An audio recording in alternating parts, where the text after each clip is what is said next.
You know it's good. You know the song is good when you can picture the exact spot in the game where the song plays. Am I right or am I right? You know it's good.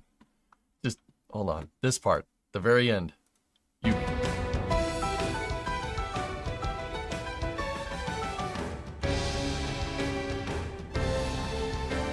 The warthog flips over.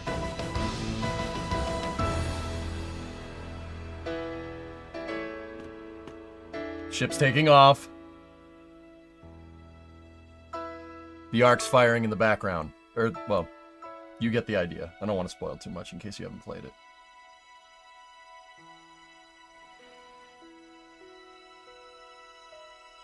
We'll make it. Oh.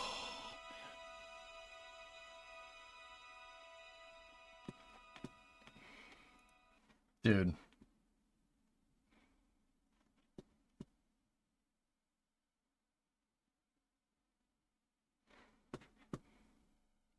You know, AP, I never really realized until I did this build how much I actually love that series of video games, dude. I Halo's the best, man. It's so good. Yeah, right, Dean? Exactly. Yeah. Holy crap. It's a freaking wave, man. You're just like, whoa. Whoa. Very nice, this COD music. Very skibbity. One through ODST. AP, you don't need to. We get it. I know exactly what you mean, homie. It's all good. It's all good, mate. I know exactly what you mean. You know, those other games, hot dog crap, if you catch my drift. Hi, mate, that was mine. You stole my kill. I'm like, yeah, okay, pal. That elite was about to rip you in half. Yeah, it's your kill, though. I stopped at CE. I want to play more. No. I like 1, 2, 3 ODST and Reach. Those are the best. That's done by the original Halo crew. I'm sorry. It just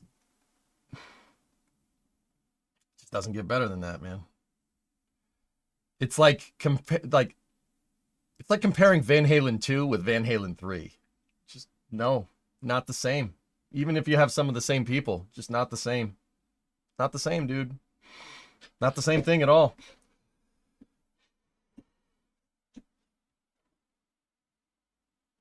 Sound is what makes production, girl. Sound is what makes production. Ask any sound person this. Watching you build the Polar of Autumn is making me want to play the Reach campaign again, but with your son. Do it, Dean. Introduce him to the real stuff. The good stuff. Dude, I'm not even kidding. I, like, probably about 5 years ago, I went on a binge of just buying all the classic stuff, all the classic equipment. I have NES, SNES. I have my original N64 from 1996. Still works, because it's a Nintendo. I have GameCube. We have Wii. I have Xbox original. Okay. We have PlayStation 2, PlayStation 3, PlayStation 4. I have an Xbox 360. I don't have my original Xbox 360. I threw that out the window because of Halo 2. That's not an exaggeration. Don't worry. I took the hard drive out. Young EJ was a little angry. And we have what is the Xbox? I don't even remember what the Xbox is after 360. 1S or something. I have Game Boys. Yeah, I have my Game Boys. I still have my PSP too. And here's the thing, dudes. In my basement, I have them all hooked up. And I have the games that output in 480p. I have an upscaler that upscales them to a 70-inch flat screen and with no input lag. I can play Duck Hunt on my 70-inch flat screen. Now, if you're an NES player, you know exactly how cool that actually is, because you can't do that with most TVs. Yeah, we have them all there. They're all ready and waiting to go. I have every single good N64 game that you can imagine. I have the OGs for NES and SNES. I went on a binge a little while back, like about 5 years ago, because one of my best friends from high school owned a used game shop, and it's now out of business, which sucks. But yeah, one of my best friends owned that, And I would just go in there and make sure I keep the business going. I bought everything, dude. I have every single N64. Every single N64, the good stuff. The only thing I don't have is the GoldenEye N64 demo. We have Conker's Bad Fur Day. I have GoldenEye. I have Mario Kart 64, Super Mario World. Every single good one. Every single good one. Tony Hawk Pro Skater on N64 with the blue cartridge. Donkey Kong 64 with a yellow cartridge. We got all the good stuff. I got all the good stuff. Good luck trying to find the GoldenEye demo. Yeah, you're not finding those. Yeah, that's why I have 2 copies of GoldenEye. I have my original copy and then a copy that a friend left at my house and I tried to give it back and he never wanted it back.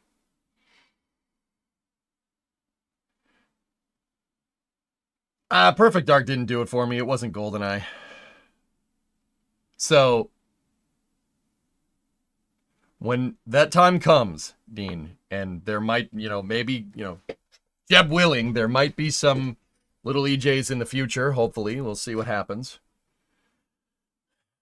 We'll be ready. We'll be ready. We'll be ready.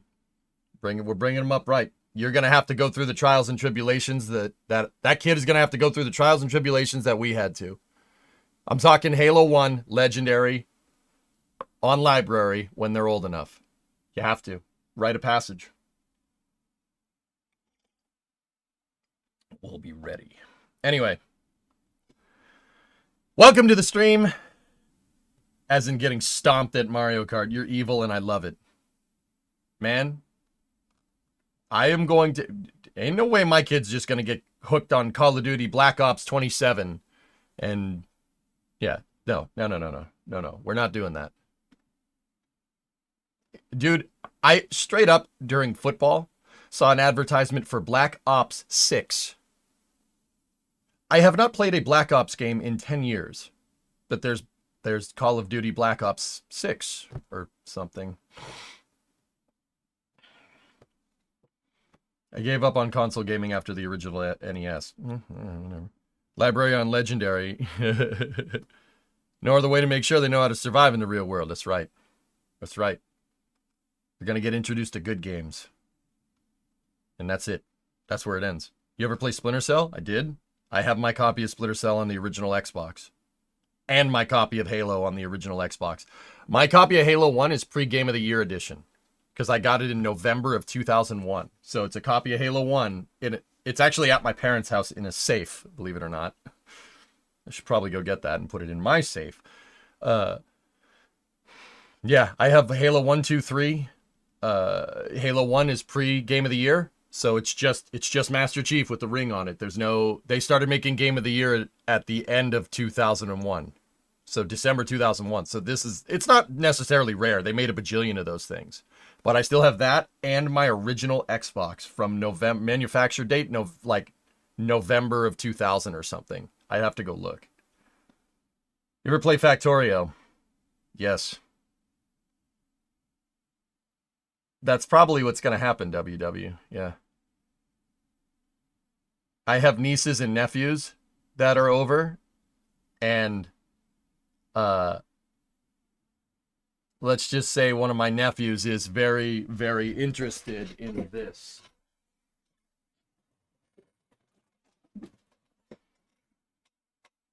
If you know, you know. He's like, can you teach me how to use all the buttons? I'm like, yeah, yes, I can. I can do that. Don't worry, EJ, your kids will play only Roblox all day, every day. Nope. Nope. Oh, yeah. Also, yeah, I got a new shirt. Well, yeah, some of you noticed. Yeah, it's pretty cool. Pretty good. I'm a fan. Mario Party. Yeah, I have, I don't know what Mario Parties I have, dude. I have a bunch of them. I think I have Mario Party 1 and a bunch of stuff. This is not an NSF shirt. It's a SpaceX shirt.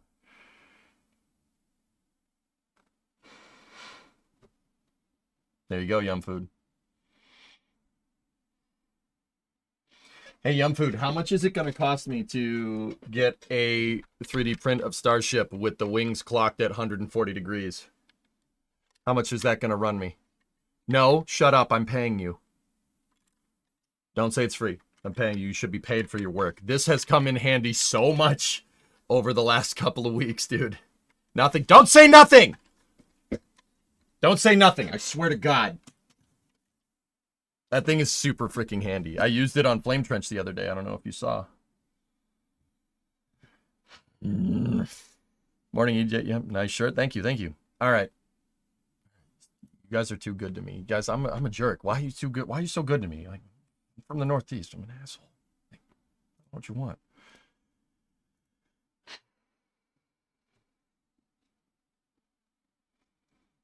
Not sure if you already know, but when placing down walls and foundations, if you press and hold E, then left click or right click, you can change the material to concrete or default easier. Huh. Dude, they just added all the hotkeys into this game. That's one thing I do really like about Coffee Stain. They straight up, the community's like, dude, put in a hotkey that does this. And they're like, all right, sure, no problem. Next patch. Shut up and let us like you.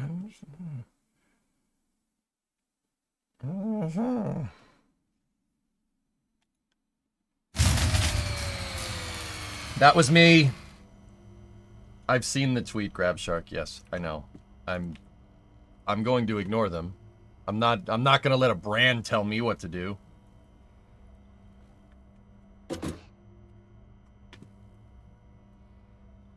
Yeah, drummer, exactly. All right.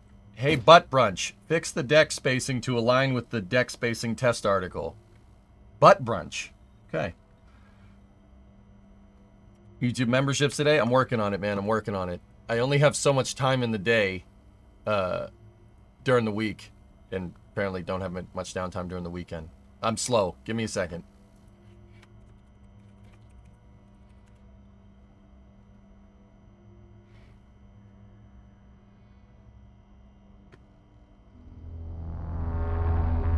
There we go. We also have a Starlink launch tonight for anybody that cares. All right, so where we last left off, we had a very, very tough stream where your boy's brain decided to go walnut for a second, hence the perverse message here. No hat? Nope, no hat today. We're professional today. But we did get our deck spacing figured out. What I have to do is switch the sub-assemblies for my the deck pieces. I have to switch them so they snap together on 7-meter increments. And yeah, this thing should all start jiving together very nicely. What time is that Starlink? Starlink Group 6-61 out of Slick 40. 6:52, so it'll be during Space News. And it looks like there's another...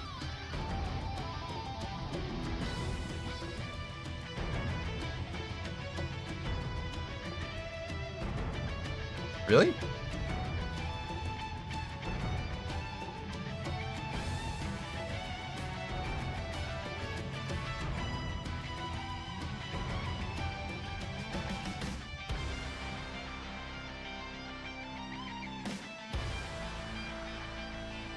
Holy crap, you could be Sawyer's cousin. You look really similar.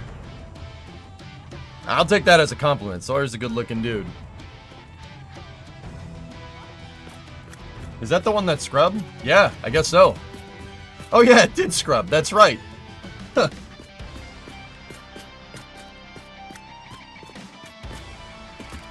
All right, let's roll.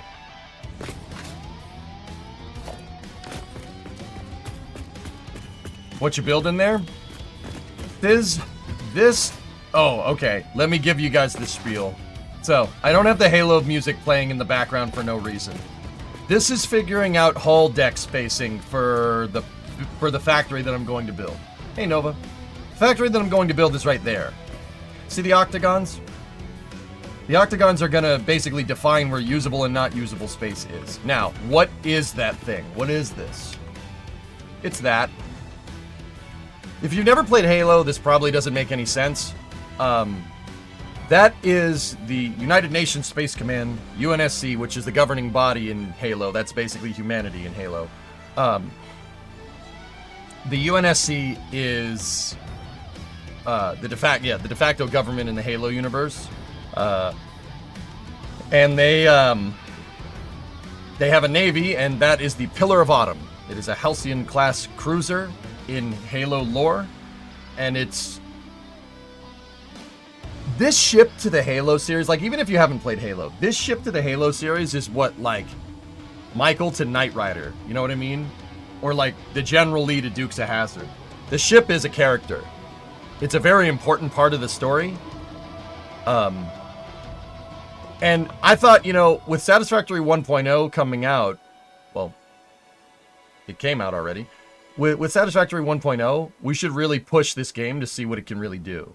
Especially with Lumen and UE5, we should be able to build at scale. So I decided to build a 1-to-1 scale replica of this ship in Satisfactory with its dock. Right here. This particular screenshot is from Halo Reach. Now, I know what people are going to say. Well, are you just going to build a ship and just build a big factory inside? Well, no. In Halo lore, there's the structural design. It's explained in the Halo books and somewhat in the game. So all those octagons that you see on the side of the dock right there are me trying to get this deck spacing right between decks and levels. It's trying to get that right. The lore of the ship is that the ship is basically a honeycomb, an octagonal honeycomb. And that makes it super strong, and it's actually part of the level design in Halo. Like, if you played Halo 1, you know exactly what I mean. These big crossbars that go through the decks, these big boys, yeah. That is the octagonal grid structure built into the design. See what I'm talking about? So, between that, a little bit of extra lore from the books, and pictures and cross-sections of the Pillar of Autumn, I'm going to build my factory, voice crack. I'm going to build my factory inside of this. UNSC is basically humanity. The insurrectionists would like a word. Spoilers, man. What's wrong with you? Kelly, what's going on? See last. Okay. I know what you need. You kids, you need to play Doom. Yeah, there you go. So, says, I'm building the Pillar of Autumn, and I'm going to build my factory inside of it, and I'm going to build its hold down points, umbilical arms, and dock. I want a resource hub inside of my dock, and then I want drones flying up in to the ship to deliver resources, and also resources and commodities like pipes being flown or piped up the umbilical arms into the ship. Just want to build my factory in there. I think that's cool. I think it's a fun challenge, and I think it's neat because it doesn't look like anybody else's factory. No one is... There's been one person has built ships like this. And they used mods, not to undermine it, but this is Total X Eclipse. Actually, I'm not sure what save this is in, but it's been done. Oh. But they're using a scale mod, too. Keep in mind. I'm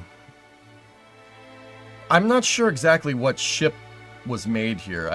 Yeah, there you go. I've seen this build, but I don't know what ship that's supposed to be. I think it's just a custom build. And I have seen people make Halo frigates before. Ironically, it's built in the in a very similar spot to where I am right now.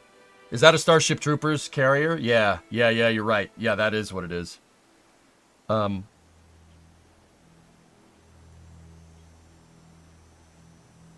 I don't think that's a Battlestar. I don't think the engines are in the right place. That's definitely Starship Troopers.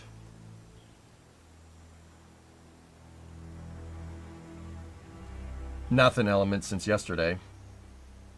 So, yeah, there. This is what we're gonna do. This guy is using mods, though. Not to undermine it. It's still an incredible build, right? But yeah, we'll figure out a way to not do that. I think we can do it without mods.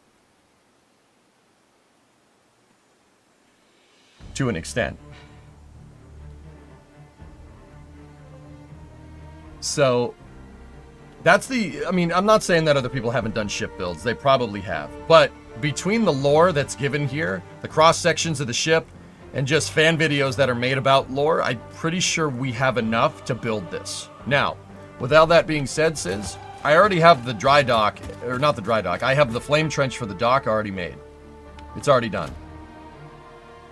It was a labor, no doubt, but we did it. Took me about 2 weeks to make this. If you want to know where we are, just in spatial, like relative to the Satisfactory map, that's the desert down there. That's the desert oasis on the west or eastern side of the map. UE5 should be able to take this, dude. Yeah, with Lumen.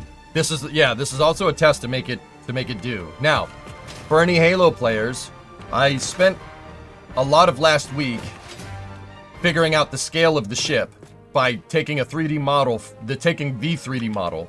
We have that 3D model from Reach, and we scaled. It's actually, we figured out that the model from Reach isn't exactly right. It's not exactly scaled correctly, believe it or not. Funnily enough,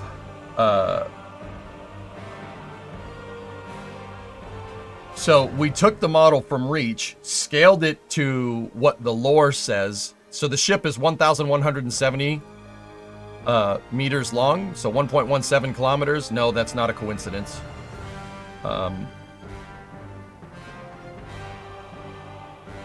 So we have the model here, and I've been taking measurements. I've been taking measurements off of the scaled model of the pillar, and I use that to make outlines of the ship in Satisfactory. So there's the outlines. That is kind of the cross-section outline of the entire ship. Warthog Run says otherwise. Yeah, we know the Warthog Run wasn't scaled correctly. We know. So, yeah. What I'm trying to do now... Hold on.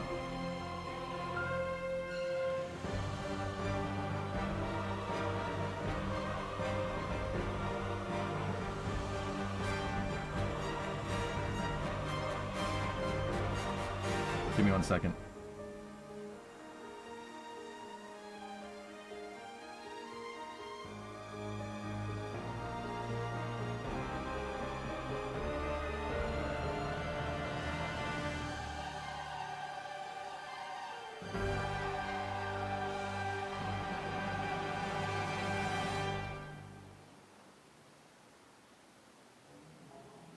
Give me 1 second. I'm giving my uncle, who is a Chevy guy, I'm giving him crap via a group text right now.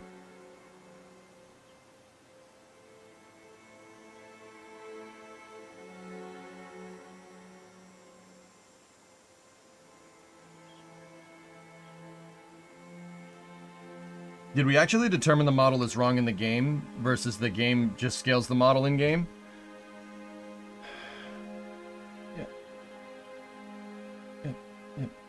He says, is there a prize for last place or second to last place? And I said, sorry, I didn't understand that. All I heard was something about going bankrupt and needing the government to bail you out. That's what an odd thing to say. There we go. All right, cool. We'll come back to that later.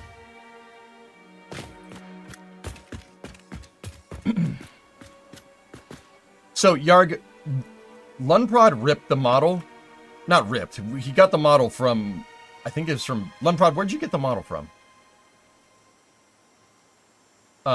Either way, I haven't built any Mega Factories in 1.0 yet. Yep.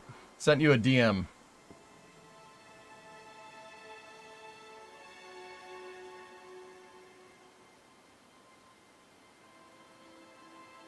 Buon pomeriggio? Huh? ¿Qué cosa?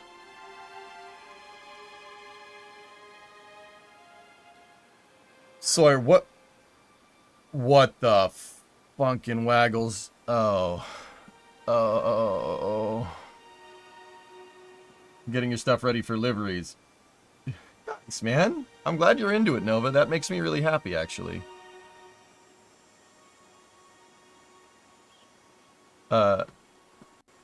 So, Yarg, this should be... It should be scaled correctly, dude. Should be. Lunprod got that model, right? And then I brought it right into Maya. Yeah, okay.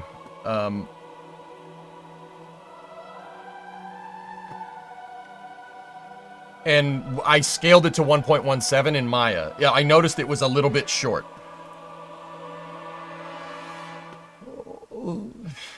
That's see that little guy right there? That's not good. Yeah.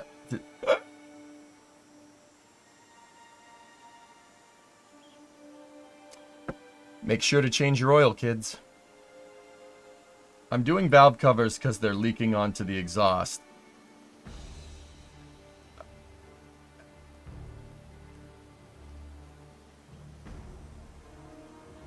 It doesn't really matter, just curious. So, Yarg, what I'm trying to tell you is that I don't know if it's ported. Like, I don't know if Lunprod did port the model from, I think it was an FBX to an OBJ, and so I could load it in Maya, so something may have gone wrong with scaling it into Maya. But in Maya, I rescaled it to 1.17. Sometimes when you convert a file extension on a 3D model, it does get a little screwed up. Like if you're going from like a 3ds file to an OBJ to an MB file, like so if you're going from 3ds Max to like Maya, or if you're going from Blender and Maya can both read .objs or STLs, right? I think they can read STL. I don't think Maya can read an STL. It doesn't matter. Sometimes when you scale, it screws up. But I don't see any correlation between it, like, I mean, the Pillar of Autumn Reach model that we got when I put it into Maya was 1083, right? It was 1083 long, and I scaled it to 1170, so it was about 100 meters too short. So unless there's like a 10% reduction in scale, the Reach model seems to be a little bit short, or at least the one that we got, dude. So I scaled it back, and it turns out scaling it back to 1170 makes it so the whole octagonal grid structure fits perfectly. I don't know if that's on purpose from the developers or not.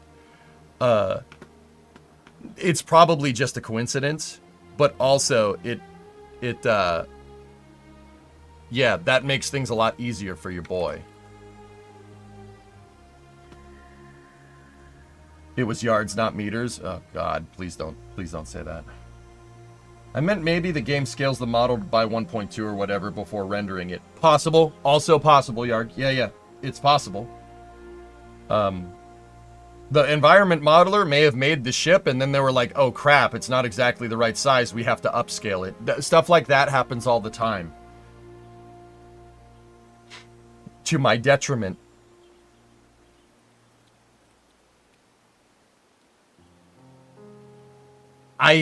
Dude, I am a sucker for scale. You guys know that. It's probably because I went to school for environment modeling. There are video games that are notorious for not getting your scale right, and it absolutely drives me up the freaking wall. Let me get you an example. I'm trying to find a good example. It's hard to, though. San Andreas is notorious for this. So is GTA 4. Okay, here, check this out. This is a GTA San Andreas snapshot. It's a point of interest in GTA. Okay, you're looking at it. It's just a building with some pillars, right? And then you realize that it's been scaled this way and it's smushed. It's smushed. At the very least, the texture is not reading correctly on that. The window texture and then the, like, all this up here is smushed. It's been compacted. Is that an aspect ratio thing, though? Could be. Could be. Also, next time you're playing San Andreas, if you ever go and play it, walk around and see how big a door is compared to your character. There are... Like, the door in CJ's house is, like, 20 feet tall. You wouldn't notice, because you're not anal retentive like I am. It's a freaking curse, dude. But there are doors, like... Okay. There are... Like, this is a bad example right here. Most of the stuff is scaled pretty damn well, right? But there are doors and windows that don't scale correctly. They're all over San Andreas. You'll look at like a door and that door will have a texture of like a door that you'd see in your house with like the wood paneling on it, right? or like a residential door, and that residential door is like 20 feet tall. You look like a child moving through some of these doors. Now, don't get me wrong, that there are doors that are like that in real life, but they don't look like a residential door. Like, San Andreas is notorious for this. I can show you another example. Like, if you look at Grove Street, CJ's house is not scaled correctly compared to the rest of the houses. It's not even close. Like, it's not even close. The windows, which are the same texture and stuff, are not even the same size. Trust me, there's stuff that you have to fudge in video games. Like that fence right there. That fence right there is taller than the car. No. That's a chain link fence. You don't see it. It doesn't matter because you're not focusing on it, but there's so much stuff that's out of scale here. And even Rockstar admits that. Like, hey Dodo, tier 2, 107 months. Like, look at the size of the windows on CJ's house compared to the size of the windows on Ryder's house. Look, man, windows are similar sizes. Like, it's very rare that you're going to get crazy different sized windows, especially in, like, tract mansion housing like this from LA, like that you saw in LA.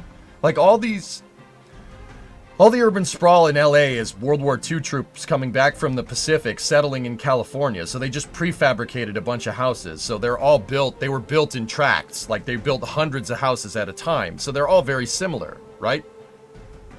And they all have similar windows and stuff, right? Visual poetry showing his narrow view of society. What?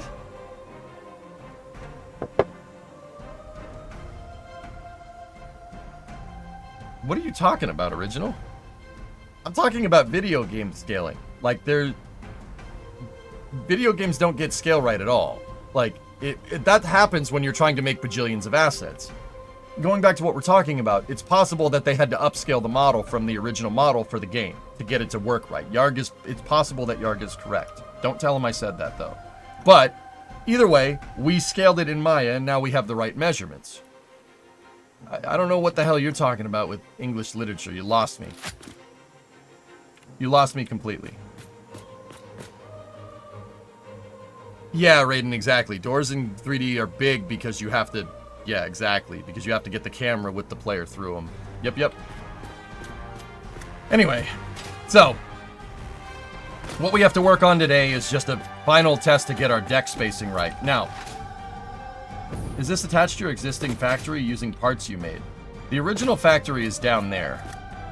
It's just really scaled to make concrete and make other things in small batches.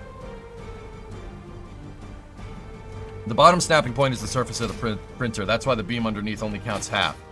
The beam above always counts as full. Yeah, exactly, Raiden. That's the problem that we're going to have to check today. Now, hey, Matty Matt. Dude, ghost emojis. All right. So, Matty, you know what I'm talking about here. I did these test prefabs to get the interior of the pillar of the Halcyon class correct. What do you think? Not bad. Looks like it. What did that giant sign say? That was a note to myself to fix the how the prefabs go together. What's up with the rocket boosters that lift Pillar of Autumn from reach at the end of the game? This looks awesome, by the way. Thank you.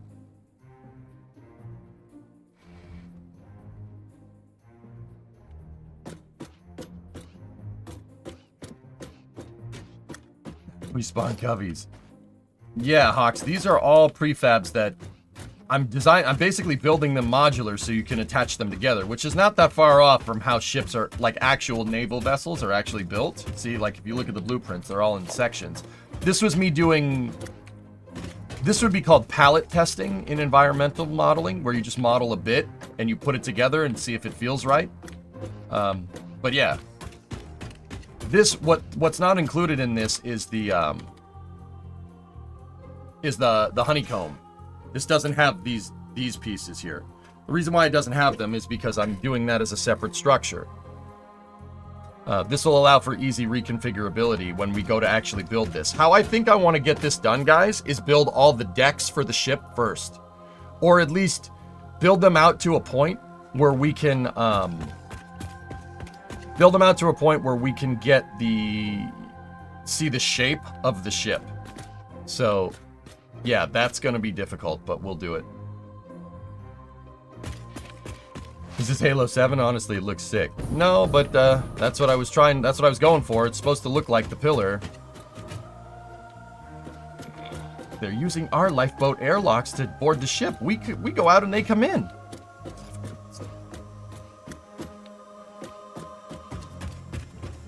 I don't know why I put a chain link fence there. I thought it looked cool. But, you know, we could actually go in here and not make these orange. And I think it would look a little bit nicer.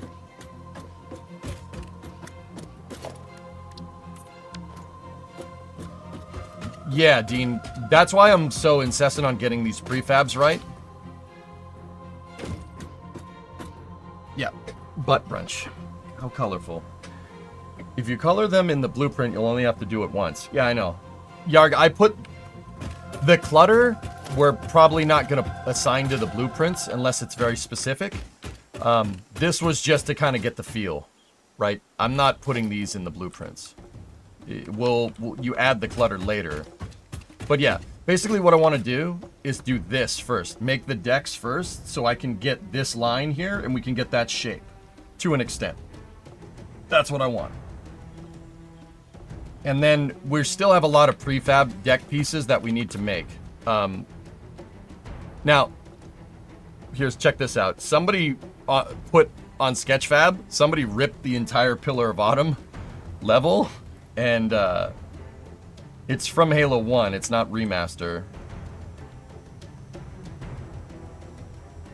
But we do have ideas of all the different prefabricated pieces that they use to make a level. See? Why wouldn't you build the exterior of the hull first, sans armor? Because, well, Dean, my thought behind that was we don't know where that edge is. We could measure it, I suppose, and then get the deck to fit, get the deck to match if you want, but we don't know exactly where that all is, right? I don't know where. I mean, I suppose I could figure out where this holding edge is. Come on, model. Right? Like, right here. I don't know how far to go out here. I mean, once again, we could just measure it and call it a day. But if I build a cross-section of decks, it's going to be way easier to build this. Also, I'm not 100% sure how we're going to go build this, the armor plating. I have an idea. Chat did give me an idea for how to do it. The idea basically is, you know, hang on.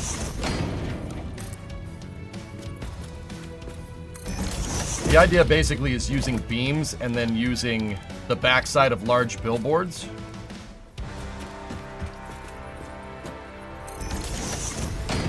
To make the armor plating. But I'm not 100% sure if that's going to work how we want.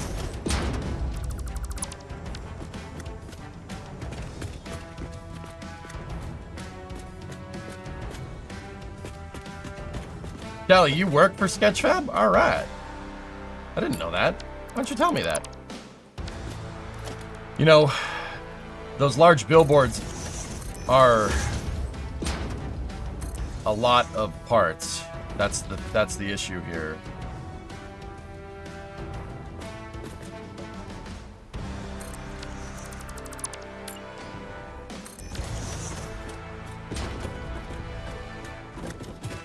We're gonna have to, like, set the layout, right? Set text here. Get rid of the text, and then set the colors to make it look like armor plating. Discovery, go at throttle up.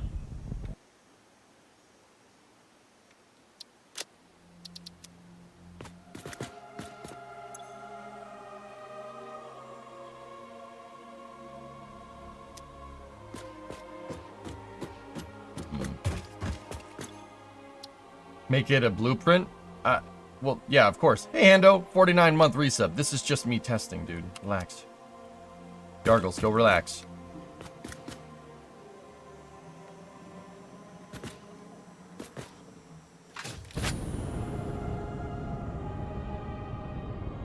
Like, that's not the exact color, that's too red.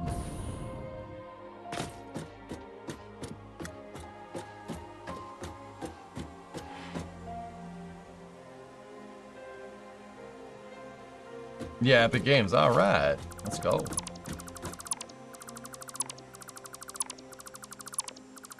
If we could get away for this, if we could find a way for the sign to look like armor plating, then I'm kind of in.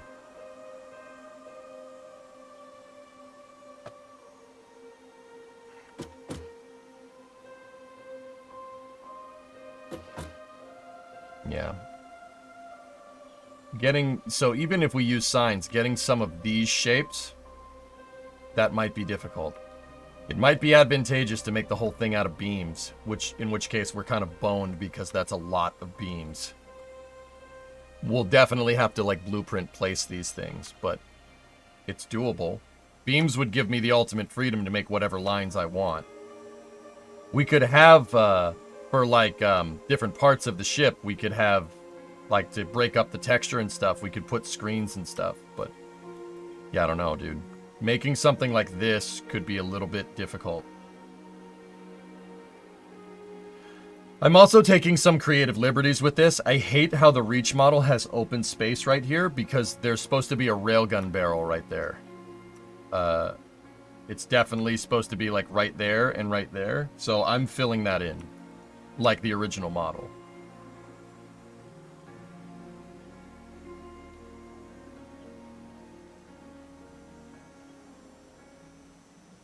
But we can do it. Either way, we'll figure out a way to make this work.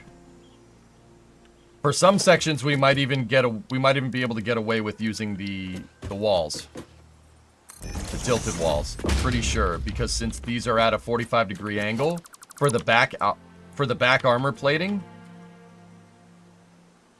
for this, we should be able to use these pieces. Because, yeah, that's straight out like that.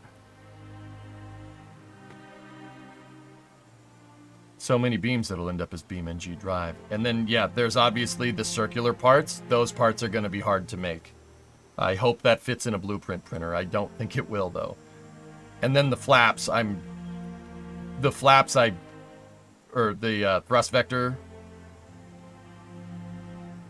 vector control for the two main engines. Yeah, I'm not sure how we're going to do that. I haven't figured that one out yet. We'll get it, though. It's a lot of work. But, yeah, let's get our deck spacing right. It starts with just getting that right. What I was doing over here is testing out spacing to make sure that our octagons are the right shape and to make sure that the deck spacing reflects the lore correctly. Not because I'm, like, anal retentive about getting the lore right, but because if you don't get this right, there's going to be a deck that's sticking halfway out the top of the ship. You have to get the spacing correct. So, we need to figure out the right spacing on our prefabs, right? And then we need to make a couple of different types of prefabs here. I've already started making some of them, but we're going to have to redo a lot of these. Yeah, but we have a pretty good color palette and a pretty good template to get this right. I think we can do it. And making these into prefabs will basically just make it snap together like Legos. The hard part at that point isn't designing the ship. The hard part is just putting it all together. Like a Lego kit. And then, like I said, Dean, from there, if we get the deck shape figured out and correct, we could just start placing stuff on the sides. It'll make it a lot easier to define shape, at least to an extent. Yeah, this, for whatever reason, has Launch Bay 7 in it, which is not part of this level. Somebody just kit bashed it onto this level in this Sketchfab file. This is Launch Bay 7. It's the biggest docking bay on the Pillar of Autumn. There is some scale inaccuracies here with the lore. Some game design and development was taken. Some game design liberties were taken here. Yeah, that's just really how that is.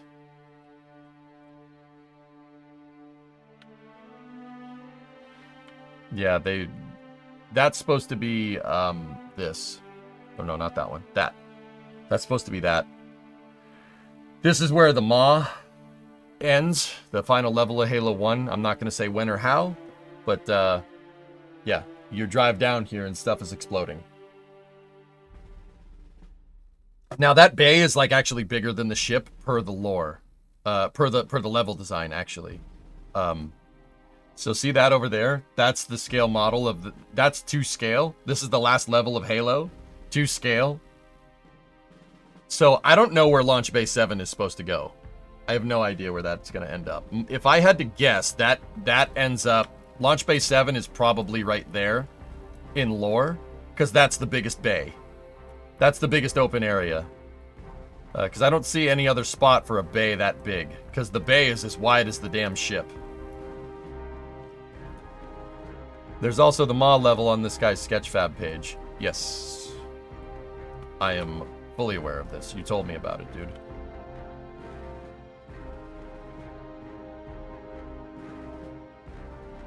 We can take plenty of good reference here.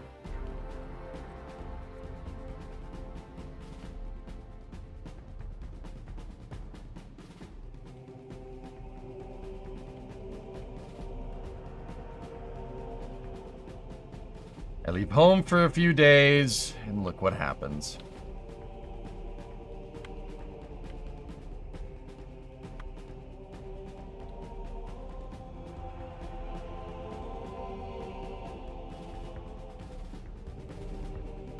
Yeah, the engineering bays were with the thermal couplings. Well, not thermal couplings, those are cooling ducts. The engineering bay here is going to be a good spot for all the power distribution systems on the ship. Yeah, we're going to have to make this. Are there any detailed internal layout diagrams? No. The thing about this Hellfish is that the maps from Halo do not fit in the ship's size, if that makes any sense. They don't fit. Meaning that if you look at the cross-section of the ship right here, there's no way that any of this fits inside of the actual shape of the Pillar of Autumn. This was figured out a long time ago.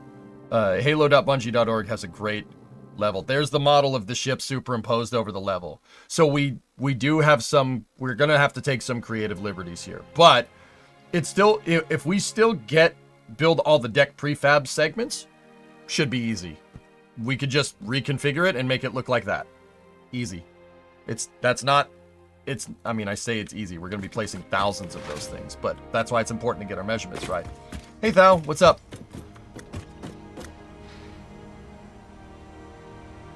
All right, so let's go into blueprints. There are some blueprints I really just need to get rid of.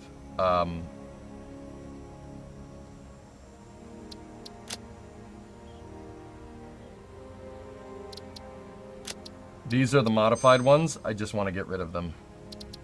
They're not correct. And I don't want to get confused. I can remake them in 5 seconds if I have a problem. Because all those ones say, oh, fixed deck segment. No, they're not. These are the original ones here.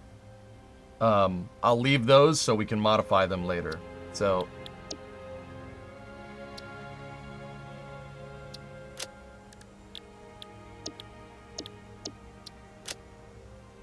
okay, cool. Anything in here? No. All right, sweet. So, we need to get our deck spacing test article, the DSTA. This gives me the right placement. Back to figuring out spacing. No, not figuring it out. We already get rid of that. We already figured it out. We already figured out the right spacing. That is the right spacing. You gotta line up the floor of the first 7-meter deck space with the bottom of, or with the top of this beam. That's it. That's all. The thing is that we gotta figure out a trick to get it right, because the blueprint editor places, if a beam is like kind of the root part of the subassembly, it'll place it on a 0.5-meter increment, which is why I couldn't figure this out. That makes sense?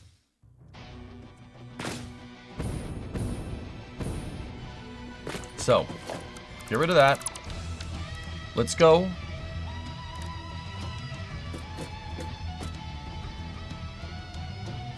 Sorry, dude. I have dog hair like all up in my nose. So if you see me keep picking my nose, that's why. It's freaking Titan hair. Titan hair is everywhere. Speaking of that, we should probably go see the Titans, but.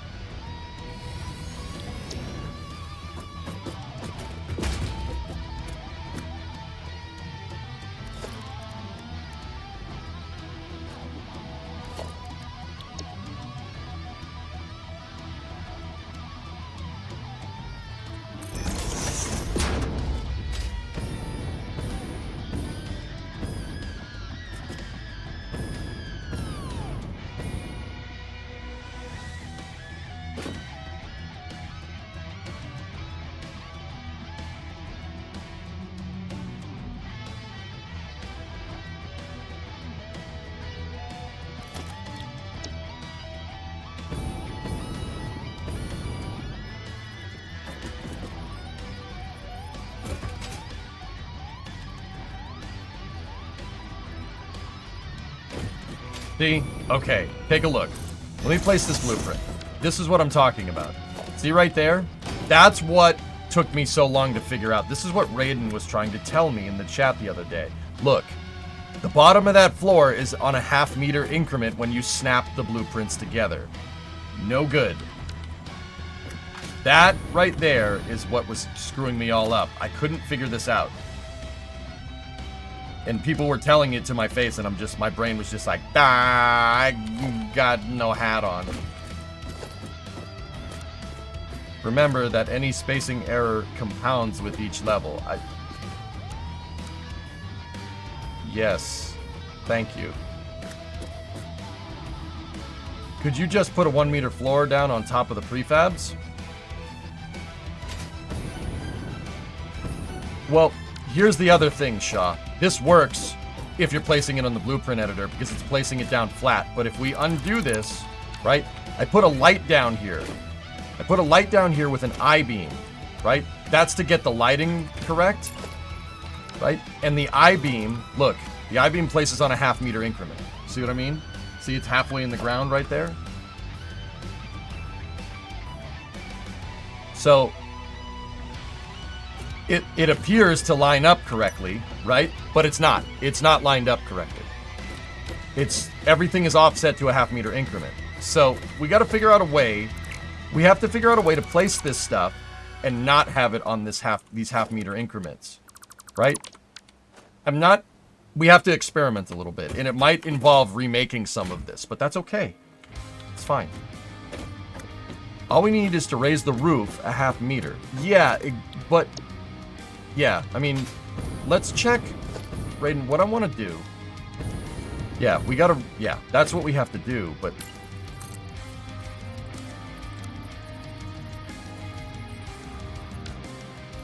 yeah, hold on.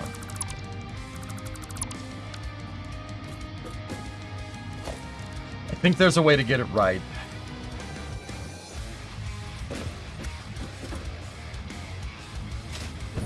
We figured out a way to do a half foundation over here. That was a big breakthrough. See? How did we do that?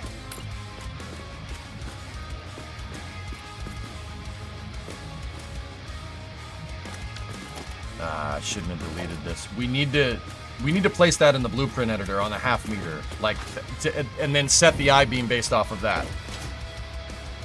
You can't nudge up and down, so that's our problem. That's where we're going wrong here. Yeah, there's a way to do it, Joe, and we figured it out last stream, but last stream was like on Friday, and my brain doesn't. Potato.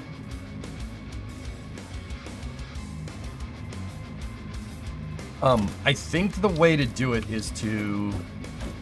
No.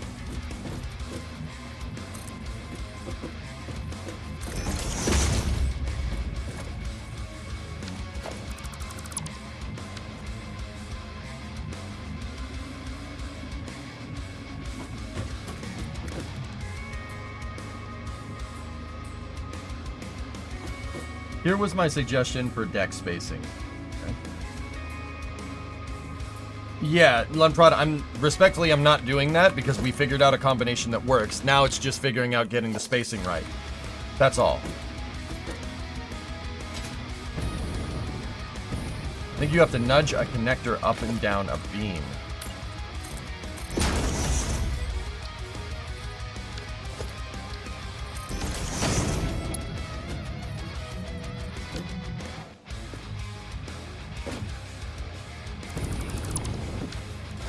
Yeah, always had it. We could always look at it, but I want to try and figure it out again, as weird as that sounds. I want to try to figure it out again so it locks in up here, you know? How did we do that? There was a piece that we used to get it to lock like that. I just don't know what it was. Because if you get the half-meter increment, right? If the blueprints place on the same plane, right, as the deck spacing, like that, and in order to do that, you got to place it up a half like that, then everything lines up perfect. And once again, that took me like a really long time for my brain to figure that out. No way, James.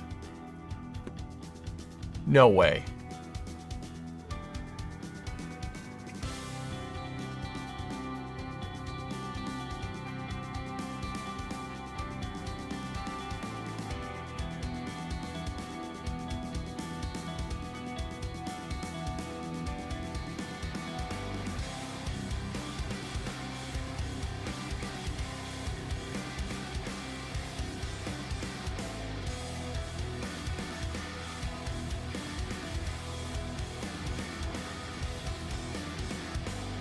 Ow.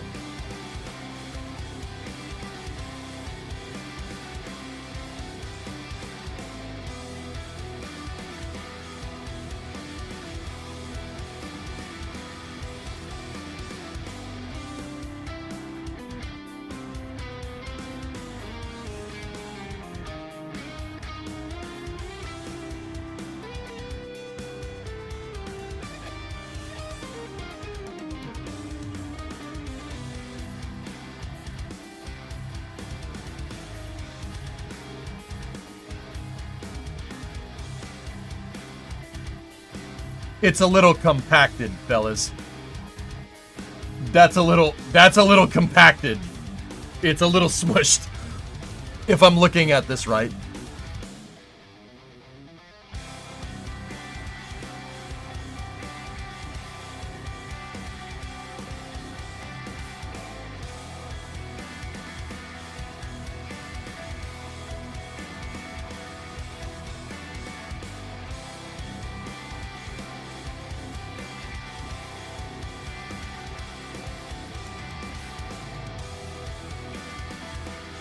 Actually, maybe that's just heat distortion. That looks okay.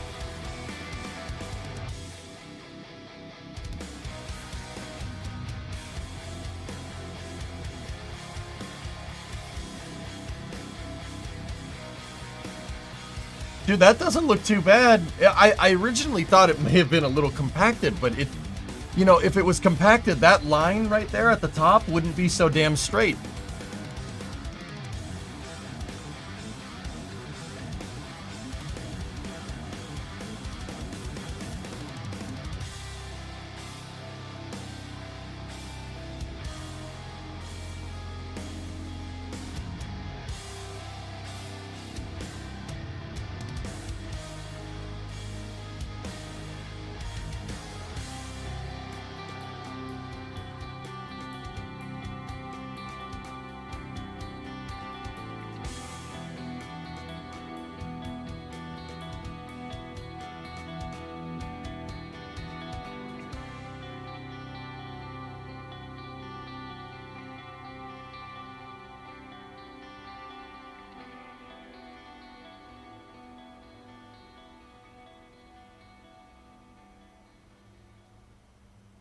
That is the freaking hot stage. Dude, that thing's intact. How is that intact from hitting?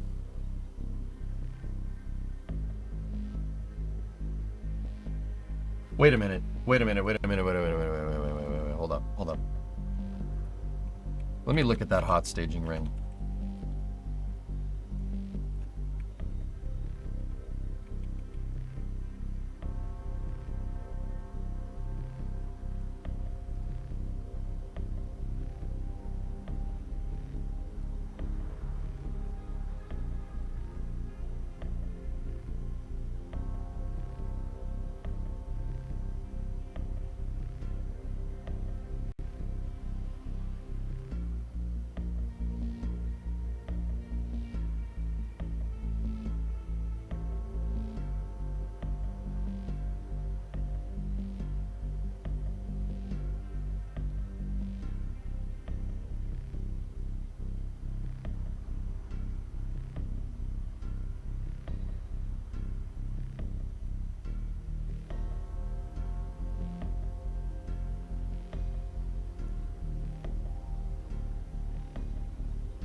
Guys,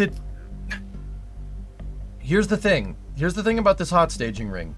If the hot staging ring came down with the cup facing down, when it hits the water, the entire thing can act as a hydropneumatic shock absorber. Yeah, if you ever wondered how the space shuttle and not SLS, the space shuttle SRBs got reused, how do they not do a landing burn? They just have parachutes. Like, isn't the thing too heavy? Well, yes it is. The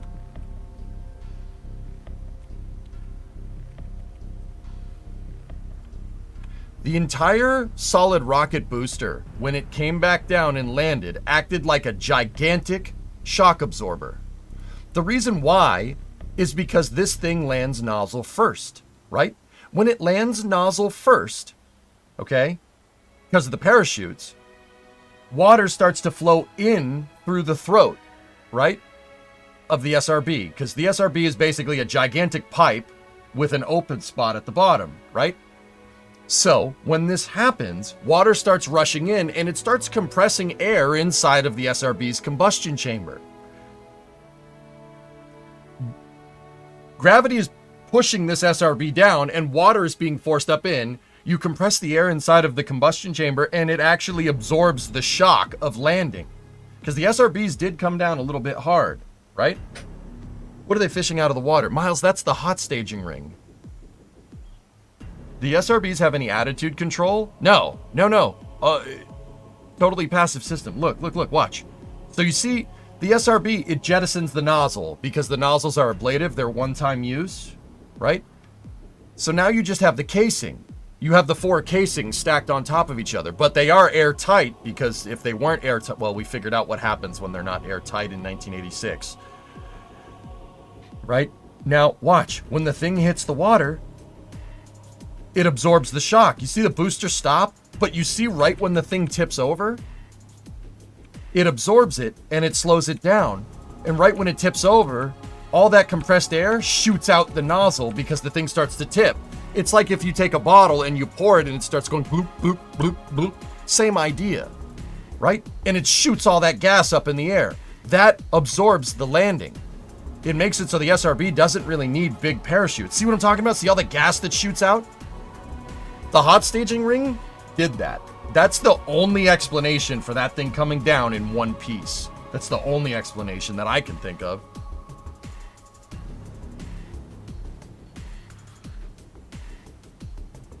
There is that's what blows my mind, Baron. There was a sonic boom.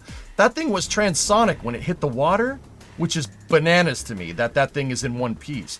But, once again, if it hit it just right, if that thing... So, you're wondering what parts this is? Miles, it's this thing. See this cheese grater looking thing on the top of the booster? You can see how there's kind of a bulkhead right there? It's this piece that they just fished out. This thing jettisons because, frankly, the booster isn't really designed to land with it because it was SpaceX changed the way they stage Starship, the way the stages break apart, right? Long story short. But once again, see this cone? If this thing came down perfectly with the cup facing down of that cone, if it came down perfectly and landed perfectly right, it would have absorbed the shock, which is... it's pretty crazy. That has to be perfect for that to happen.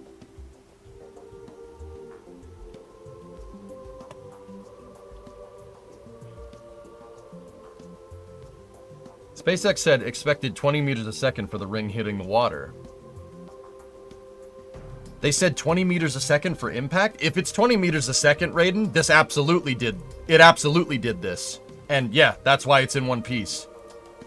I mean, a piece like this coming back down for the surface area, even though it's made out of stainless, for the surface area is actually a really what's called low ballistic coefficient. So you have your ballistic coefficient is... in aerodynamics, all right, not an engineer, guys, correct me if I'm wrong.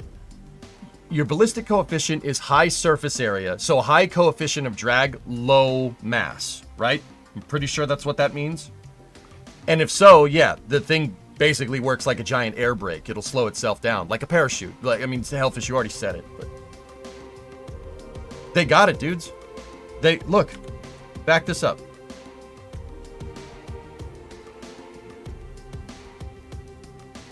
And it looks to be intact, which...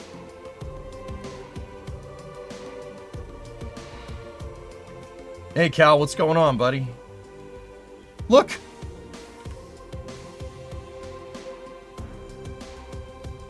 It looks to be a little damaged right there. That could just be glare, though.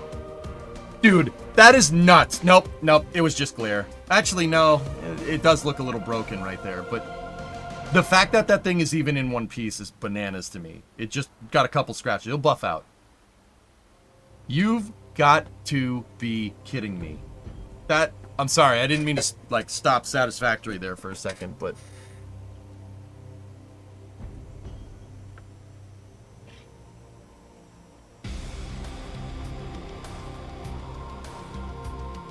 Well... Other companies, it doesn't make sense. We expend the booster. Even if we could go get it, even after it sank, it just doesn't make sense to recover. SpaceX. Nah, we'll just go get it.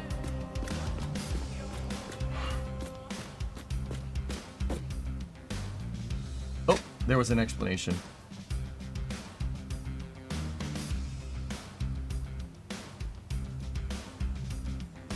Think they can reuse it? I mean, I don't know, Hired. There's some heavy reinforcement underneath the ring. Yeah, dude, I wonder if that started flipping in the air like a coin, would it slow it down? If anything, Mowgli, that would probably speed it up.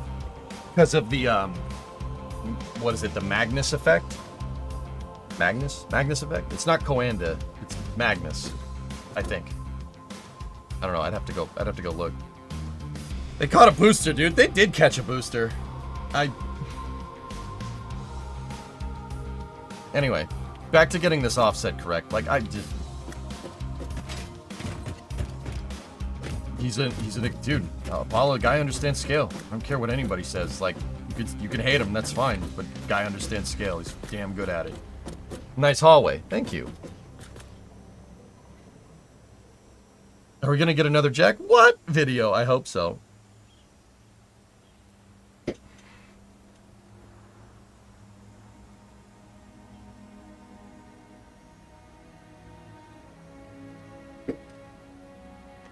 Anyway,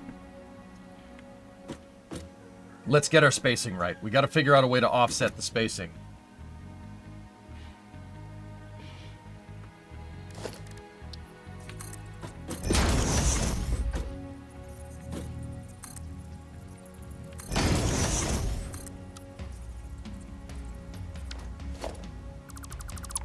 Can you explain why catching a booster is a better option than landing it like they've done with previous rockets? Yeah, sure, Mike. Yeah, no problem. Long story short, it comes to time, what's called turnaround time. Turnaround time is the amount of time the booster is not flying compared to when it is flying, right? Think about it like an airplane, okay? If you own an airplane, what is the worst thing for that airplane? Sitting there doing nothing. That is the best way to lose money operating aircraft. Sitting there losing money. The same is the case for a semi-truck. Semi-trucks are big, they're hard to maintain, or they cost a lot of money to maintain. I mean, relative. The best place for a truck or a train or a plane is to be doing work. Anything beats just sitting there. Seriously, if it's just sitting there, it's costing a lot of money. Now with Falcon 9 has its landing legs, right? The landing legs deploy, come back down, it lands on a drone ship, right? Or back at the launch site. What they have to do is they have to lift the booster up. You know, drone ship will come all the way in. They have to pluck the booster off the drone ship or pluck it off the landing pad with a crane. You have to set it down on what's called a processing stool. And that processing stool, you have to fold the landing legs back up, right? That doesn't take very long, to be honest. It doesn't take long anymore. But now you have to pick the booster up off the processing stool, attach another crane to the bottom of the booster, turn the whole thing horizontal, set it down on a transporter, and then ship it back to the hangar to be refurbished. Falcon 9 needs its igniter fluid refurbished. The igniter fluid, basically the mechanism that starts the engine, that needs to be refurbished every single time. They're just little cartridges that you reload with basically starter fluid. Now, what's starter fluid for a rocket? For Falcon 9, it's triethyl aluminum and triethylborane, what's called T-tab for short. You need to reload the T-tab every time, right? So the booster has downtime, all right? And it's not where it took off from, right? So you have to take it, you have to fold up the landing legs, you have to, take it horizontal, bring it back to the hangar, you need to inspect it, you need to look over it, you need to reinstall the starter components, inspect the welds, etc., because Falcon 9's made out of aluminum. Aluminum is susceptible to cracking under fatigue. Aluminum cracks like concrete. Not a lot of people know that. You think it, when people think of metal, they think it's malleable and they think it bends, right? No, aluminum cracks like concrete. You got to inspect the welds, you got to inspect the stress fractures, etc. It's this whole process. Now, with the SpaceX booster, first and foremost, stainless steel. Stainless steel does crack, but it doesn't crack like aluminum. It's a lot stronger because steel is stronger than aluminum, but it's higher mass. So there's a reason why SpaceX put a lot of engines at the bottom of this thing. Now, here's the big one. The booster lands right at the landing pad, right? You catch it with the chopsticks. And then what they can do is the chopsticks, which are designed to, the huge arms, they're designed to put the booster together before it launches, and then a received booster, they can set it back down on the pad. That's huge. That bypasses the whole folding the landing legs up, needing a crane to take it, put it on the processing stool, have to take the thing horizontal, shipping it back to the launch site. That's a whole process that gets completely bypassed. Like I said, it's turnaround time. SpaceX is trying to get it so the booster has minimal turnaround time, like maybe an hour at best. The Raptor engines don't need that igniter fluid that I was talking about. They use a pneumatic system, a spin starter. Like if you took keyboard cleaner and shot it against a cooling fan, or if you have like an air compressor and you blow it at a pinwheel, right? It'll make the funny noise, right? That's what Raptors use. So they don't need to, there's a lot less downtime with refurbishing your booster, right? It was designed like that from the start. So because you don't have to do much of that, the booster will come back down, it'll land, and then they can set it immediately back on the pad. Not in a couple hours, not in a day, in a couple minutes. That's the big one. Catching the booster is difficult. Like, that's a really tough thing to do. But the benefits of that is your booster's already back. It's already back at the landing site, or the launch site. It's already back at the launch site, and not only, you don't need to attach another crane to this dang thing to pick it up, fold its landing legs up. It doesn't have any landing legs. The thing that caught it is also the thing that puts it together, right? So you just catch the thing, take it, set it right back down on the pad, and theoretically, you just take another Starship, you just put it right on top. No problem. They're aiming for minimal turnaround time. That's huge. That's a big deal. Getting rockets to operate like aircraft is something like sci-fi for us, right? SpaceX is making that a reality, which is crazy. Hey, Tarkov Engineer. Thanks for that tier 1 sub. I appreciate it, man. Does that make sense, man? That was a good question. Hey, Kippy, what's going on? Is that even possible? Yeah. LSRs, how you doing? Yeah, of course. Well, dude, you see it right before it's happening. Like, unless I dreamt this, which is highly probable. Oh, good. More political stuff in my feed. Lovely.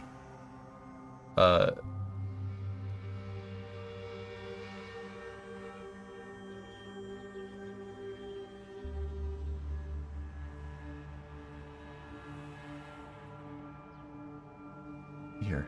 This. Look. So that booster's coming right back down. And the thing that catches it is the crane that also integrates it. Right? So the booster, they land the booster. They have shock absorbers there to make sure that the booster doesn't get shock tension. It's to protect against shock tensile load. Basically, they don't want it to stretch too much when it lands on the pad because you have a force pushing up on the booster, the rocket engines, And if you shut the rocket engines off, you have to shut off rocket engines quickly. If you shut them off quickly, your force affecting the booster goes from the bottom to the top. If that happens too quickly, it'll shred the thing. It'll rip in half because the engines are heavy. That's why you have those shock absorbers there. They're there to lessen the tensile forces being put on the booster. Tensile shock is what it's called. Watch, see? They shut the engines off. You can see the smoke from the light from the engines, and then they just set it down. So, Mike, they can take this thing, dude, set it right back down on the pad, baby. That's huge. Especially considering that booster right there is as big as an SLS core, which is not small. It's about as tall as a 23-story building, and it has twice the thrust of the Saturn V. The fact that SpaceX is getting to the point where they could... I mean, dude, they did it with Booster 12. They set it right back down on the pad and used that to evac all the propellants. They used the pad plumbing to pull the remaining fuel out of it to make the booster safe to go back to the launch, go back to the production site. The fact that this is happening before our eyes that's insane. That's the kind of stuff we dreamed about, or I dreamed about when I was a kid. That's what we wanted the space shuttle to be, you know? But you're dreaming right now. Wake up. I gotcha. That makes a lot of sense. I hadn't been able to find an answer on Google. Thanks, man. You can always ask me, dude. I've been following SpaceX for a very long time. Covering it here on Twitch. Covering all the stuff that they do and the launches. Yeah, I'm very, very, very, very well practiced in what they're trying to do. I've listened to Elon talk way too many times. Can they launch the booster with a payload alone, or does that need the Starship bit? You should put a Starship on top of this, Sig. You think that's air you're breathing now? Yep. Fuel it and go again. Fuel it and go again. That's what they're trying to do. Minimize the turnaround time. What they want to do, and keep in mind, this is what they want to do. They haven't achieved it yet. They want to be able to launch this thing multiple times in a day. Like, go to space 2 to 3 times in one day. Maybe more.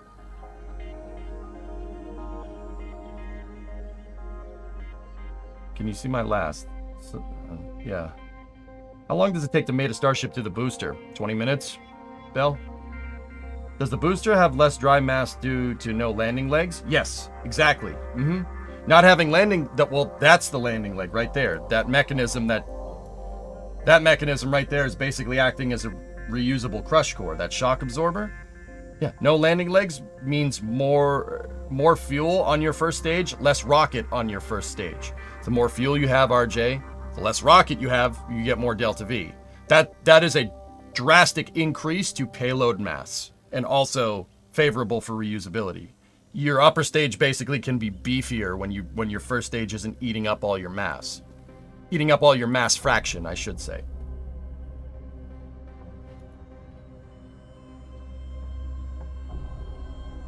Twice the power, but less than half what the Saturn V could take to orbit, right? No. Cornbread... Starship in its Block 1 configuration right now has about 40 tons. 40 tons to Leo, give or take, from napkin math that I've seen from NSF. Yeah, about 40 tons. Which I would like to remind everybody, that's like moving a Mack truck into space. Like a semi-truck. Full. Into space. And that's the crappy version. SpaceX's stakeholder expectations, what they want is 150 tons. So right now it's less than the Saturn V to orbit, but with reuse. They want to eventually push it to 100 and 150 tons in the later variants. Full reuse, which destroys the Saturn V. Now, here's the interesting thing, Cuban. Just some poignant thought here. 40 tons to low Earth orbit with full reuse is already better than the space shuttle. The space shuttle could only do 25 tons to space. 25 tons to Leo, and that's about it. This thing, in its crappy configuration, its unfinished configuration, can do almost double that. Just some interesting thoughts there. I thought the baseline was 100. How'd it drop to 40? Because rapid iterative testing, Yarg. You over-design stuff, and then you simplify and add lightness as you go. That's iterative testing. So Starship could launch the space shuttle to orbit. Yeah, almost, RJ, yeah. Anyway, let's get our deck spacing right. But yeah, that's what's going on with Starship, man. Dude, this is... Like, I know we always say, like, you've heard a lot. If you're a spaceflight fan, you've heard a lot over the years. Oh, this is going to change the game. This is going to change the game. This will change... The space shuttle will change how we send stuff into space. Yeah. If we want to spend stuff into... If we want to send stuff into space for way more cost and, you know, not as much, yeah, it did change the way we launch stuff into space. It made it worse. And I'm saying that as a shuttle fan. But also at the same time, you know, you see like, oh, this is the next generation. This is what's going to work. This is what's going to work, etc., etc. That is actually a big breakthrough. Starship is ridiculous. It is truly humbling to even be a fan. Like, it's a privilege to be able to sit here and cover this stuff. Like as a science communicator here on Twitch, like, it's a privilege, dude. Booster 13 is moving on NSF to the pad. Oh my goodness.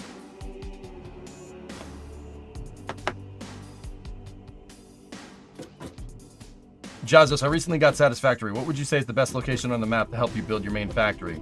Depends on what kind of factory you build. Jazos, I needed a big wide open space to put this big dock, so I went to the desert. But it's harder. It's harder out in the desert because their resources are a little bit more scarce than they are on the rest of the map. Will JPL have to hire a bunch of new interns to reevaluate the orbital refueling parameters? Nah, SpaceX will just do that in-house, Transposon.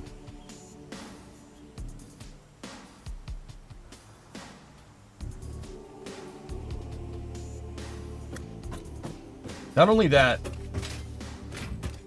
but every certification you get better data. You build something that can do 100 tons, but you don't work 100 tons off the rip. You need to go empty 10 tons, 20 tons, especially if you're doing rapid testing. Exactly, Tarkov. Yeah, you got it, man. Thanks for that sub, dude. You'll like it here if you like to have these conversations. Yeah, Tarkov, it's what I tell people when you play Satisfactory. People... It's really easy in Satisfactory or any factory building game to get stuck in design paralysis. I don't want to build my big factory. The reason why is because it's not 100% efficient. Well, guess what? You can't optimize something that doesn't exist. You got to build something first. Just build something. Only then can you really kind of see the glaring inefficiencies in your design and fix it. Right? You don't start with 100 tons. That's where you want to go, right? You just get SpaceX is just trying to get something working, right? And then you move to that goal with every design change, but you do it quickly. You can apply that same logic in Satisfactory, and if anything, it'll help you. Do you think they're going to try orbital refueling for Flight 7 or 8? Probably 8. SpaceX, yeah. Hey, Tessa, what's going on? Can you imagine 8 to 10 super heavy launches a day? It's nuts, Dean. Yeah, it's truly ridiculous. Okay, how did we get that foundation to snap on a half-meter increment? How did I do it? I'm gonna open up my door. It's getting a little warm in here. You can't nudge vertically, Hired. You can only nudge forward, back, left, and right. You can't do up and down.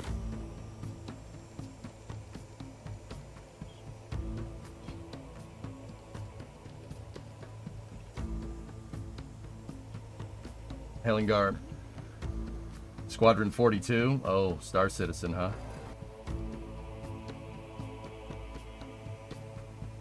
Nice.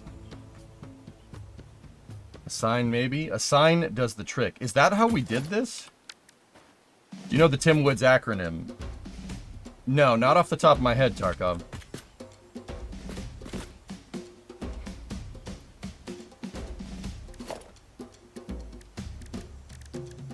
Pokey, you're the one that told me how to do this. The frame floors will work.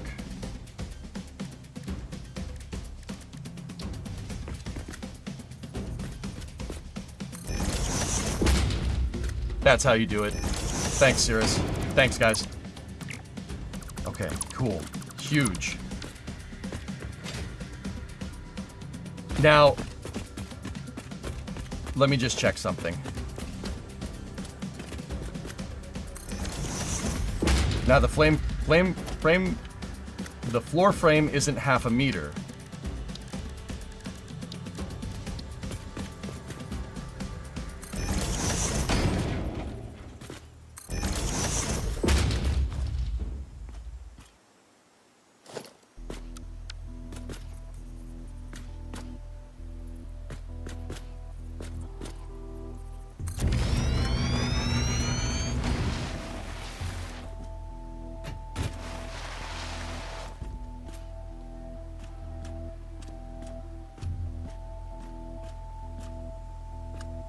Holy shnikes, you're right.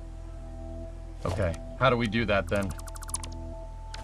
It wasn't exact.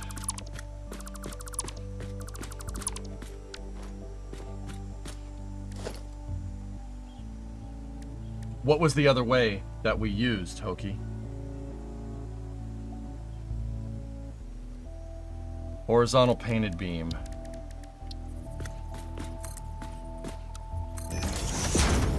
And then snap a 1 meter foundation to it. Okay, cool. All right, let's go back to our prefab. Give me 1 second.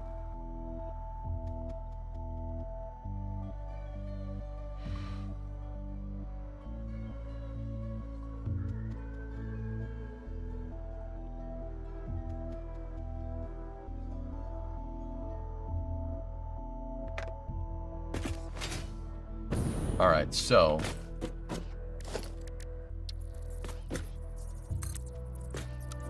we'll do what we did before with our prefab snap, and then we need to take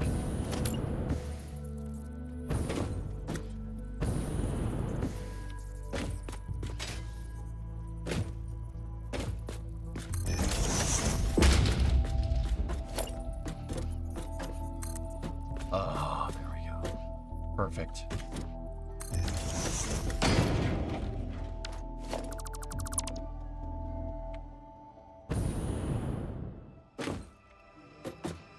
I think we got it, dude. Yeah.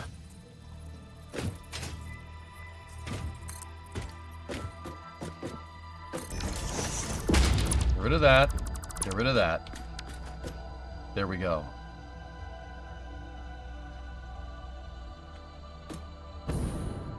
You can use it to get 20 centimeter increments.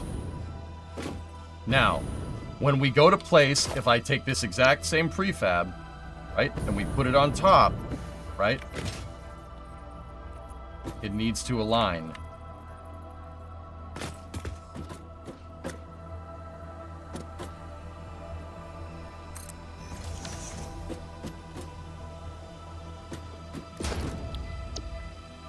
Now, if we use our deck spacing test article, the top of that gray line needs to align with our floor. There it is. That's it. We got it.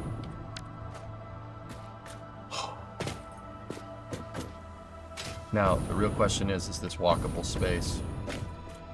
Oh, maintenance corridors. Cool.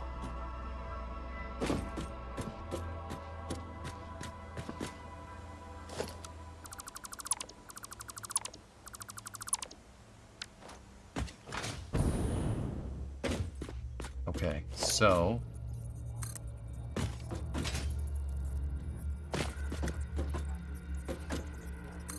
snap that 1 meter on either side.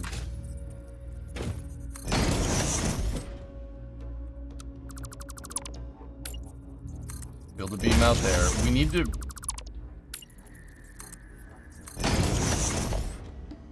I was about to say, we need to make these 1 meter, or we need to make these 3 meter wide for how some of these snap together. But you know what I'm going to try to do? If we're going to redo the prefabs to an extent, I'm going to see if we can get them to snap center. We'll save a ton of parts that way if we can figure out a way to do it. Because before, these things had like 3...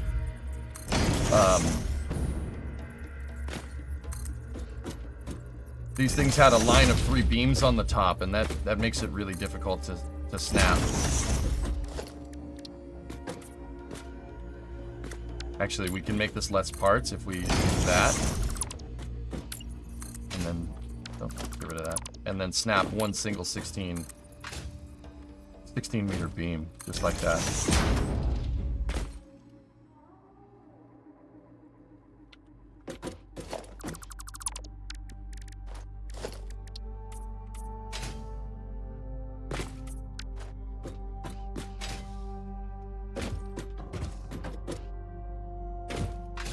Yeah, as long as we get our snapping height correct, we're good.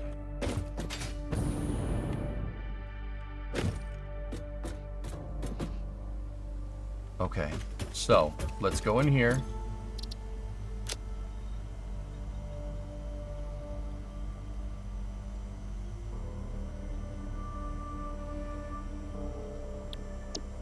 Let's POA interior, WC, 4-way, F. Let's put the F in there for fixed, just as a designation. WCF, if there's any Lions fans out there, they just went, huh?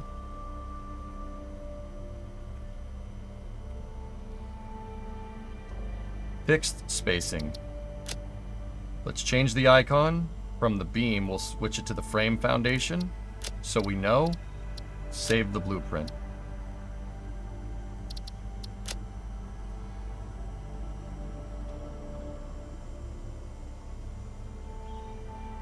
Or we could just overwrite it.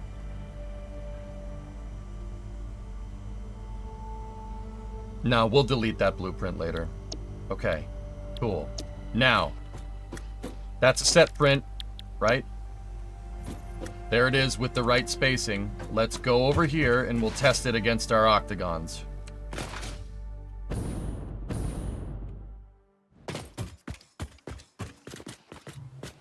So there's the deck spacing test articles, right?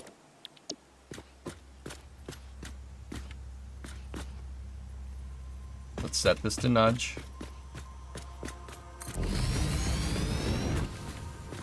What were the golden bullets inside of the shuttle engines? Oh, that's a slang term for a piece that came off during 51F.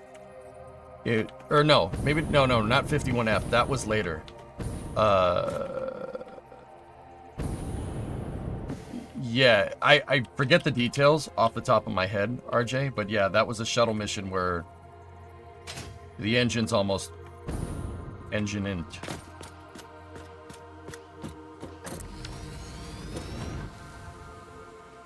Plugs for the injectors. There you go. Yeah, the injector plugs. Thank you, Dean. Thanks, man.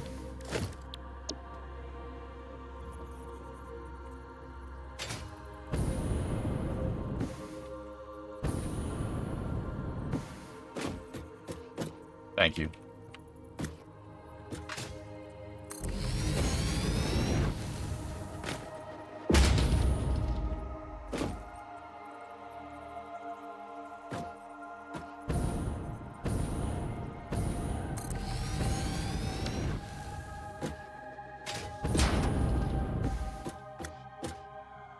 We get this right, we should be able to fit 6 of these in here and not have any clipping problems. At least on the very top here.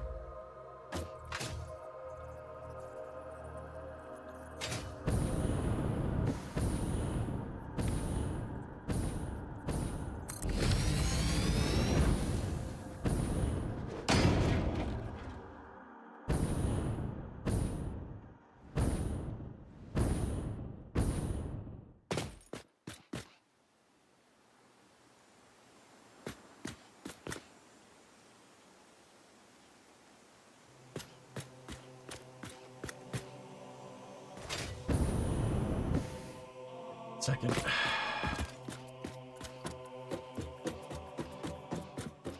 Crispy just shook his head in disgust, but he doesn't know why.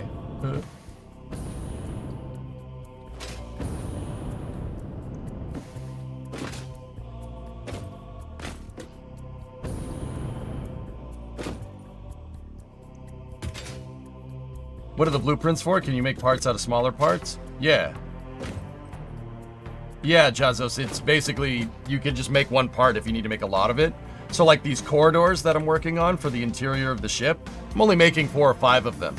And then we could just keep making it over, and we could keep duplicating it over and over and over and over again. And eventually we'll finish with a gigantic ship.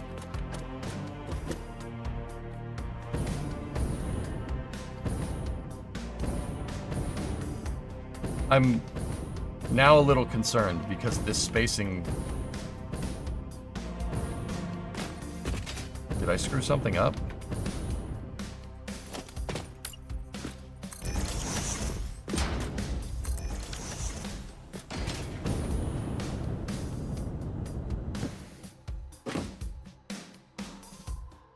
I did. Yep.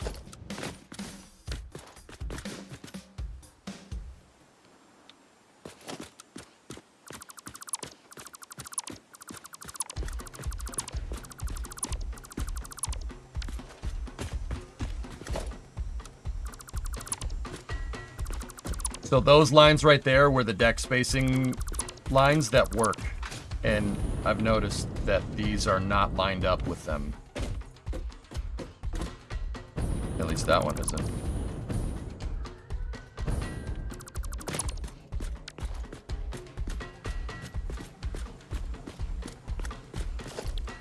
Why? What did we do wrong?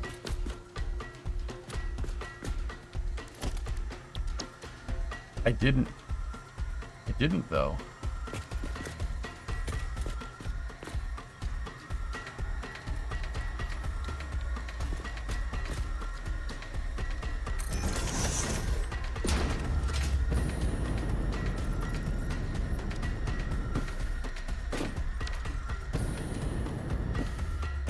Mr. Dick.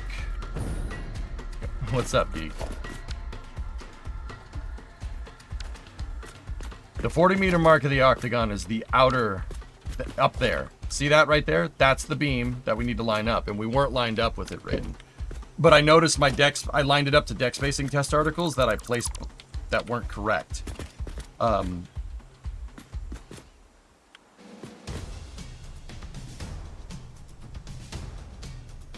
We might have to place this stuff half-meter offset on top and on bottom. I think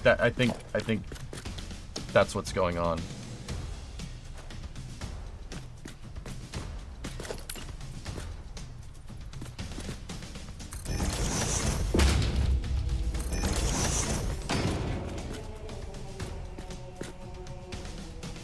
Because of the 40 meters on center. Let's check it.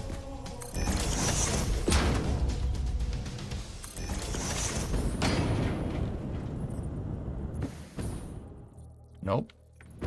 That's not right. And like I said, why am I being super retentive about this? Like, anal retentive about it? It has to be right. We're building thousands of these things. If it doesn't line up after one, it's not going to line up after two. And it definitely won't line up after, like, 100. Remember, there's like...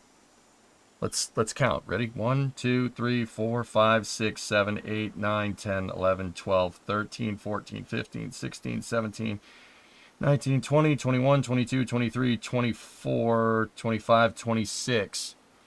26 decks, and then 1, 2, 3, 4, 5, 6, 7, 8, 9, 10, 11, 12, 13, 14, 15, 16, 17, 18, 20, 21, 22. 26, or 22 levels, or 24 and 24. 24 decks, 24 levels. So we're 48 levels high. Or, I mean... I'm using the center line of the ship to mark the denomination or demarcation between decks and levels. On a Navy ship, it's the draft line.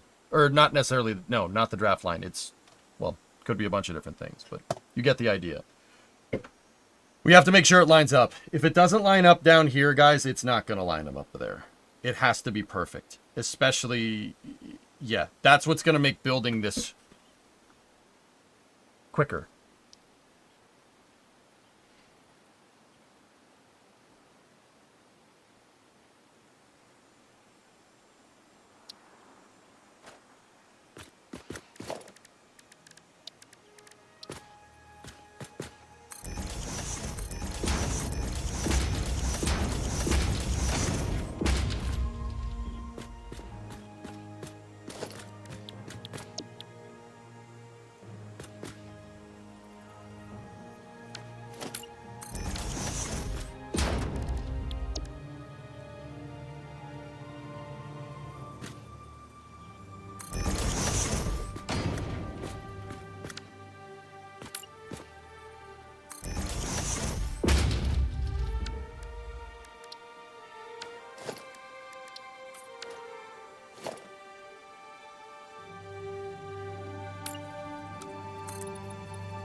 You're crazy for doing this. Thank you. Unfortunately for us both, I like crazy.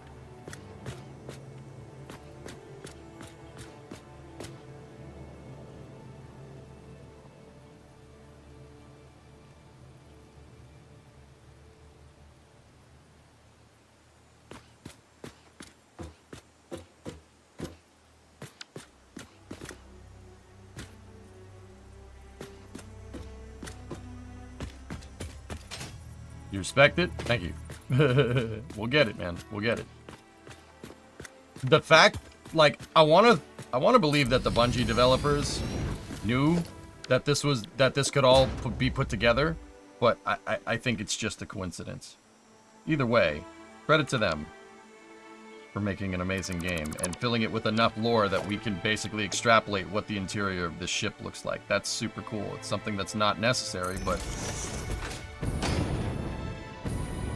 a surprise to be sure, but a welcome one.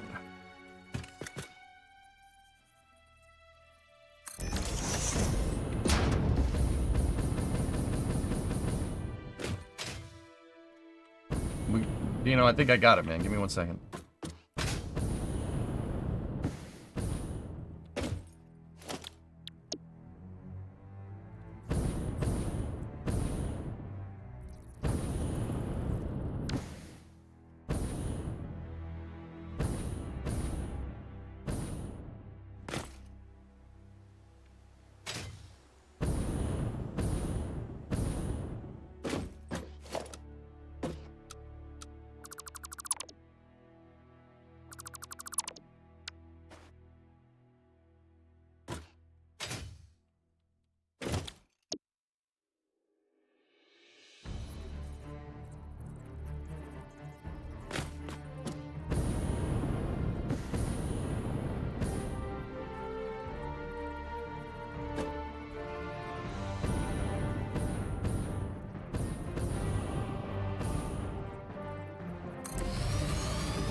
How are you gonna get the lizard doggos on the ship?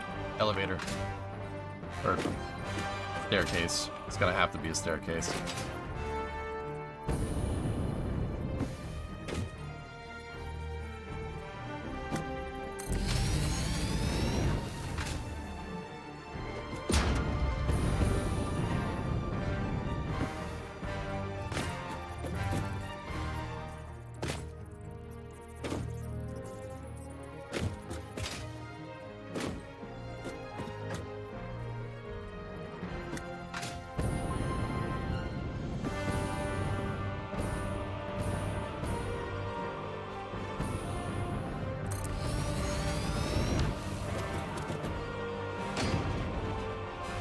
Shuttle stuff. Stack is 616 parts. Cool. That didn't load anything. Yeah, it's not loading anything, Jay. No, it doesn't. You gotta make an album and link the album, dude.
Yeah.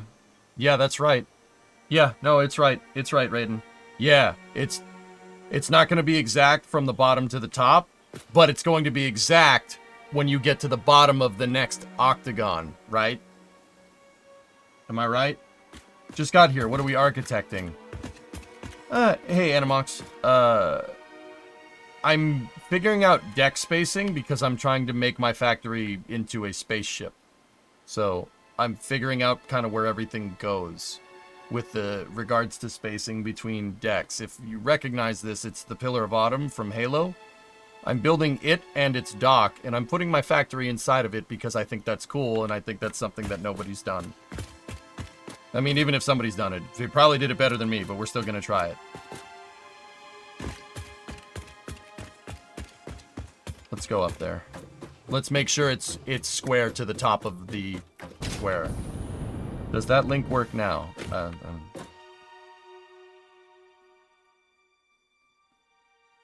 Ah, yes. Very nice shuttle stuff. Very nice. A little hokey? Yeah, it is. No, I know it was a typo, dude. Yeah. Crazy, right? Should be a good time.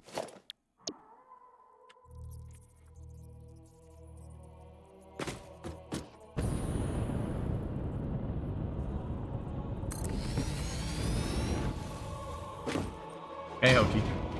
How you doing, buddy? So what I'm doing is I'm figuring out what the spaces are going to look like inside of the ship, and I've already built the dock for the ship right there, and then I have an outline for the ship right there. Once again, once this all starts coming together, we should be able to build this out pretty nice. For a brick, he flew pretty good.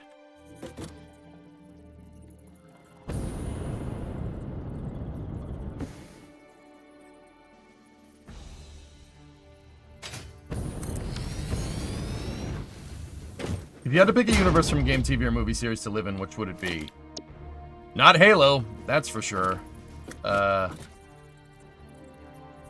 that means the Flood exists, and yep, you know, not about that life.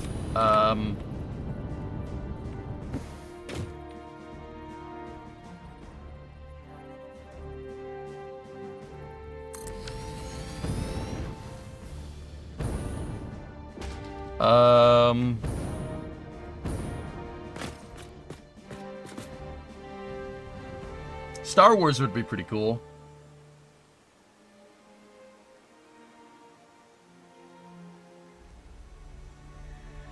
What do you think, Drool? Just scratch the shipbuilding itch or what, brother? Stardew Valley. Yeah, there you go.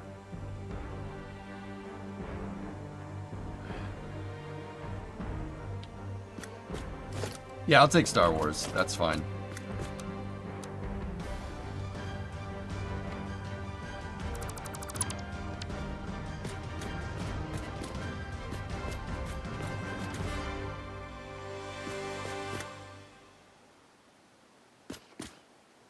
Okay.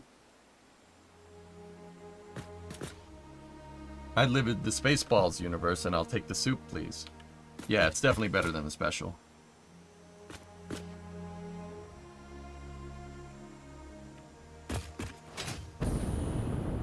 Now, Raiden, are we 2 up? Are we 2 meter up from the bottom of the square on the 7th deck?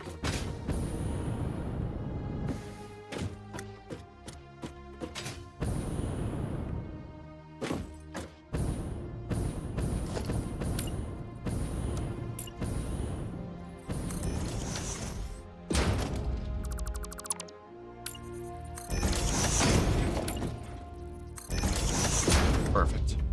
We're good. We're solid.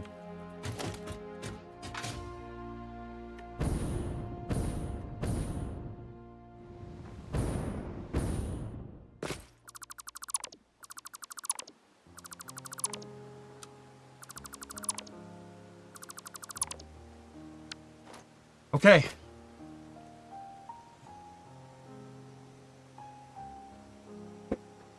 The life of the average citizen in Star Wars isn't that great, especially under the Empire. Yeah, well.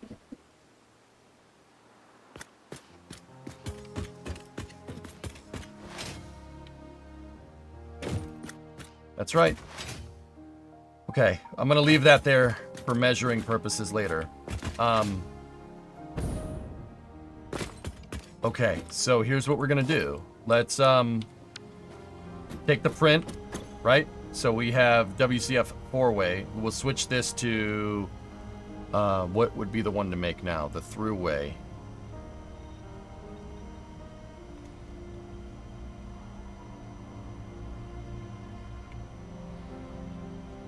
Actually, hang on. Cancel that.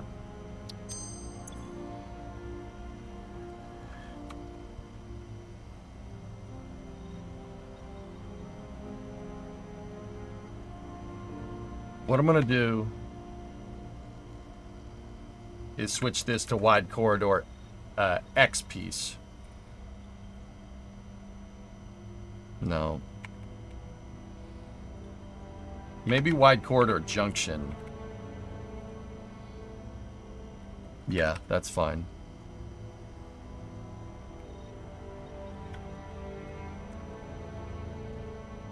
Wide corridor junction. 4-way fixed spacing. We don't need fixed spacing, so I'm going to get rid of the other prints. Okay. Save. Alright, cool. Let's go into my blueprint designer. Get rid of that one. Nope. Dump that. Let's go into edit. Remove that print. Okay.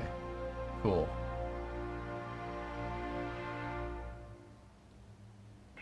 Okay. Sweet. All right, now let's do... What would be the next one to make?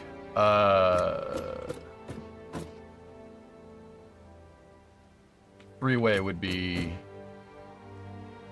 Yeah, we could do three-way. All right, so...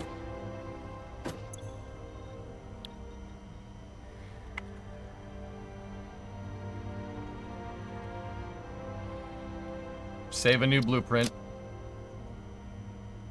Right. Now let's get rid of this side.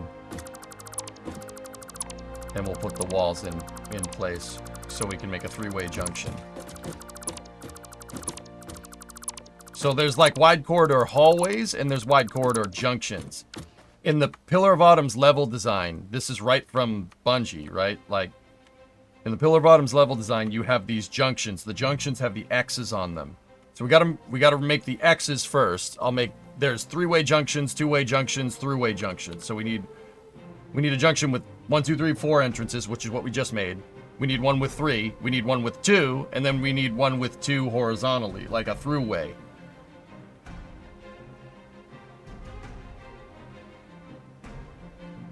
Yeah, okay, cool.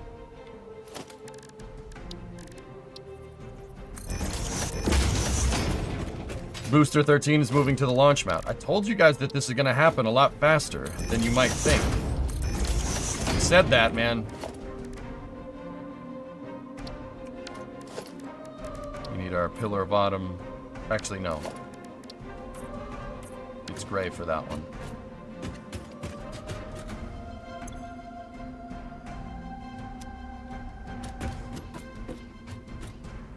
Okay. That's the three-way. That has the spacing. Go. Save. Overwrite it. Now we need the corner.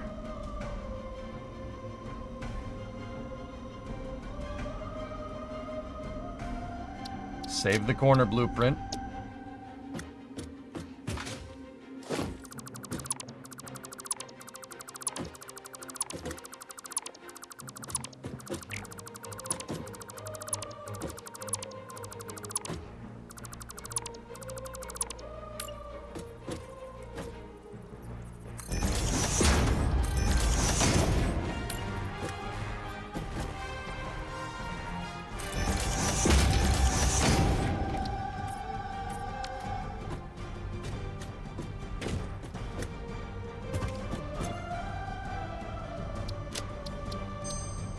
Okay, clear the blueprint designer.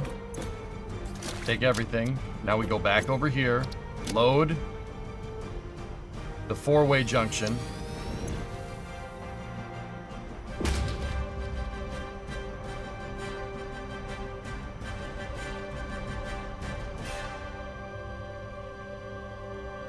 Okay, save that as throughway, right? And now we gotta tackle 2 of the walls on either side and make it a throughway corridor.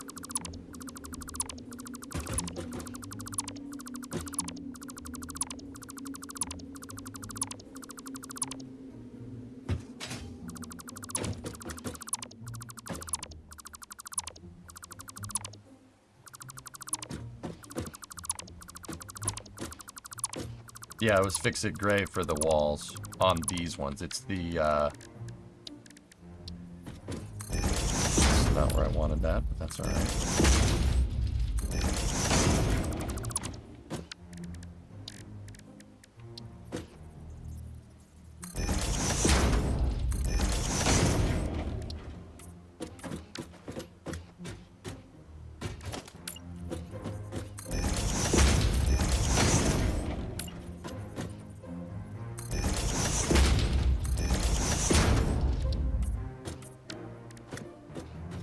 Okay, there's your throughway.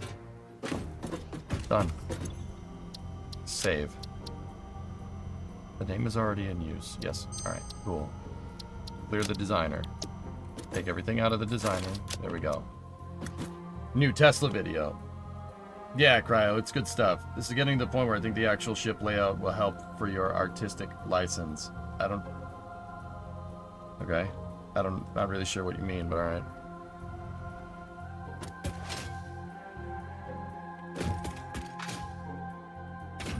Alright, now we need to set spacing on these things. On the wide corridor, not junctions.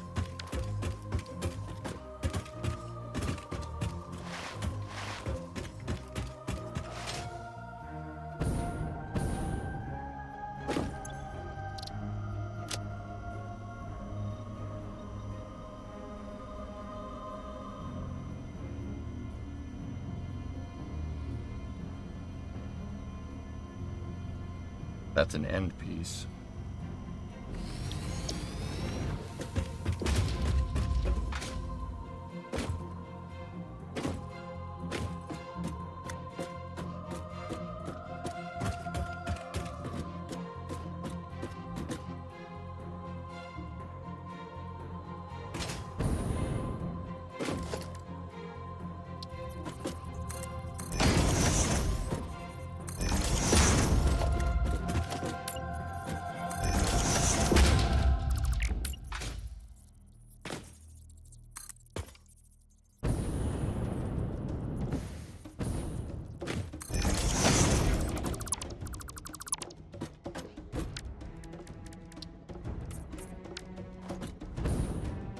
That's your fix.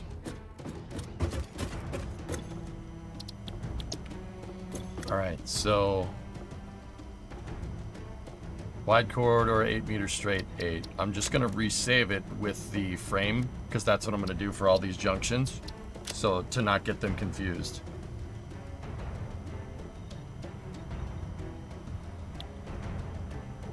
Check with the test article first. Okay.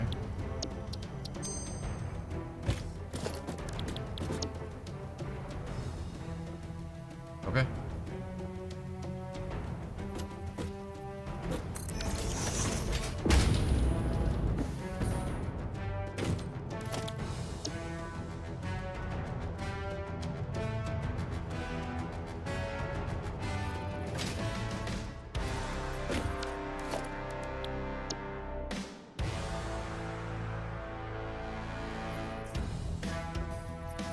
Now this, the thing that I placed, because I didn't save anything, I didn't save the blueprint yet,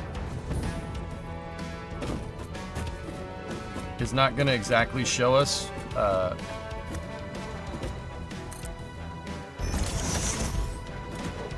it's offset.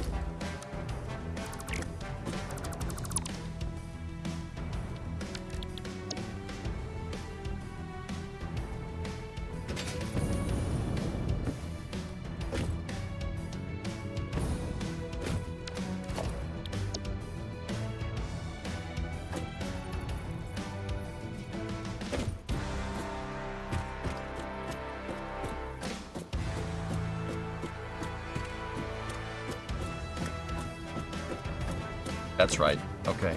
We're good. Brayden, are we good? Double check me. I'm serious. That's right.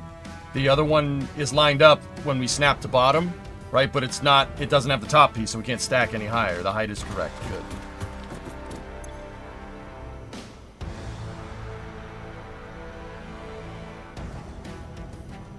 That's just wide corridor.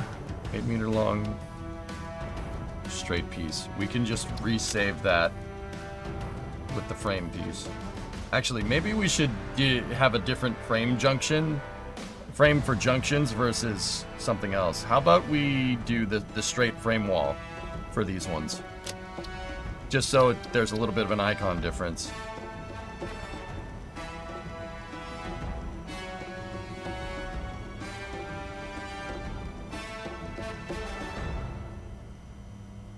Yeah, I like that idea.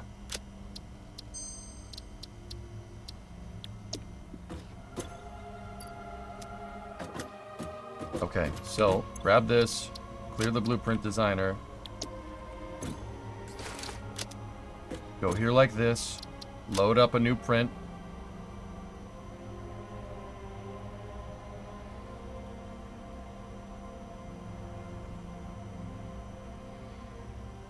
Corner throughway. So, what's that? The bulkhead? Yeah, we don't need to worry about that. Just clear it. So we have 3-way, 4-way, throughway, corner. We got the straight piece. Now there's an end piece that we need right there. We need to add the spacing to that one. Oh. No, that's not the right piece. Not yet, at least. We do need to modify that one, but that's not in the order that these were made. We need straight end, like that. Straight end is just that piece without a bulkhead on it. You know, okay, hold up. Hold up. Clear blueprint designer.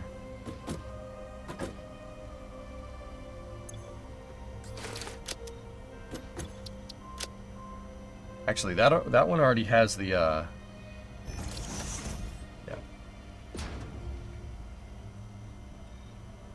Wide corridor junction. 8-meter long wide corridor straight piece end for reconnecting to a wide corridor junction. Cool. Select the icon. Put it in as a frame wall, like that.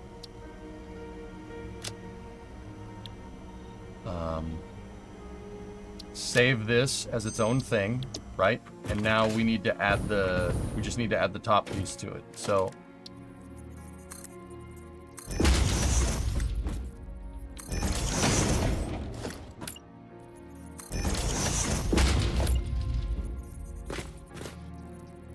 getting this spacing right is going to make this a lot easier to make.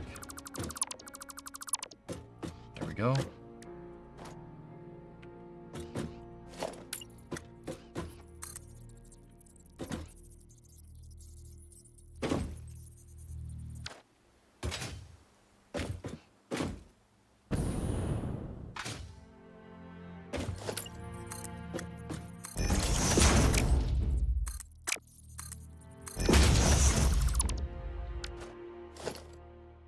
Actually, yeah, it doesn't need that. We can just have that. That's fine. It'll save us tons of steel doing this way. Okay, measure it against our deck spacing test article.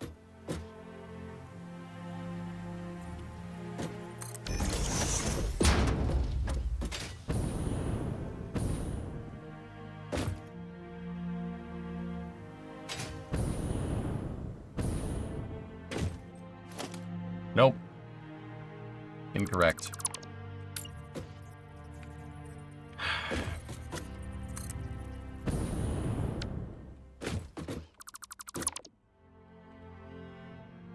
Sorry, I know this is a little bit of busy work here, but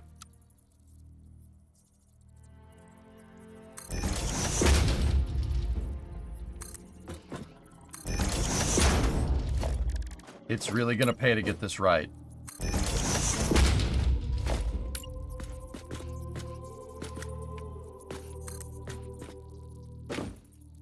I'm locked in. I'm on fire.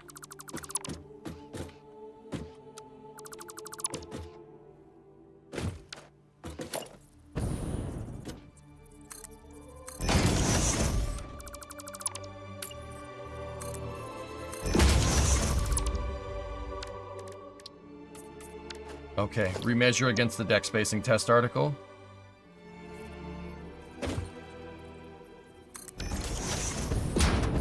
Top of the I-beam should be coplanar with the top of the spacing article. It is.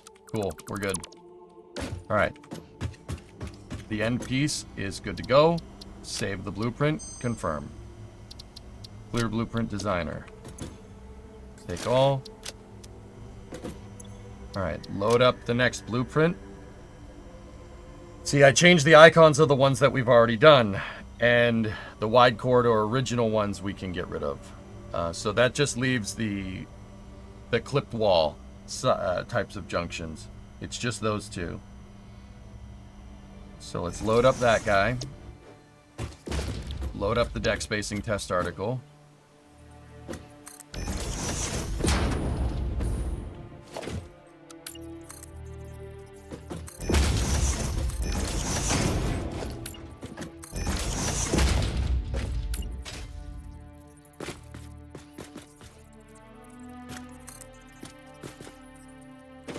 Getting this spacing is crucial because it's going to make getting all the decks to work together.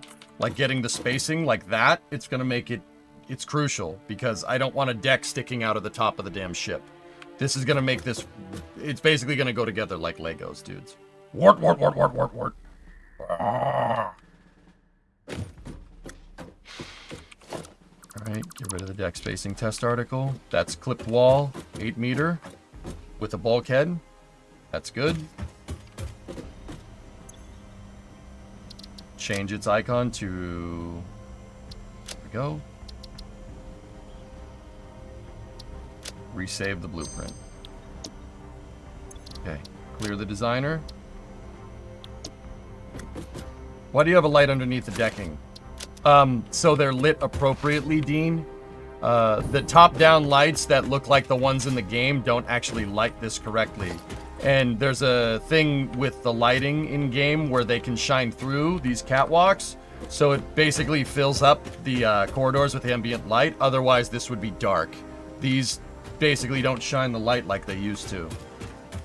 So we basically fudged it and put one in the floor. That kind of became a happy accident because it does change up the flooring. You get some variations in flooring texture here. See? Get variations in flooring texture, you know, between the grip metal and the catwalk, right? And yeah, and I think it just looks nicer. Last thing you want is to expose your deck. Yep. Okay, load up. We need 8 meter clipped end piece right there.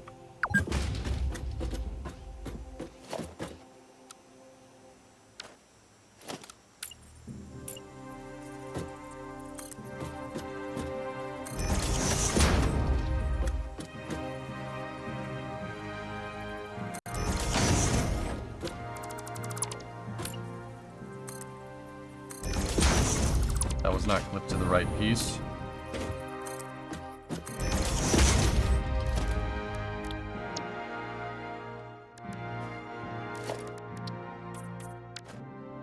Oh, no, that's not even the pieces that I'm going to end up using. What am I doing? Did a step out of order there.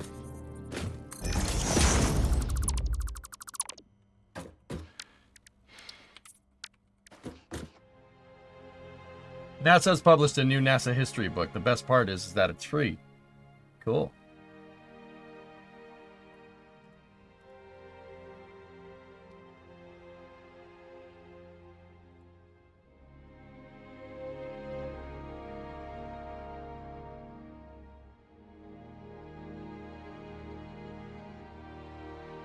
It's on the Space Exploration Initiative. Cool. You know. All right, deck spacing test article.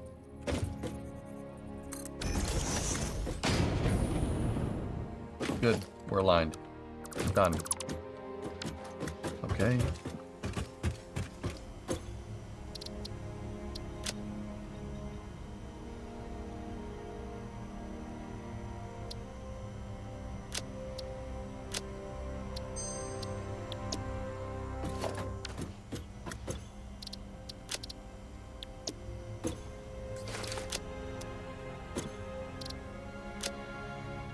All right, cool. That's all of the different pieces that we've done thus far. We're still gonna need to work on making small corridors, which are 4 meter by 4 meter corridors. We can work on that now and get the spacing right. How are things in Azudzad? Good, good, good. We got the spacing figured out, which I'm very happy about. We actually don't need this one anymore. And I'm getting rid of it so we don't ever get confused that this is the right one. I don't think I will after what happened, but you never know. Don't trust future EJ. Past EJ. And then simultaneously, we can't trust past EJ either. Nobody can be trusted.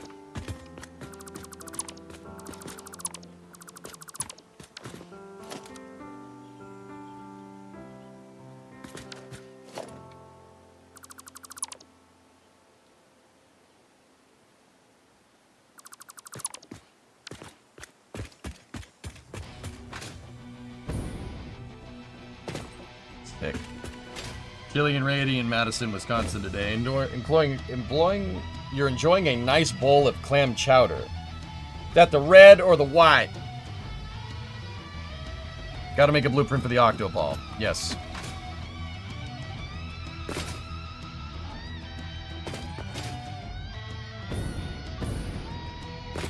There's a console command that can return the side lighting back to the update 8 settings. Yeah, that would have been useful before I just saved all these blueprints, Talon, but, yeah, we'll just roll with it. Dumb question, what is red clam chowder? Yes? I don't know, man. I don't have seafood. I don't eat seafood. Well, I do, but I don't really like it. White? Yes. Ooh, another thing that I wanted to check is, never remember that. White? Another thing that I think would be cool is can we... Oh, yeah, we can. Make blast doors.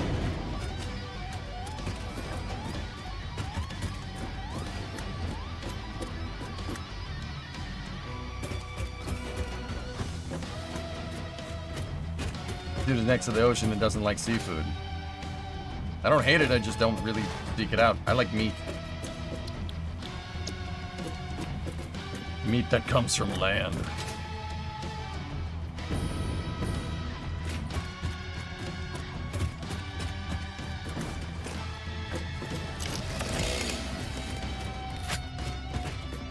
Little people first!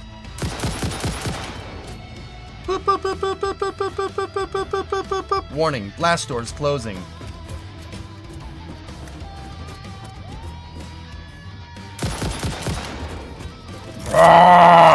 Wart.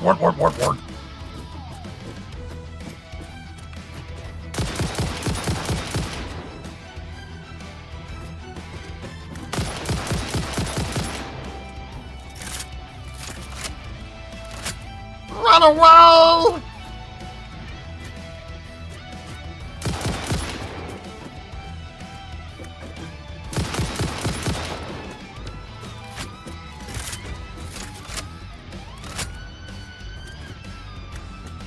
It's not a sign-specific setting, it's a global thing. Yeah, I figured.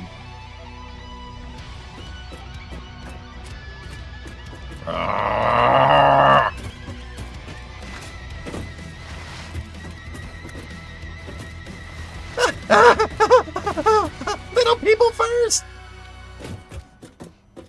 Anyway, I think we did good. The cool thing is, guys, is check this out. You know, all these parts that we just made. Actually, I gotta delete the old ones. We don't want those. Move it.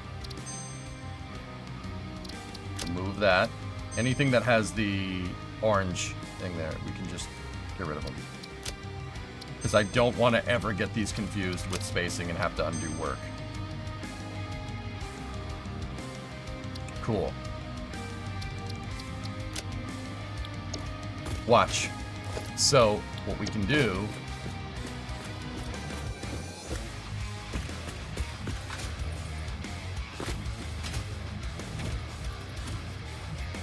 They lock together. See?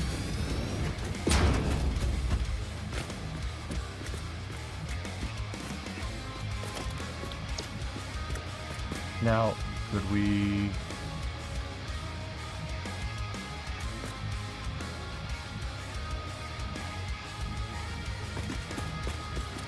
Yep.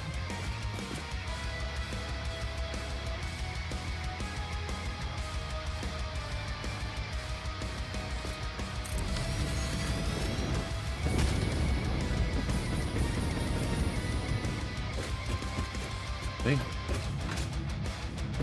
They'll interlock.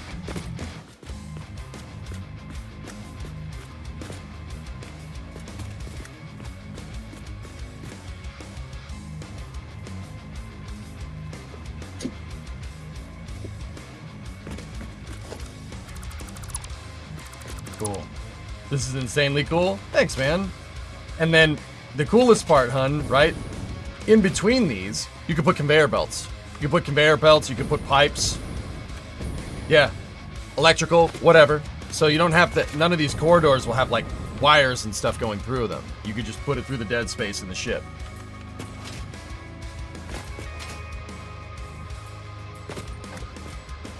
Stick. Yeah, drummer, it's good. It's sorted. The next thing we have to do is we have our wide corridor. There are some wide corridors with doors on the side, but I figured, you know, if we want to do a wide corridor with a door, we just modify it. Like, the way I made those things is that they can, the way I made the corridors is, I built them so you could just punch out the wall and put a door in there instead, like that. But we do need to work on the small corridors here. Yep. Just like how the game has. The game has those maintenance ducts as well. And the maintenance ducts are only 2 meters tall. See? We could even do a brush set like that if we really wanted to. Medium corridors should be 12 meter.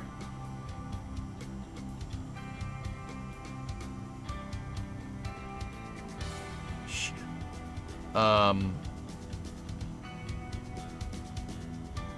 Okay.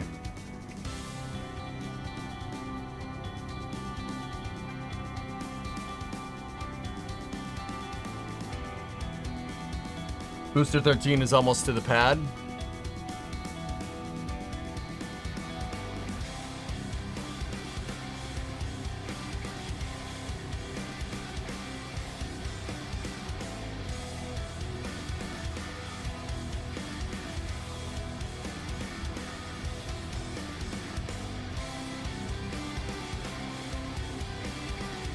Next one up. Let's go.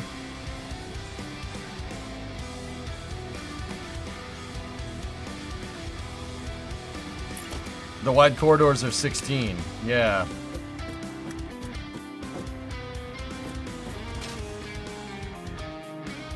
Hey, Cheresto. Alright, Raiden, are you sure? Because that means I can't do... Like, if I wanted to fill this area in, we'd have some pretty hard trouble doing that. I thought they would be 4. Aren't they...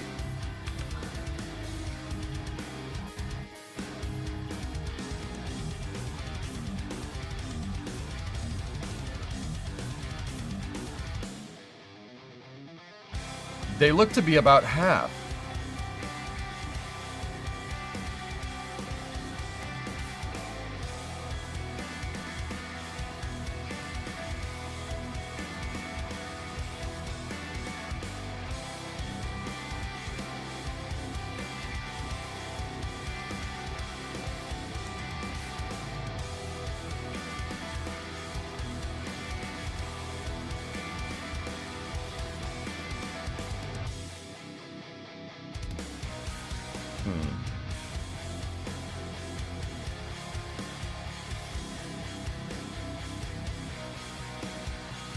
Well, I'm just thinking, see, like this space. If I had 8 meter between junctions like this, if we had an 8 meter corridor between junctions, right?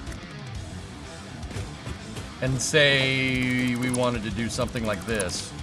See, I made these so you could just modify them very fast. 4-meter junctions would work very well with this, you know?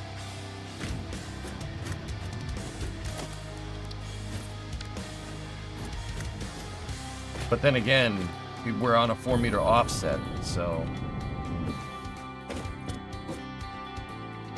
I think, side note, Raiden, we need to make a 4-meter variant of that, of the wide corridor. Problem. The next logistical challenge. How do we make a 4-meter wide version of this when we don't have a 4-meter long wall?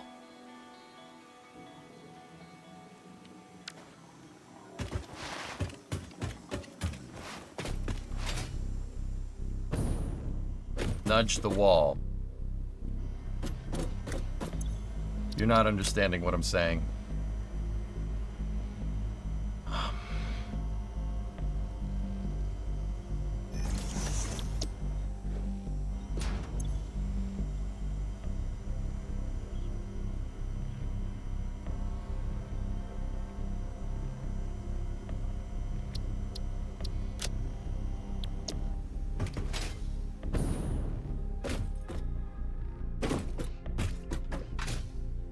No, there's no half wall.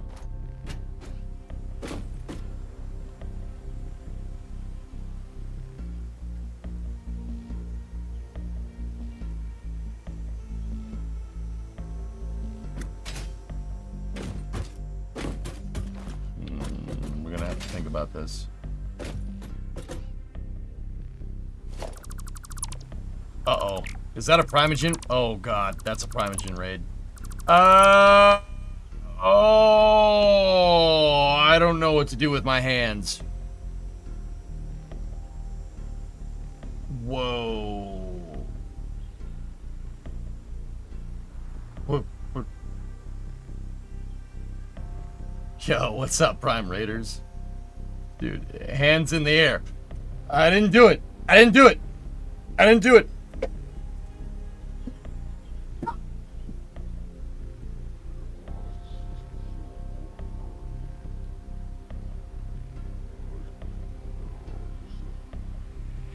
Oh, you're under arrest, criminal scum. Why are you running? No reason. So what's going on? That's a Primogen raid, guys. That's a huge raid. What's going on, Raiders? Guys, if you don't know Prime, he basically does what I do with Space News, but with coding. Very, very fun streamer to watch. Good dude. Good dude. Also likes trucks. I am a fan of trucks. There's a live shot of my garage. I love old trucks. Prime likes old trucks. So we're good. We're good.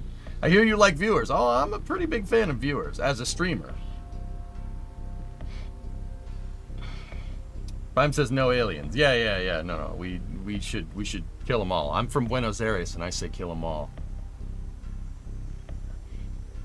NASA? No, Cold. I'm not NASA. I do what Prime does, but with space news, with what's going on in the space industry. Like Prime does the coding stuff, right?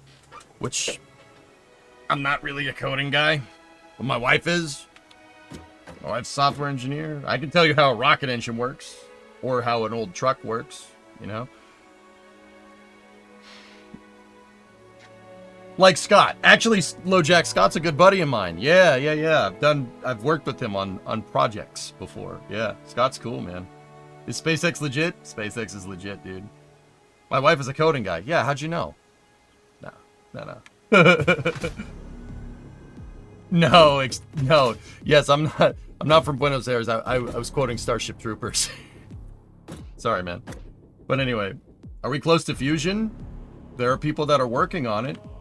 What I'm doing right now, guys, is I'm playing Satisfactory. And if you guys like Halo, I'm building that in Satisfactory and putting my factory in it. I like Halo. You build your own rocket satellites? No, nothing short of model rocketry right now, Dad Joe. But yeah, that's what I'm doing. But anyway, Prime Raiders, thank you so much for coming in. Guys, if you're on my end, give Prime a follow. He's a good dude. If you like software, he's an excellent streamer. Halo 1 only. Did you read an article about the satellite catapult? I actually have, Mozzarella. Yeah, that's crazy. Yep, Synergy gang. That's right. I have to. Do computer setup, man. Prime said that his reason for us not seeing aliens is because they don't exist. He said that if they did, it would likely they have covered the entire galaxy by now. Please explain some of the reasons why that would not be the case. The galaxy's huge, hippie. Huge. Huge. Across the galaxy to us would be as remote as, like, North America would be to somebody 1,000 years ago. That's, dude, you don't even know what's out there. The universe is gigantic. Like, gigantic. Like, our little monkey brains can't comprehend that scale. It's, yeah, kind of the Fermi paradox. Yeah. Dude, it's huge. Yeah, the thing is, that's what she said. That's what she said. What are you building? So this is I'm building the ship from Halo, and I want to put my factory in it in Satisfactory. I already built its flame trench and dry dock for it. But right now, what I'm working on is getting my deck spacing right. Yeah, I know. There's some math involved here, right? So the ship in Halo lore is built out of an octagonal structure. So there's a cross section, and that's the outline of the ship right now that I have. I have octagons here. If you're coming from Prime, you guys might appreciate this. So what we're figuring out right now is the spacing that we need between all the levels on the ship to make sure that the levels jive with the octagonal structure of the ship. So, check it out. And this is right from Halo lore. This ship is built out of an octagonal matrix with a 40-meter octagon, a diameter of 40 meters on the octagon, and then there's these little squares that are in between. Those squares are 16 meters. And we took these dimensions, and at first we were like, yeah, okay, they probably just did this to make it look nice. But we took that and we actually ripped the model from Reach, and those dimensions actually line up with the model. So in Maya, I have a copy of the model from Halo, right? And we've been measuring it in CAD here, right? And I've been checking that against the octagonal structure design. And we're figuring out that the spacing actually all does line up. I don't know if Bungie did that on purpose, but if they did, that's pretty rad. So yeah. Dude, I'm a nutso Halo fan. I love Halo. I played 1, 2, 3 ODST and Reach because that's the only Halos that there are. Anyway, I played all those and I'm a big fan. And I thought that would be a cool build to show off Unreal 5 because Satisfactory 1.0 is UE5 with Lumen. So how sick would it be to have a gigantic freaking ship floating on the Satisfactory map in its dry dock? So that's what we're working on over here. That's Halo. Yeah. Okay, you guys got it. You guys understand. You picking up what I'm laying down. Right on. Because Satisfactory deserves this much attention to detail. Yep. So, yeah, that's what I'm working on over here. Guys, like, once again, I'm EJ. Prime, thank you so much for the raid if you're out there, dude. I really appreciate it. I watch almost every morning, dude. Bungie Halo, because Halo. Yeah, Orc Blood. Okay, you guys are picking up what I'm laying down. Right on. Excellent.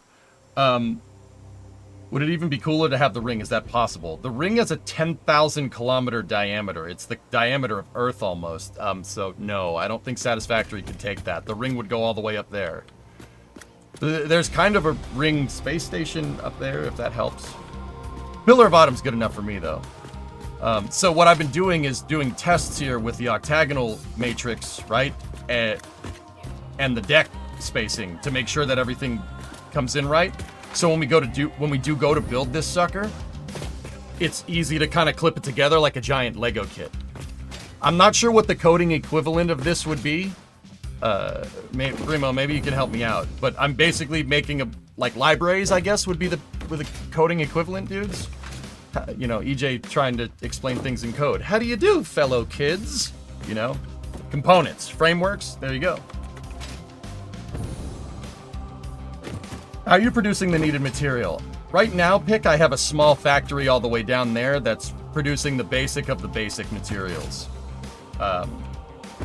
Libraries is fine. Yep. Object-oriented design. Yeah, there you go.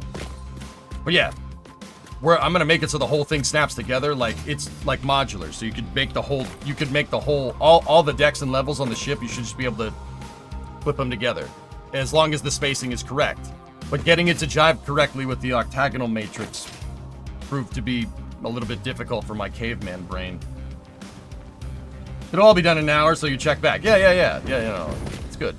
So right now I have a concrete factory that produces copious amounts of it because I needed a lot of concrete to make that. Yeah, I have a basic factory going right now. You're not gonna need that much of crazy components, just a lot of the regular components. But, so this is what I want the end result to look like. I did kind of just a little testing over here with how the dock and everything should look like. I want it to look like, I was kind of trying to get some like sand trap vibes here if there's any Halo players out there. Yeah, that's what we were trying to do here. Trying to get some real Bungie multiplayer level action going on here. And I think we did it. I think we did okay. This is an amazing game for programmers. It's designed for systems and scaling. Exactly. Yeah, Sabbath, exactly. These industrial engineering games are prime for Prime Raiders. In fact, I'm not sure why. Does Prime play Factorio or this? You probably dig them. You probably like those games. I placed a lot of these by hand, Jabberwack. Yeah. You can place them in batches, though, and you can blueprint stuff like what I'm talking about. But yeah, a lot of this, just for this test, was placed by hand just because I was trying to figure out what I can break down. You got to build it first and then break it into pieces, right? How are the Titans? We should go check.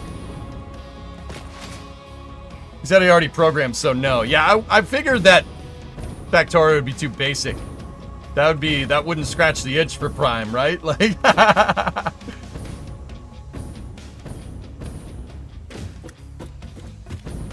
it's just an oasis over there. And then, yeah, you in Satisfactory, you have these little lizard doggos, and they give me cool parts. Like screws. Hello. And rotors. And steel beams. And cables. And encased concrete beams. And turbo motors. Yes! The Titans were good to me today. Hello, Titans. This game is as complicated as you want it to make, or it's as simple. Yep. And I figure we'll take it to the next level by building up on that level up there. No, where are you going?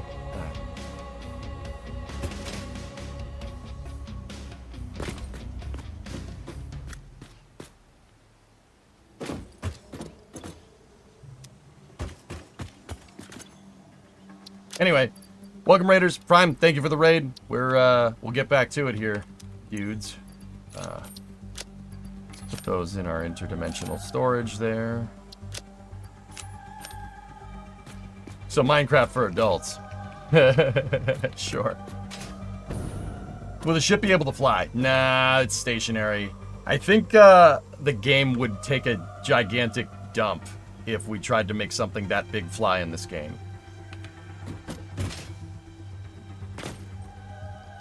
Yeah, guys, if you want to learn about what's going on in the space industry, in about two and a half hours, I'll be discussing what's going on in space. Like I said, it's pretty much what Prime does. You go over what's going on in the space industry, you know, swap out coding for aerospace. Yeah, that's good stuff, man. But yeah, right now we're playing Satisfactory. I gave myself a couple of months to finish this thing, and you know how it is.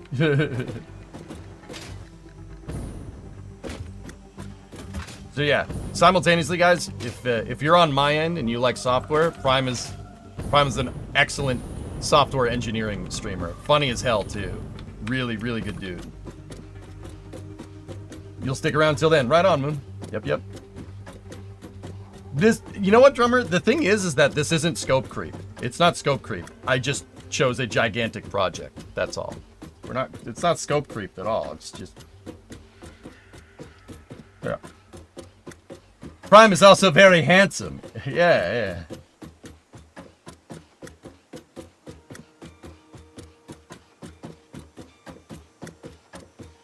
Store citizen. Nice. Satisfactory is multiplayer pick, but I like working alone. Show the inside of the mock-up. Sure. Yeah, Jack, you can build big in this. So I'm gonna build big, right? Like, Game's in Unreal 5. Unreal 5 is insane scalability.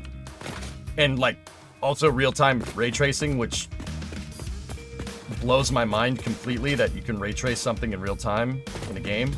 But, yeah. Alright. Let's see how much you can scale this. Over here is where I've been working on figuring out the bulkhead design for the ships. So, I don't know, if you're a Halo fan, you might, this might look familiar.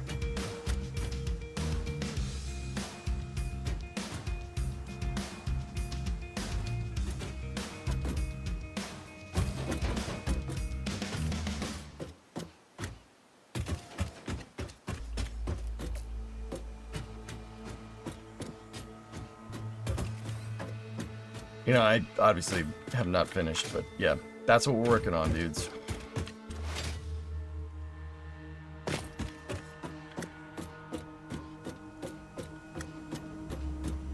Nice corridor. Thank you, Bendon.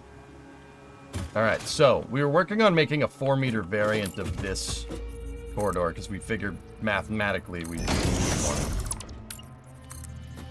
one. Problem is, you're gonna have trouble getting the roof figured out correctly.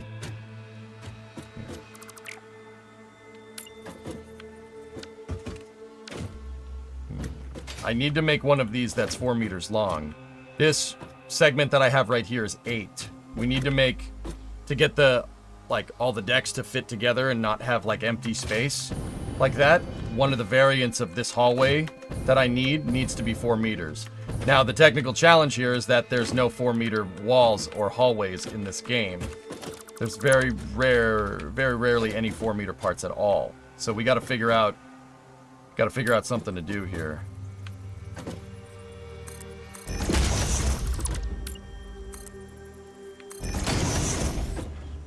Give tour.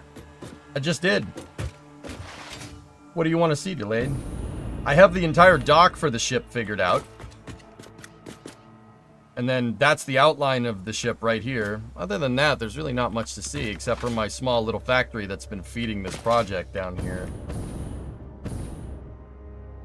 Yeah, see, I got some basic iron, basic copper, and then I have a little bit of an oil patch over there. Basically right where my mouse cursor is. That's a pole. I have basic oil production way over there. You can just see one of the conveyor belt lines. And then maybe the smokestacks from some of the refineries. So over there, I make oil, bullets, plastic, rubber, stuff like that. Over 100 hours, your factory is so small. And it's not the size, it's how you use it, something.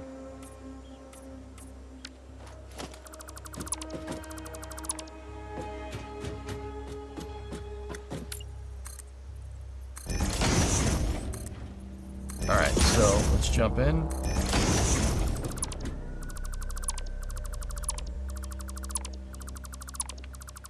And let's start trying to see if we can make a 4-meter variant of this dang thing.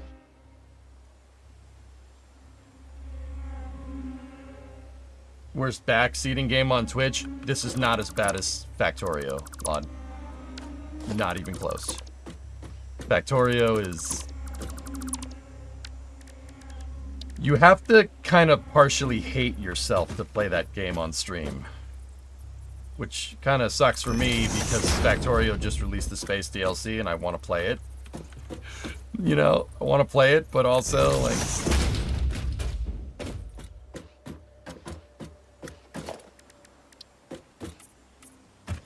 Do it.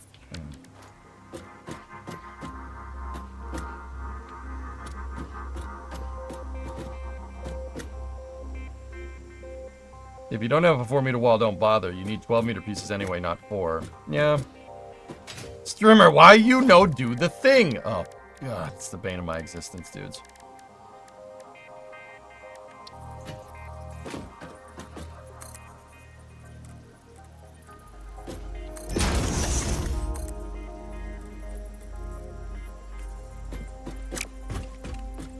But, I mean, I don't know. The other thing is that, you know... The other thing is that I don't mind backseating if I'm screwing something up. Like if I'm doing something, like it's very possible it's, you know, I'm working on something and people are like, dude, that's completely wrong. And I'm like, yeah, you know what? You are correct. That is correct. So, you know, I don't mind backseating as long as people are constructive and not like complete jerk offs. Like, you can maybe be like a little bit of a jerk off, not like a complete one, you know what I mean?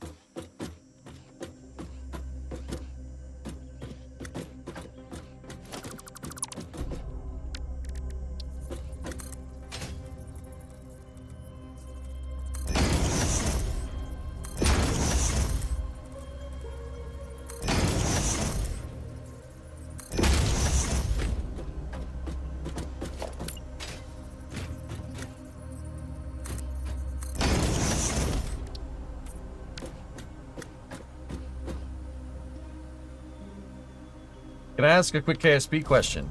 Anytime, dude.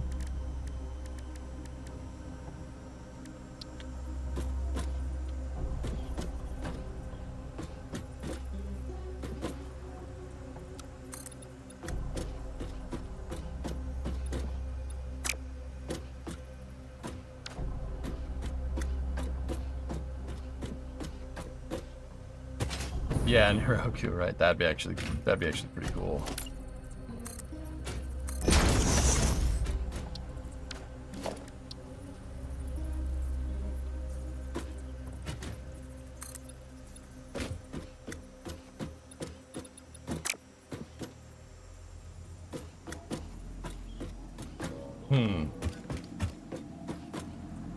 Alright, get rid of the lights for a second.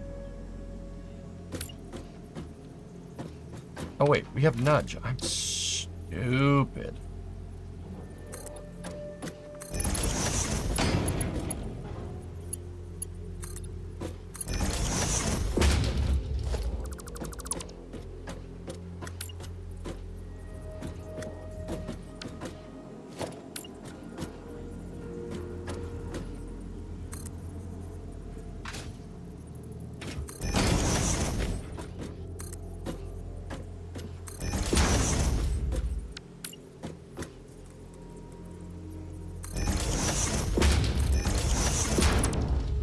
Oops, I forgot to copy the damn...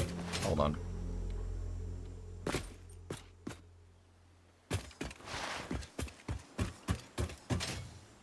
Will the final factory be a bunch of vehicle bays in the corridors?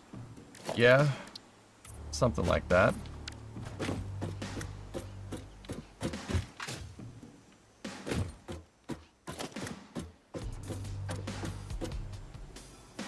Basically trying to land a module on the moon, but the landing vehicle connected via docking port doesn't slow it down at all using... The landing vehicle connected via docking port doesn't slow it down at all using its thrusters, 6.2 TWR, but the RCS thrusters do. Your thrust is being blocked. A rocket engine is pushing against something, Jack. Yeah, one of your rocket engines is blocked by something. You clipped the rocket engine into something. I'm 100% sure.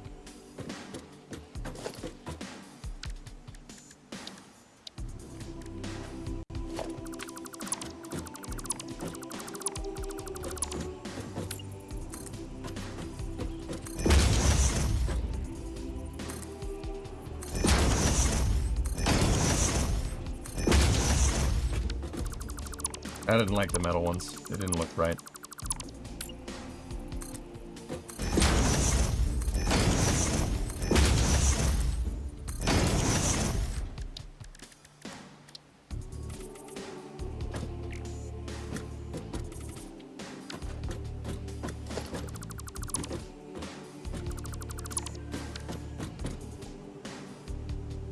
All right, let me see.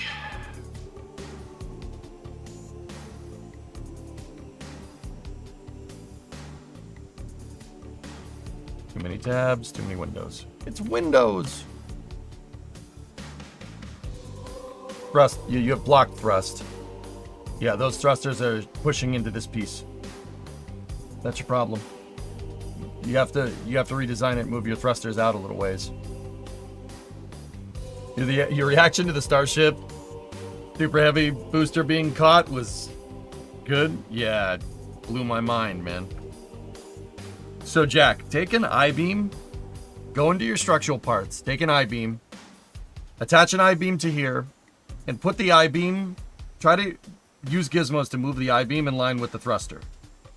Now take the I-beam and move it down and see if it clips. See if it goes through this. If it goes through it, your thrust is being blocked. Yeah, like I said, you have blocked thrust. That happens. So you probably ended up slamming this thing into the surface of the moon, which, oops. Learning mistake, or learning error, goal.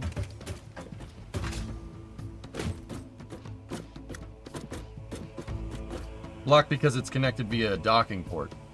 No, not at all. It's blocked because the thruster is blowing into the station module that's below it.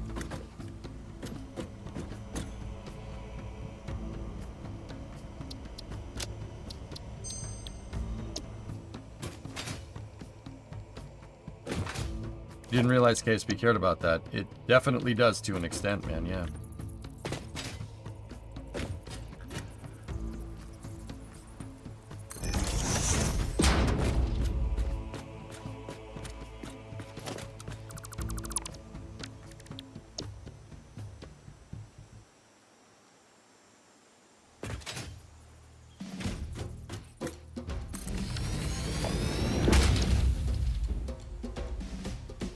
Okay, so we have a 4 meter, right?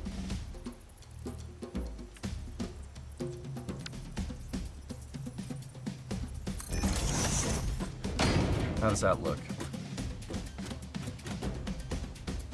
Good. Real good, actually.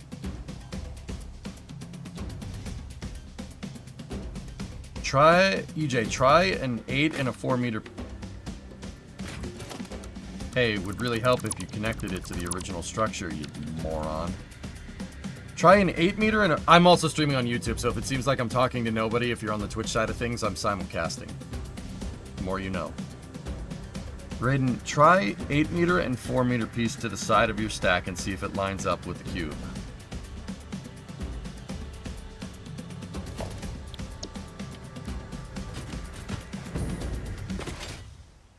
Really, really ridiculously good looking.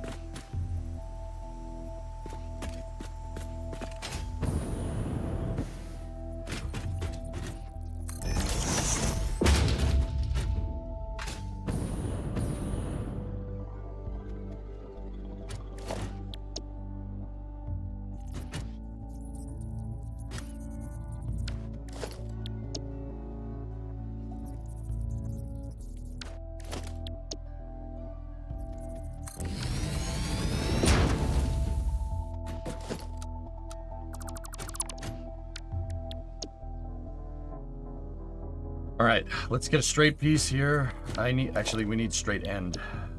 Because we're gonna put you wanted a 4 meter segment on this, right? Like that's what we're doing.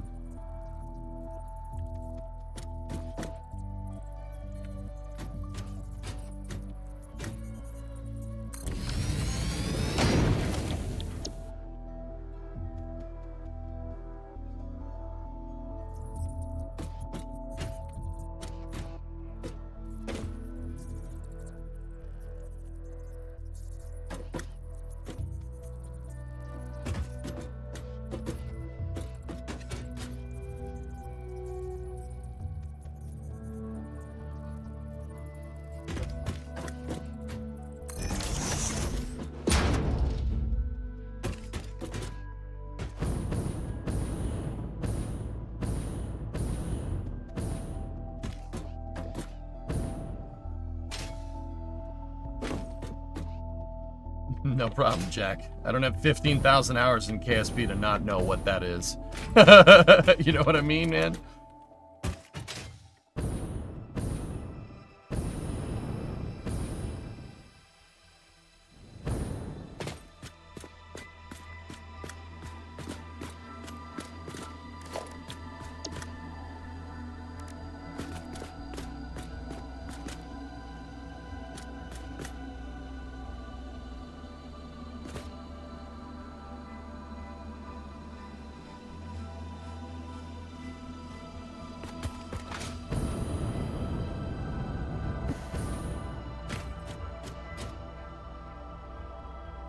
Yeah, the next 16 meter.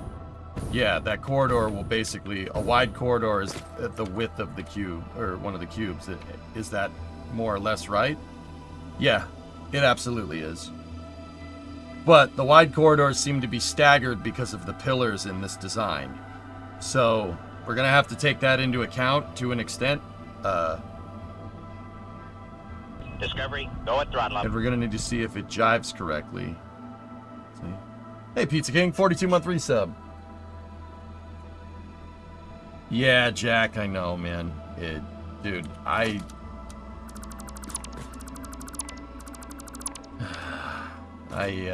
KSP2 really bums me out, man. Because that was my main game, dude. That's my main game, guys. I have like 15,000 hours in Kerbal. Built everything you can think of in that game. Like, and then some. That was my main, dude, and I had to, we pivoted to doing news, which I was already kind of doing, and playing other STEM games, you know.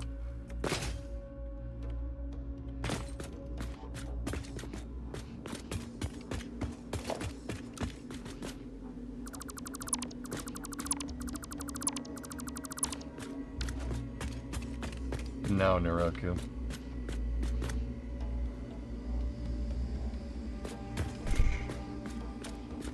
Now the next 60-meter room, I'm curious about. I would line them up with the cubes, not shifted like in the picture. It's going to confuse the heck out of you. We should see if it works, though, man. Because if I'm looking at this right, it actually shouldn't be too hard to get this correct. So let me show you. Get the four-way.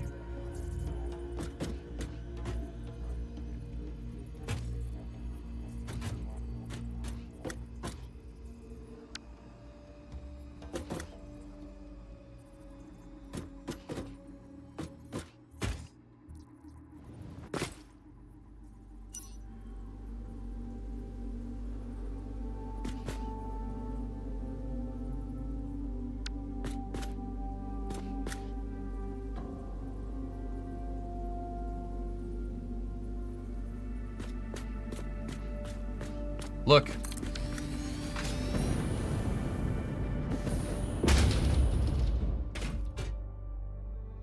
Check that out. Raiden, you see that? The pillar's in the right spot. It's in the right spot. So if I made a variant of the wide corridor with the vertical spacer in it, we're paid. We need to make the variant with the spacer piece in it. It'll work, dude. How cool is that?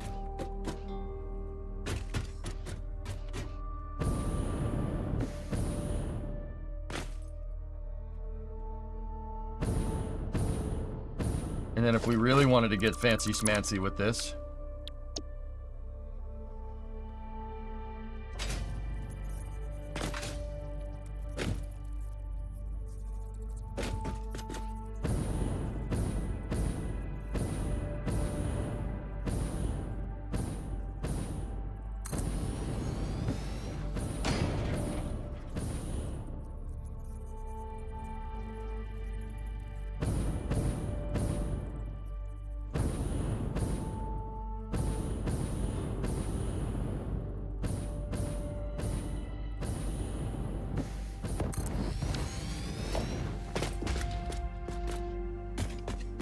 nah, you could set a jetpack to hover, not this one though.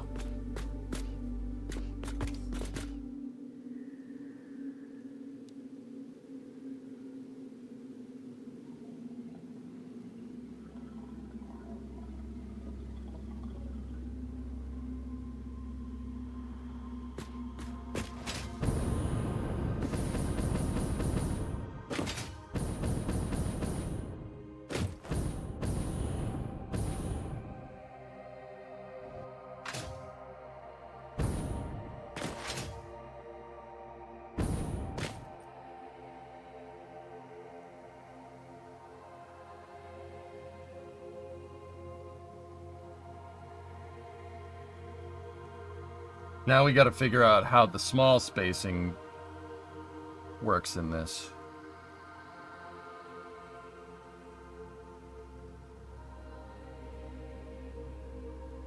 Okay.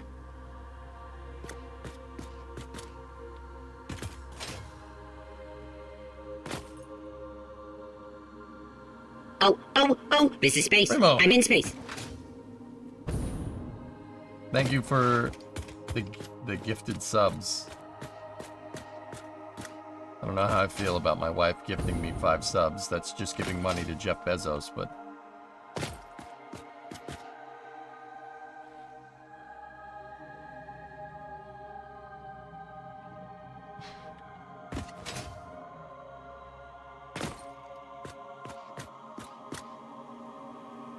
So is everything these days? That's a good point. Good point. Oh, this is space. I'm in space.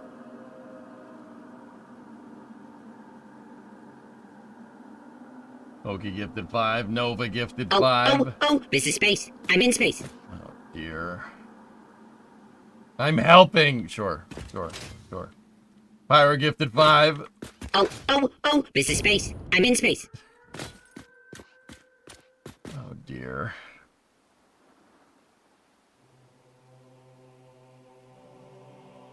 She orchestrated this whole thing, Element. Let's not pretend. Let's not pretend like you ain't playing games. Oh, this is space. I'm in space. ARJ gifted 5. Yum Food gifted 1. Oh, this is space. I'm in space. The YouTube people over there are going, I don't know what's happening. Good fella, 32 months. Discovery, go at throttle up. You definitely won't go back in Prime's VOD and seeing me suggest... Oh, God. Hey, Trip. Oh, this is space. I'm in space. Trip gifted 5. WD-40 with 36-monther. Phil's paid the bills with another 5. Discovery, go at throttle How up. realistic is Kerbal? Panta gifted a sub to Tori Bruno. Nice. Moon, how realistic is KSP? Oh, this is So, space. I'm in space. KSP will give you a damn good idea about how spacecraft fly. What I like to say is that... Oh, this is space. I'm in space. I'm in space. What I like to say is that KSP is like playing a good car racing sim. So like, you play like Assetto Corsa or iRacing or whatever. They're not going to make you a professional race car driver, but you'll know what's going on. You'll definitely know what it takes to drive a car around a track. That's what Kerbal is to aerospace engineering. Kerbal will give you the basics. It'll really, really demonstrate some fundamental concepts very, very well. And yeah, it'll demonstrate some fundamental concepts extremely, extremely well. It ain't gonna make you a rocket scientist though.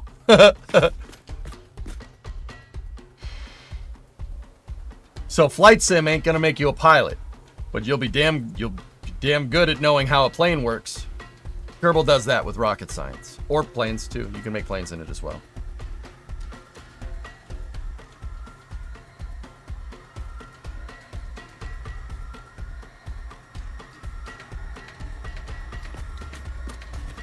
So it's pretty good, man. You'll really, really, really learn a lot with,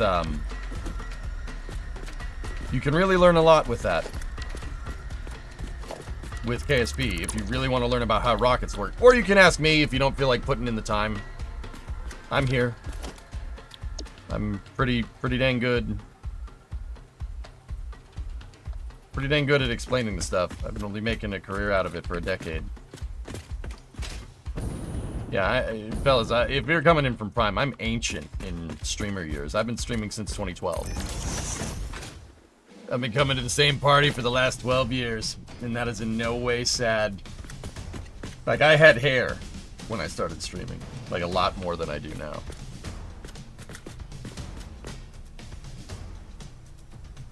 Is there a game like that for engines? Car motors? Automation? Automation is the name of the game. Yeah, automation. That'll teach you about motors. It'll teach you very well about motors. Dave, what's going on, buddy?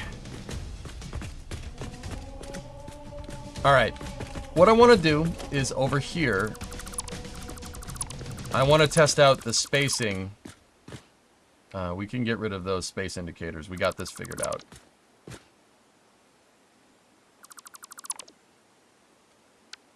Fuel, air, and spark. Not even spark, just heat. Just the right amount of heat. You could use spark, though. But yeah, fuel, air, and spark is the gist of it, yeah. Summer car is really good. Summer car is amazing. I mean, I probably have 2,000 to 3,000 hours in summer car. Oh, this is space. I'm in space. Tippy gifted 5. I play summer car on permadeath, though, so I really have never gotten to the rally, per se. But, yeah, whatever. It's fine. All right, so let's figure this out. I want to see if we can get this, if we can replicate this type of spacing. So that's kind of the next test here. So we can dump that, get rid of that.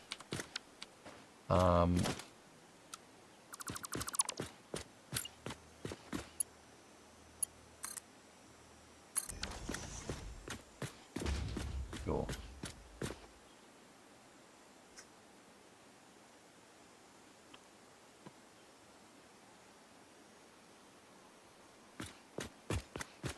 Dave, you closed the shop early today. It's nice to have a day in Michigan. Day here in Michigan to be working outside. Or inside. Yeah, there you go. Alright. So now I'm just chilling on the deck with your dog. That's how it rolls, man. That's how it rolls.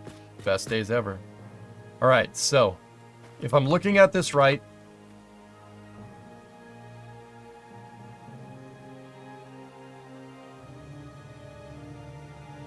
There's a wide corridor there with the cut through, right? So. Oh, this is space. Again, I'm in space. Tippy? Holy crap. Jeez.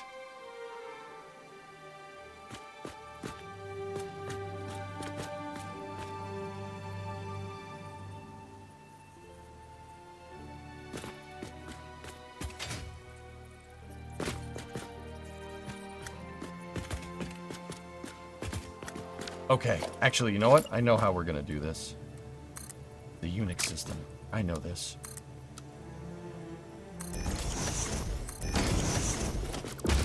It looks like the bottom deck has an open space right there.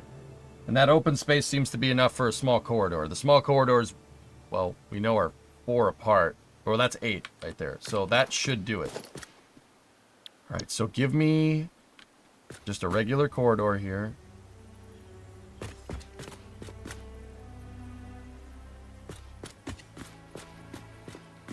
And that doesn't look right.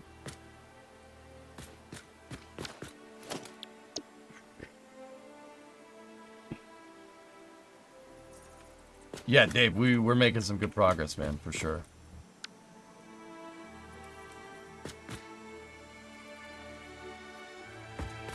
So, yeah, the beam doesn't look exactly... It goes basically from the bottom of the bulkhead to the top right, so... You definitely got to line it up like that. That's one clipped over.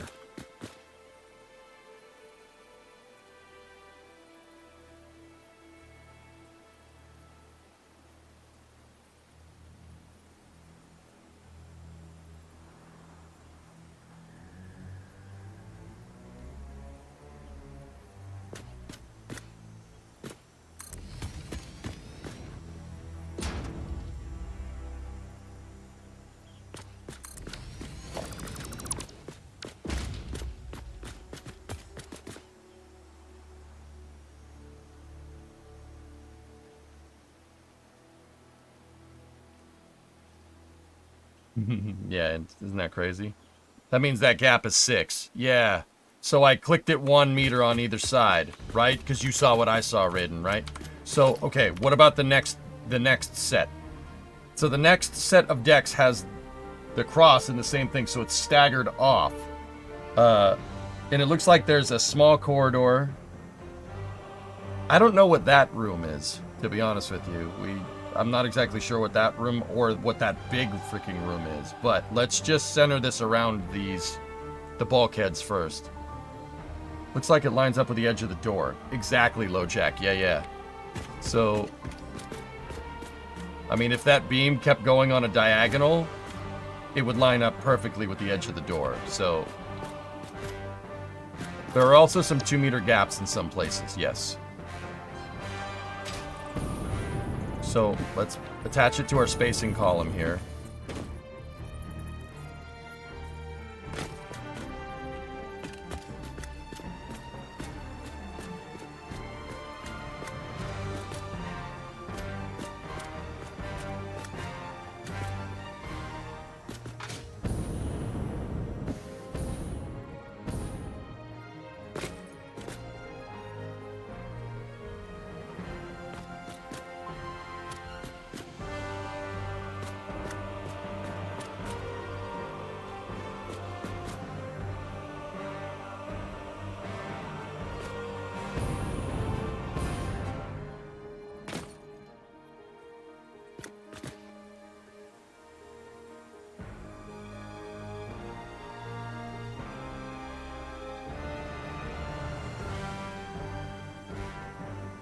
Okay, I need to go into the sketch fab here real quick. I need to see one of these with a vertical pillar going through it. This one. Where does that vertical pillar go through?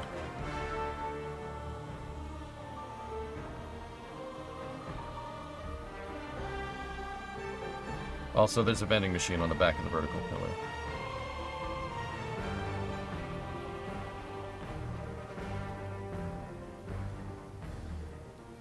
Okay.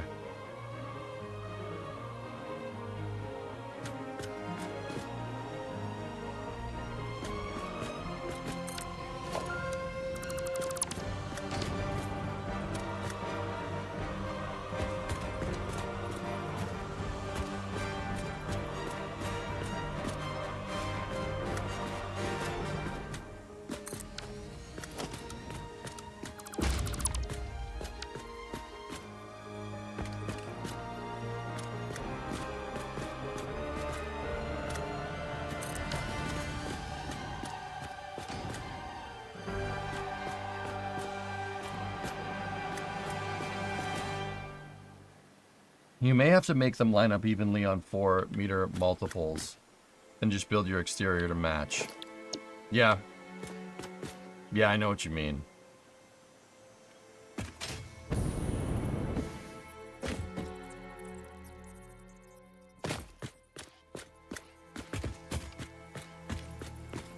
Okay.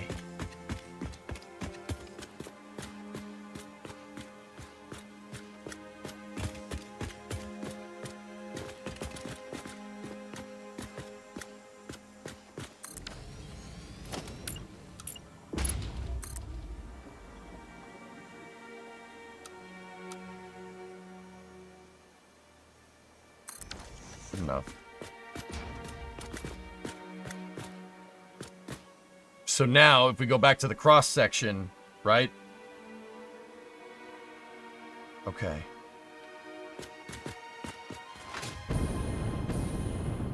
You need a double piece with stairs. That's the only place where the floors need to match. Exactly. Yeah, we gotta work on the staircase piece. Or I would say make it a stairwell, Raiden, because we don't really have elevators. There's no elevators in this. We could make a junction, vertical junction piece, so we could to make it so we could put hypertubes in, right? But yeah, for the time being.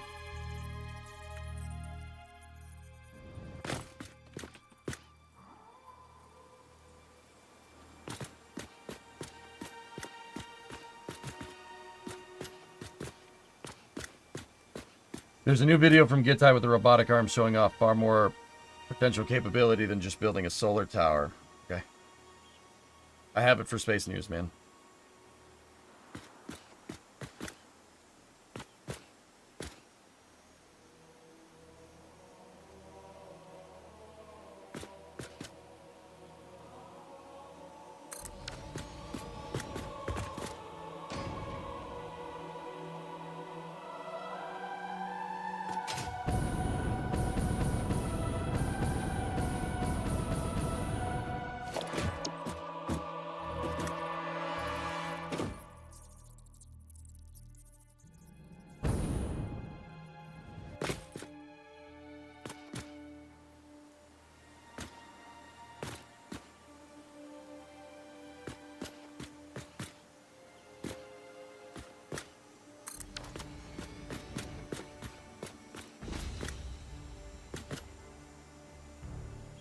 It's interesting because in this they're offset. Or else that one would be lined up with that one, so our spacing is not exactly right there. That's not the right place for that.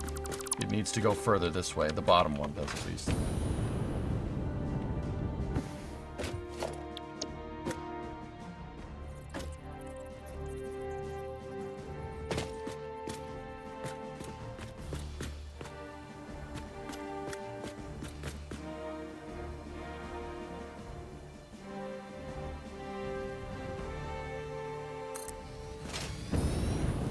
Really doing this thing.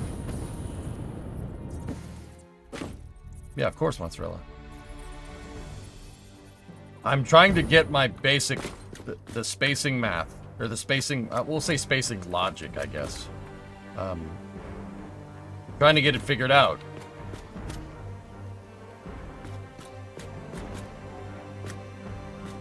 If we get it figured out, we're gonna be set to jet, man.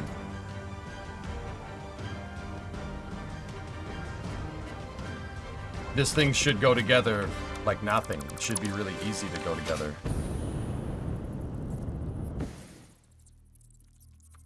Is the placement around the ring more to maximize the uses inside of it? If so, why worry about the diagram? It's very interesting you bring that up, considering that on Friday you were the one that brought up with spacing side to side. It's very funny to me, actually. And I told you just wait on it, I would do it. And now that I'm doing it, you're saying, does it really matter? Well, yeah, yes it does. Of course it does.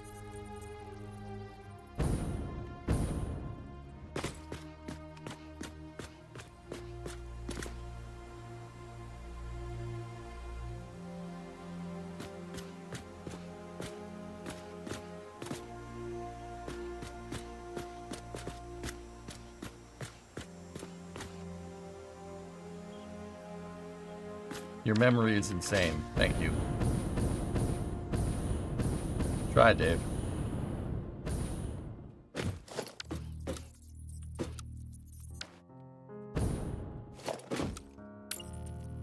Dude, I want to make sure we don't miss. I want to make sure we get this exactly right when we go to build it, because it's a lot. It is a lot to build.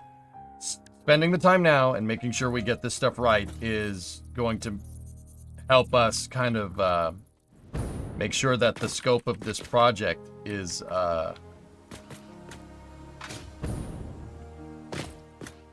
manageable. Let me put it that way.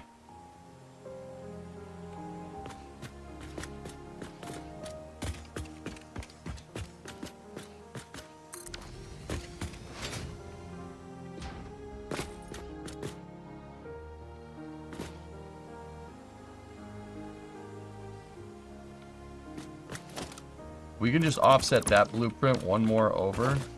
We're good to go. How are the factory machines that are larger than these rooms going to work? Not the entirety of the ship is going to have this. There are going to be more open areas. Those are just corridors that I haven't designed yet. Poops the... Nice name.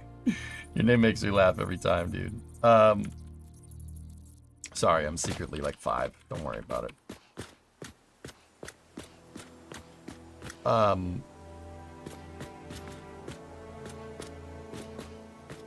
Yeah, I haven't designed the larger rooms yet. I'm starting basically with the corridors. If the corridors can fit, we can get the larger rooms to fit as well.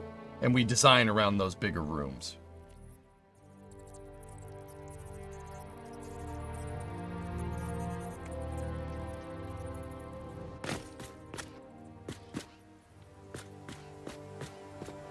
There we go. That's where that needs to be. Just call him soft serve. Okay.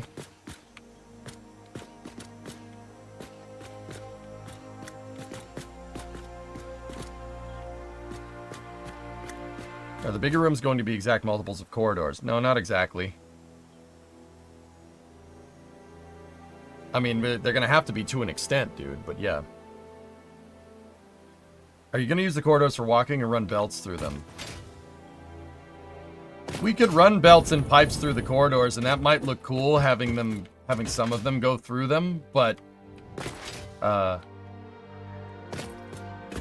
corridors, are going to be used for traversing the ship mostly. But yeah, I'm not saying we couldn't.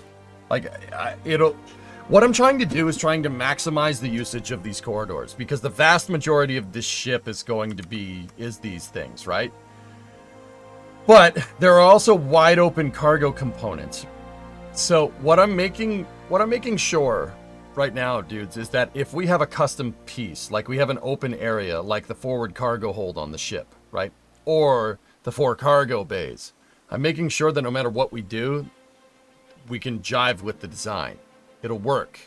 We can string it all together. It'll look good.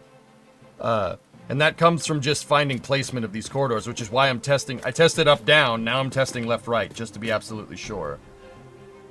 Use the small rooms for pipes. We could, yeah, absolutely.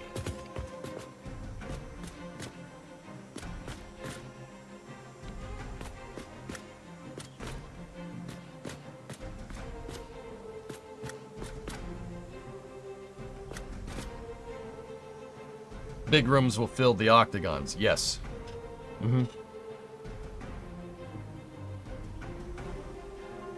Or a combination of octagons. Raiden, yeah. Well, look. So this deck, third deck in this design, if we made that into a flat room, you would have a gigantic room with a vaulted ceiling. Enough to fit a fuel generator. Or an assembler. That gives you enough floor space. See what I'm talking about? But it has to jive with the smallest corridor, right? You have to go with the lowest common denominator, which means I should have designed the 4 meters first.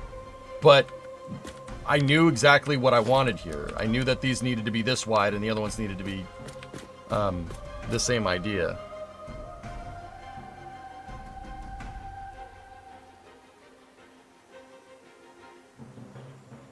How big is a manufacturer?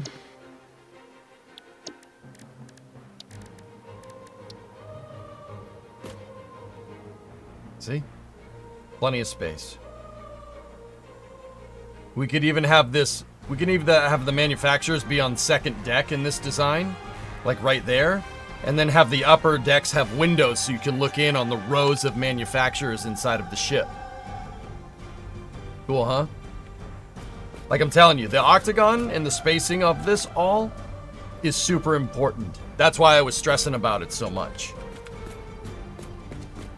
And the real question is, like, where are we at with, like, a particle accelerator and stuff, but I think the particle accelerators are going to wind up going in the back end of the ship.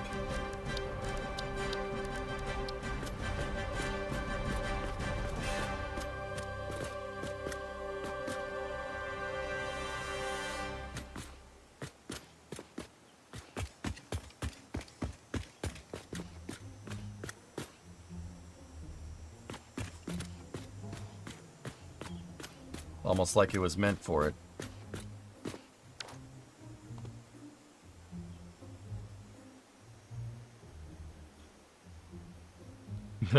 Nice, Panta. Best minigame ever.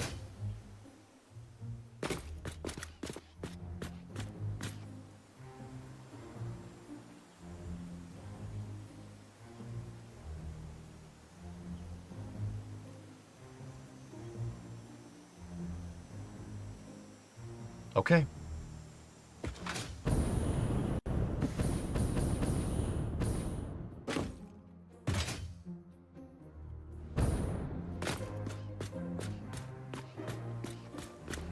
Alright, let's design those 4-meter corridors. Yes, it will, Coltec, for Titans. We gotta get the Titans up here.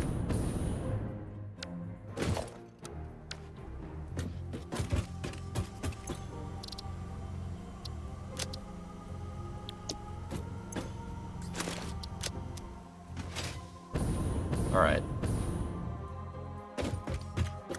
So, we need to figure out... No, there's actually a couple more of these pieces that we need. Alright,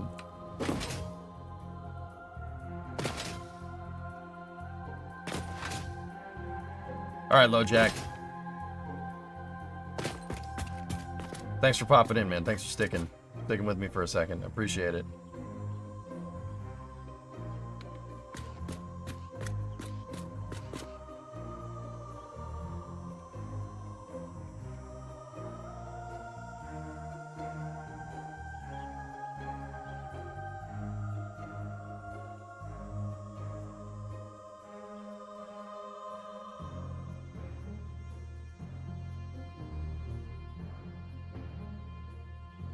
There are kind of elevators, but they're not. They're more of like the tubes from Futurama. There's no real like elevator like you click something and go up.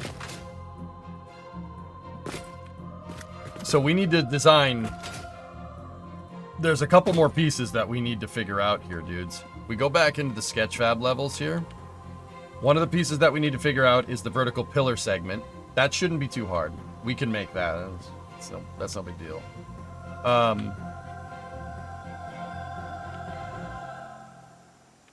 The vertical pillar segment right here has, see this piece? That piece is where the vertical parts of that octagon, if you have a deck that clips through that, you'd get one of those. So we need to make a vertical one, and then we also need to make a diagonal version of this. Where's the diagonal ones? They're easy to spot because they have a rectangle going through them.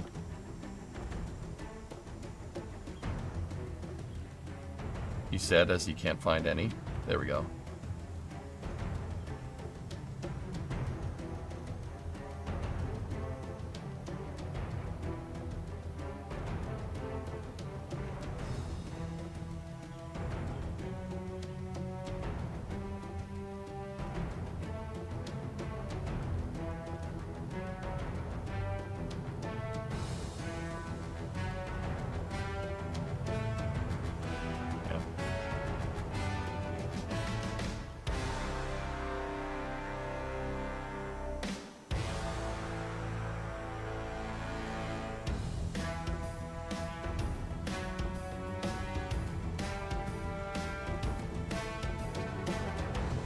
So I noticed that this deck is wide. It's wider than the cut. See what I'm saying?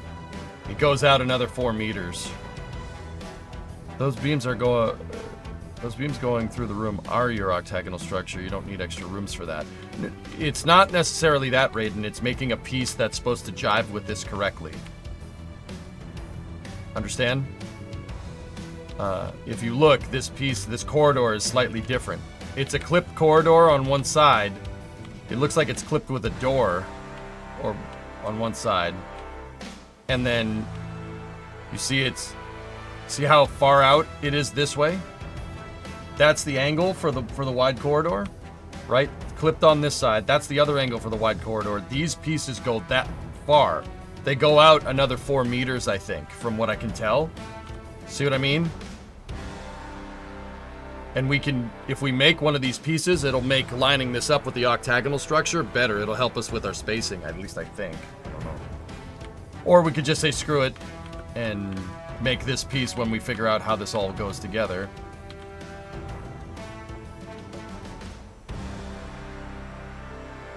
I don't know. What do you think, dude?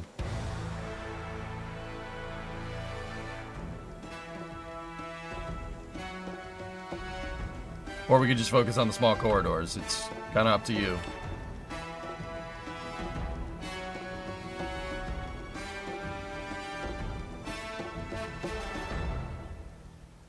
These are 12 meters wide, aren't they? Fudge.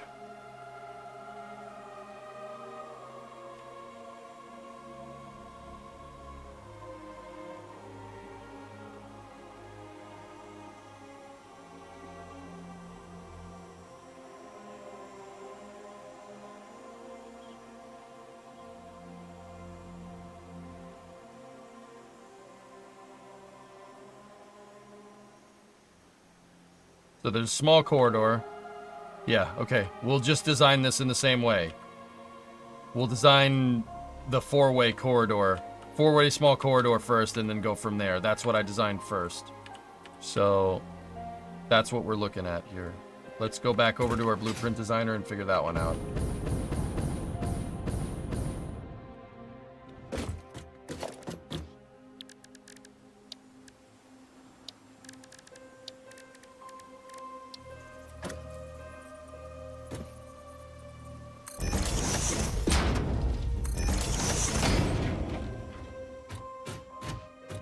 Could be 8.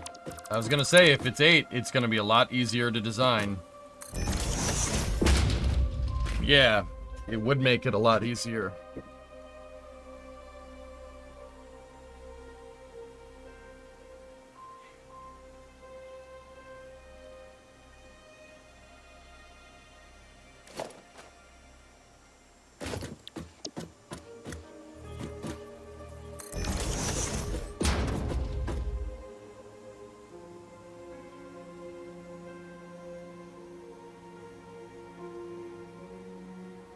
The ceilings in these corridors are a meter lower, from what I can tell. So that's the top for the small corridor.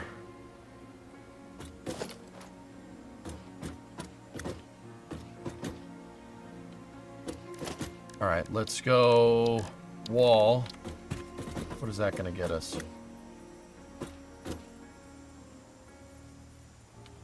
All right, Kippy. Yeah, Matt, it's going to be awesome, man. No, you already made the ceilings in the large corridors 1 meter bigger than they should be. I understand, or 1 meter lower than they should be.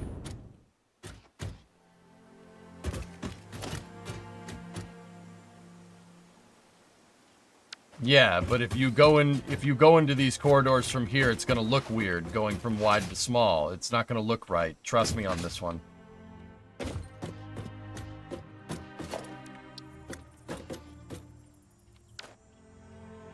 Or we could just remake those the right height.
Just trying to get the door lock design right. That's not exactly correct. These should be 3 meters in.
All right, let's bring the wall, or bring the top part of this down a little ways. So crossbar over the top. Right.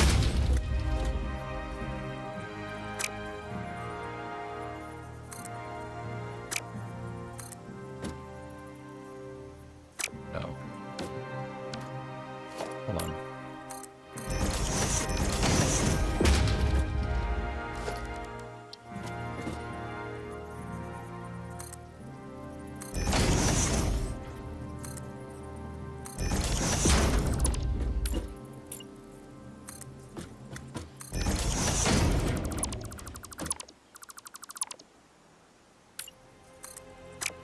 Ready? There.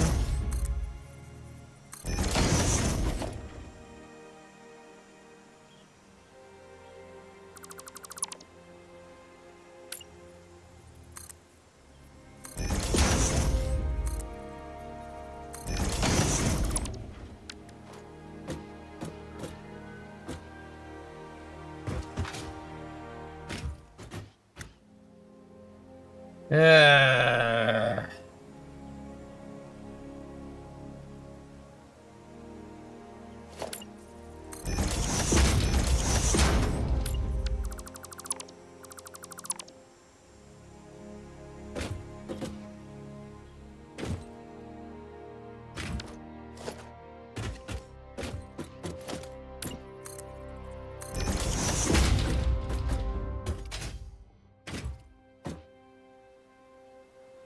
That don't look like that.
Thanks. I hate it.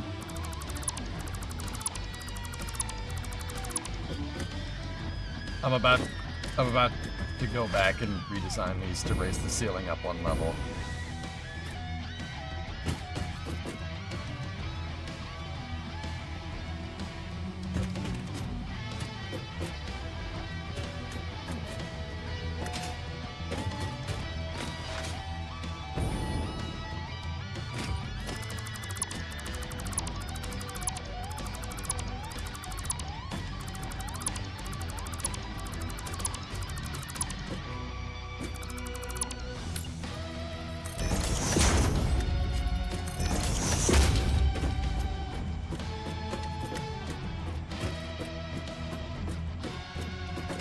There goes our budget. Shut up, man.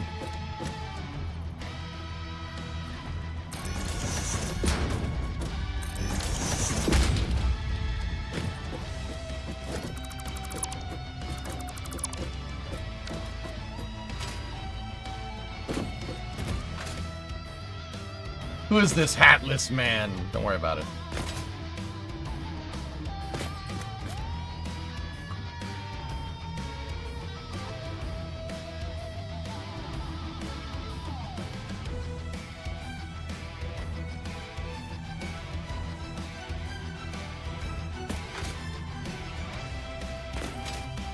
We gotta make them more pointy. They're not pointy enough.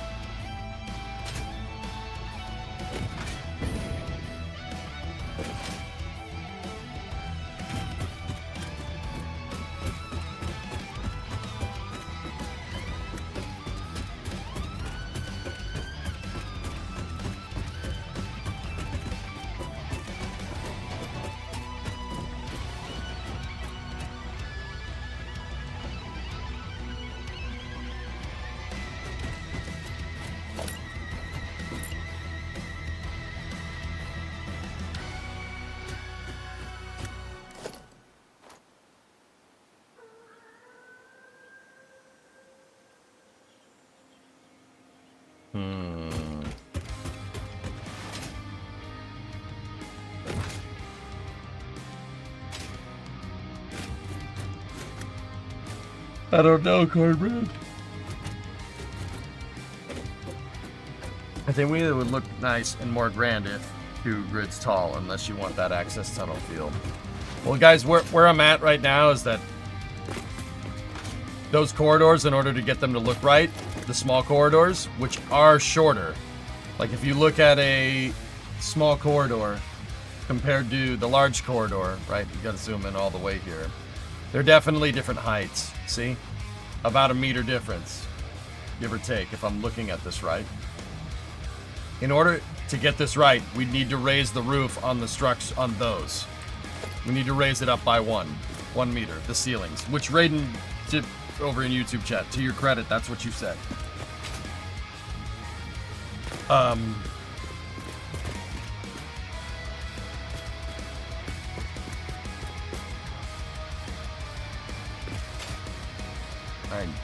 Just means we need to redesign again.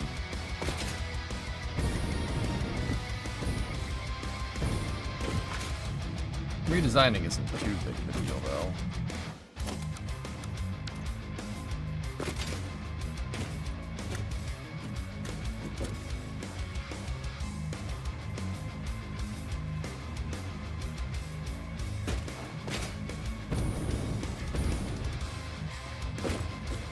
Because these corridors would look really good. Hold on.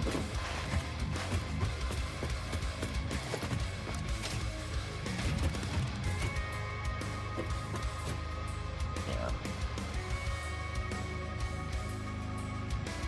Thanks, Rick.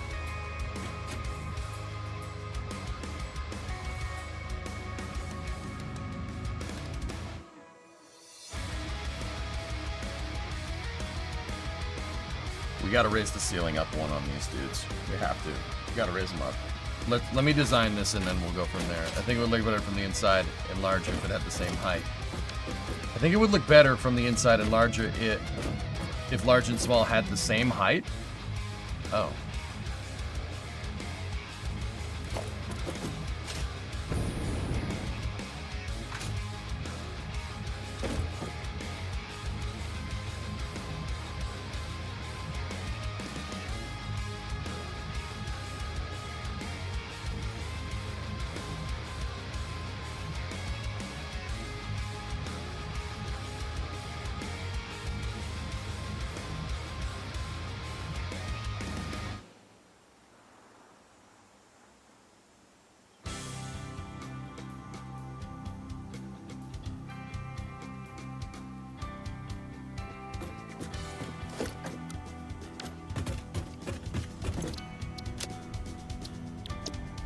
Let me just see something.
Yeah, see, Raiden, you were right. It's made for this. It's supposed to be like that. See?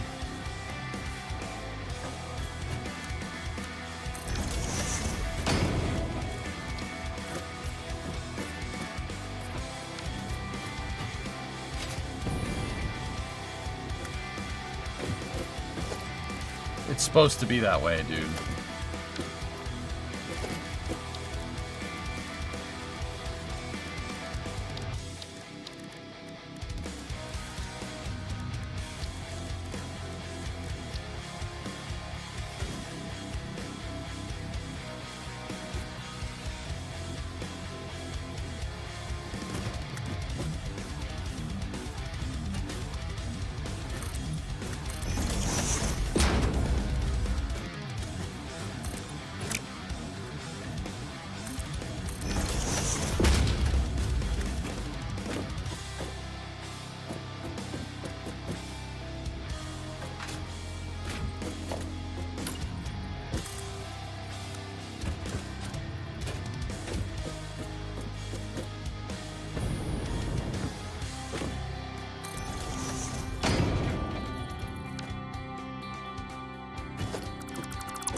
Such a good tune.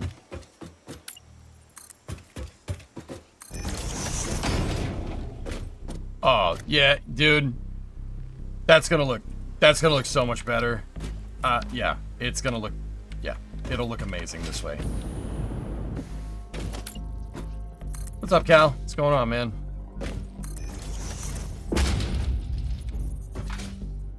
Put our X braces in.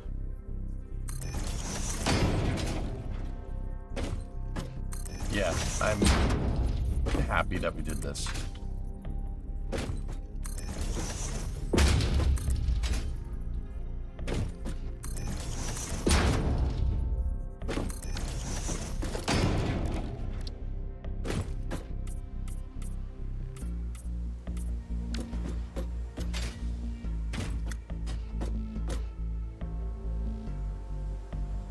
Yeah, I got you, Cal.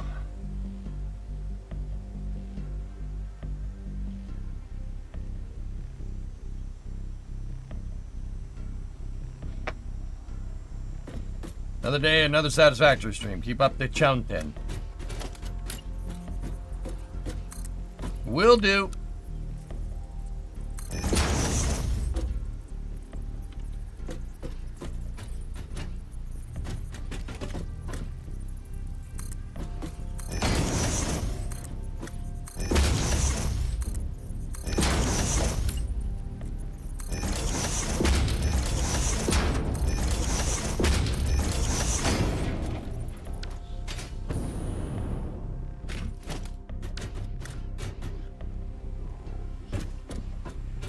One of my favorite features that you can just copy the light.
Yeah, sure. See Kraken.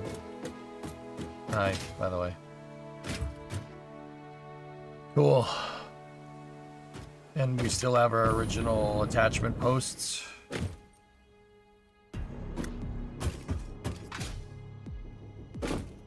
Yeah, Blazing, I knew that. You changed the background color. Yep.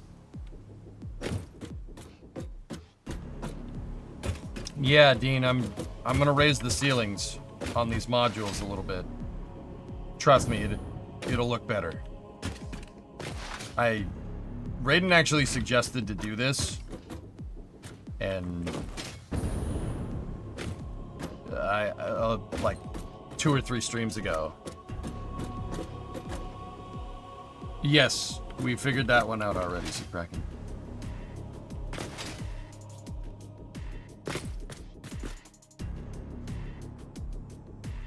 Does he not read your chats at all? What?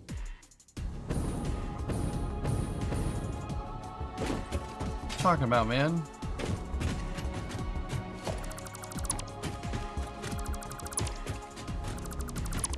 You know what? One light is fine. Yeah, we made a lot of progress here, dude. Look. It all fits with the octagons correctly. Now we're just getting... I'm working on making the small corridors, and I noticed that the small corridor's height and the large corridor height they're different.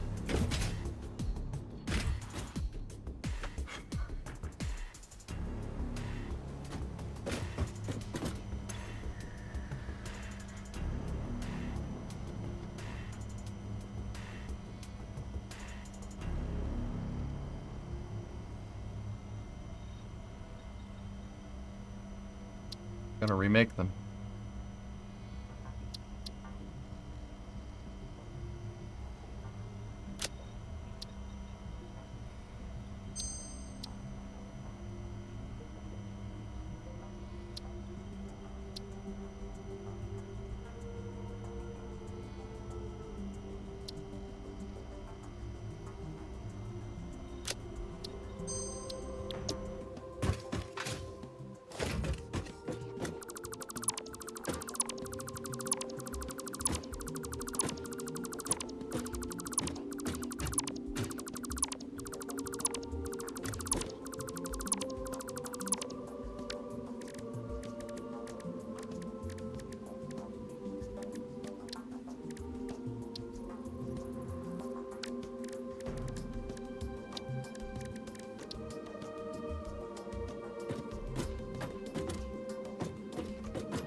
Our roof is lighter, it looks better.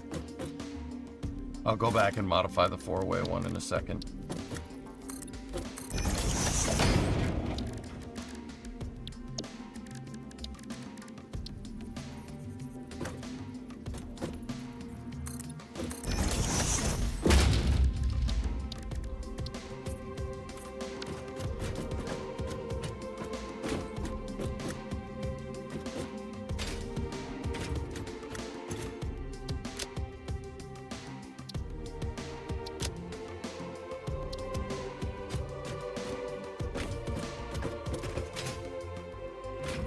You know, to save on parts, I think the 3-way, we should just get rid of the light. Are there any Easter eggs you will add? Who knows?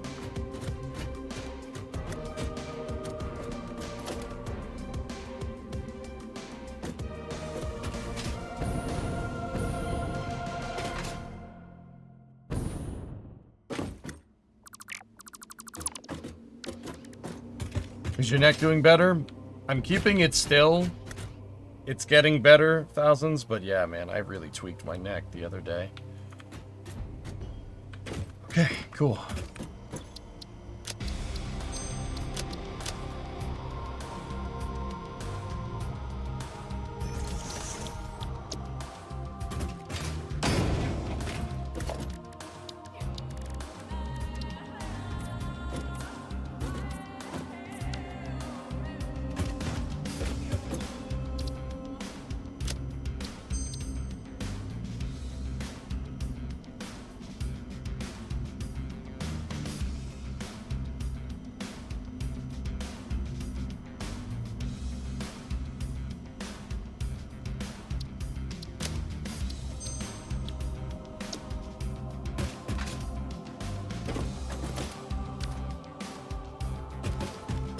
Food's almost done. It's pork taquitos. Do you want it now or later? Later. I think I screwed this up.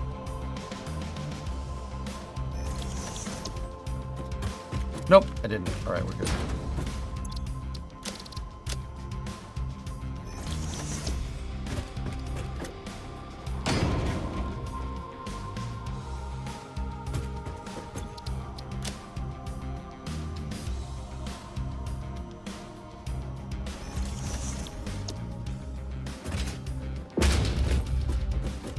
Yeah. The corner is saved as a 4-way, which is not what we want, but it's all right. Make the necessary modifications now.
So yeah, we're raising the ceilings on these modules slightly. It's not going to affect spacing at all. We had the space. The only thing is that we won't have much room for maintenance corridors in between decks, but that's okay. That's fine with me.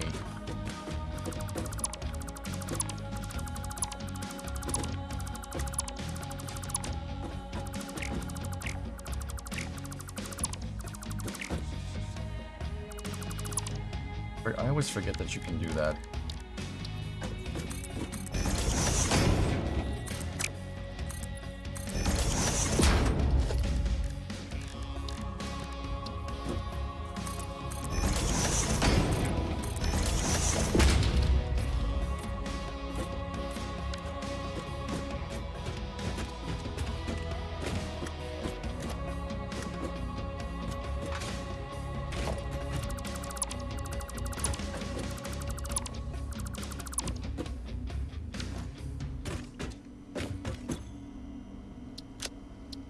Okay.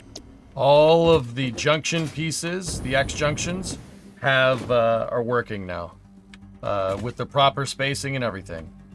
And the raised ceilings. So now we gotta work on the throughway pieces as well.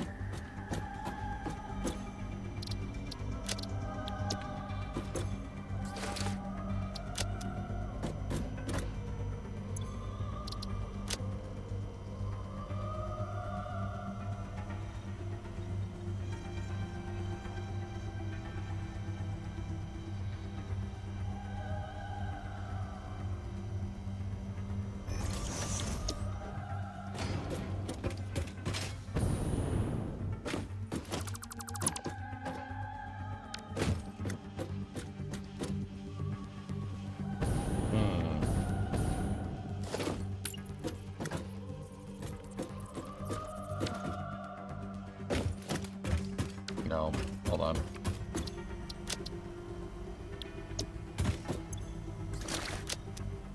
Let's not start with that. Let's load up the 8-meter straight corridor. Hey buddy, how goes the ship? Making some quick modifications to it, Chief, but good. I'm adjusting the walls. They do need to be a little bit higher.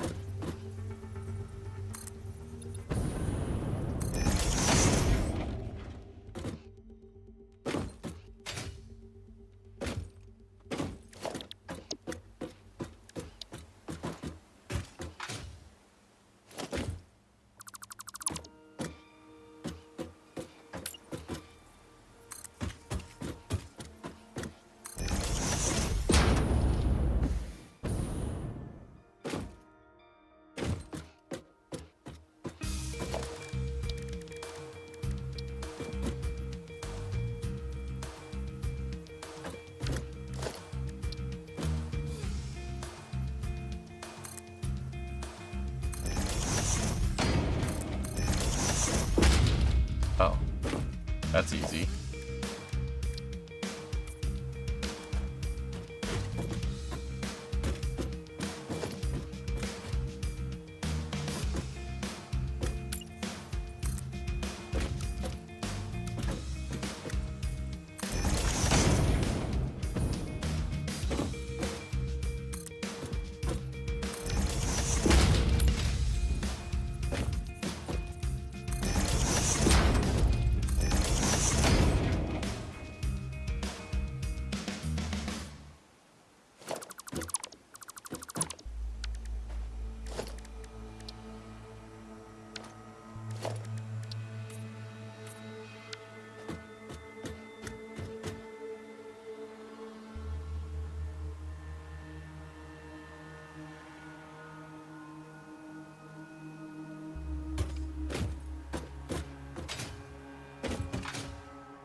See, this doesn't even require that much modification.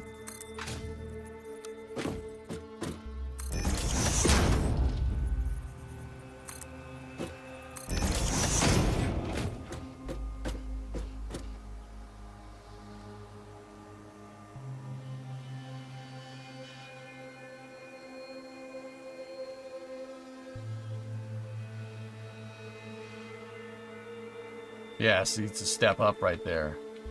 Okay.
Any idea what's the reason behind this quote, couldn't find the mission?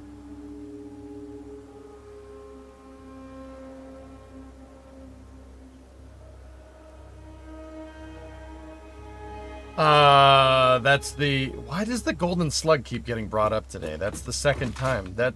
An injector plug... A gold injector plug came loose on one of the,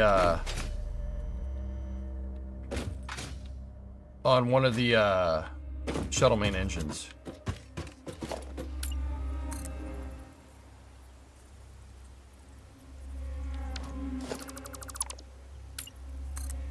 That's the second time that's been brought up today. Somebody must have posted it on social media or something.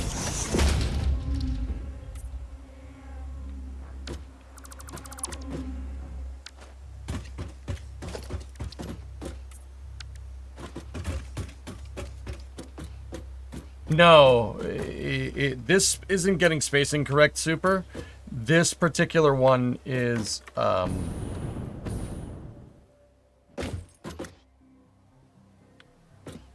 hold on.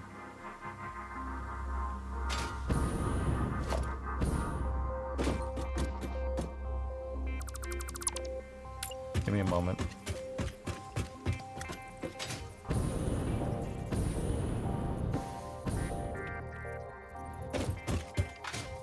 It's getting it to work right with the smaller corridors.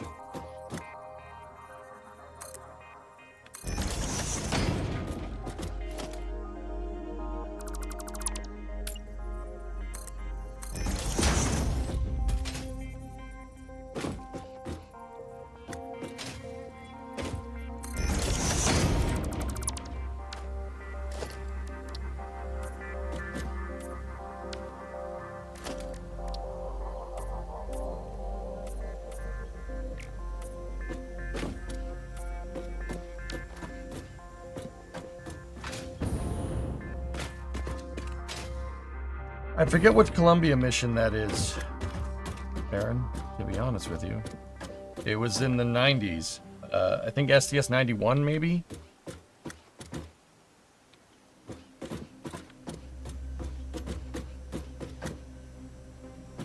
Alright, Dean.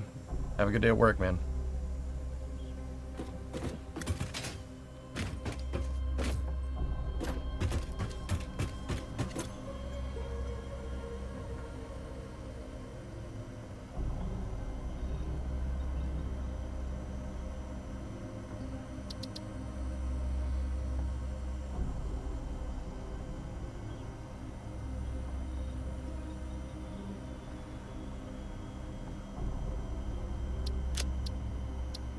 There.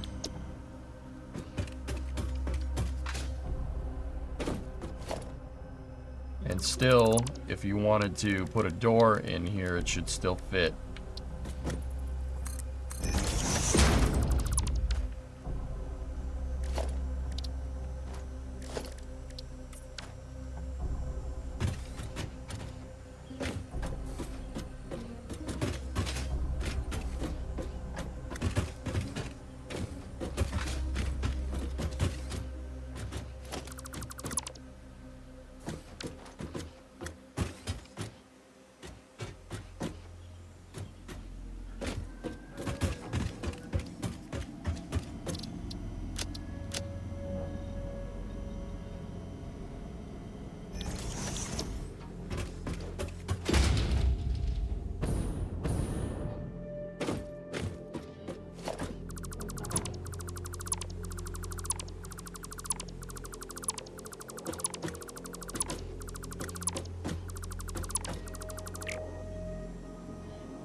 Okay.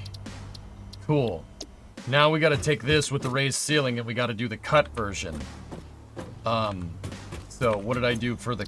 What did I name that? Blueprints.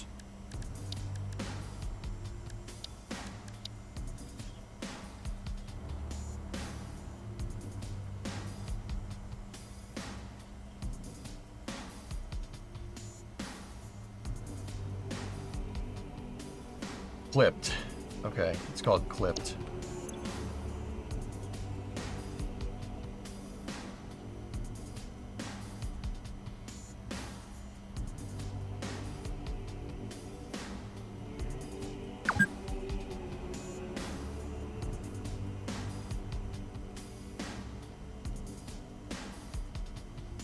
Flip side piece with deck spacing, raised ceiling. Save that blueprint. Overwrite the original.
All right, Cal. Like a bad penny, you always turn back up. We'll be here, buddy.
Discovery, go at throttle up.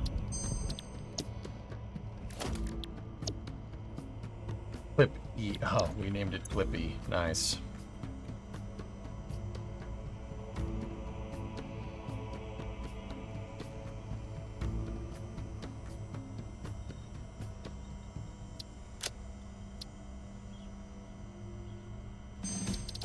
Now we need to reload straight. And we gotta do clipped side with a bulkhead. Alright, so clear the blueprint designer, load the blueprint designer.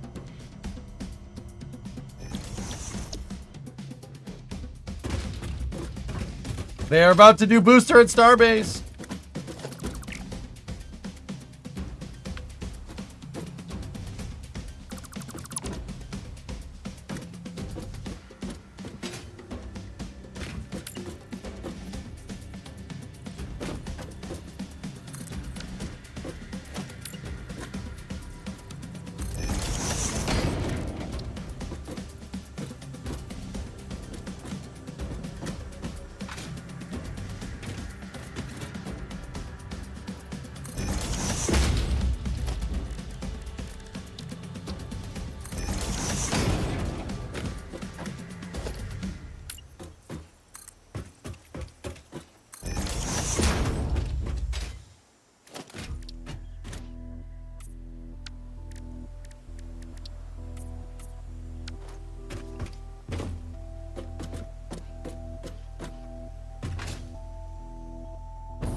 Hey Triad, 4-month resub. Integrated Prime sub. 4-month resub. Thank you.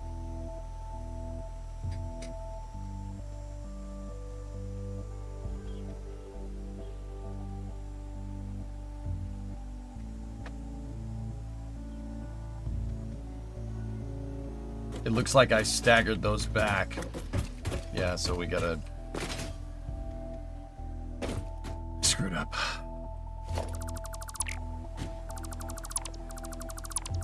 Hi, my name's EJ. I like making more work for myself. Just thought I'd let you know.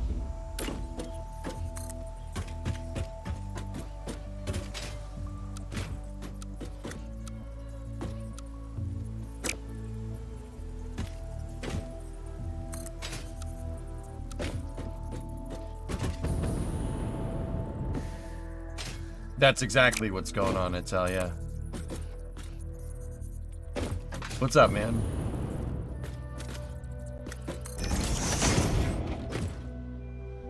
Yeah, so the catwalks, dude, little trick here.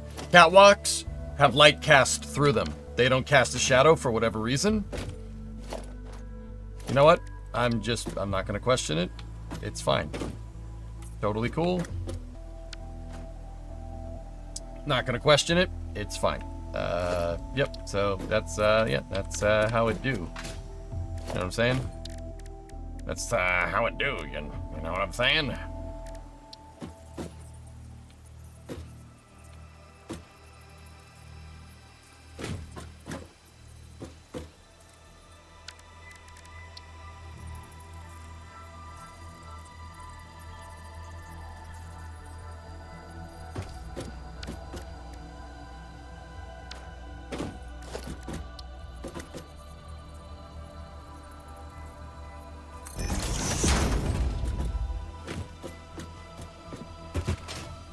Alright, so great way to solve lighting. Yeah.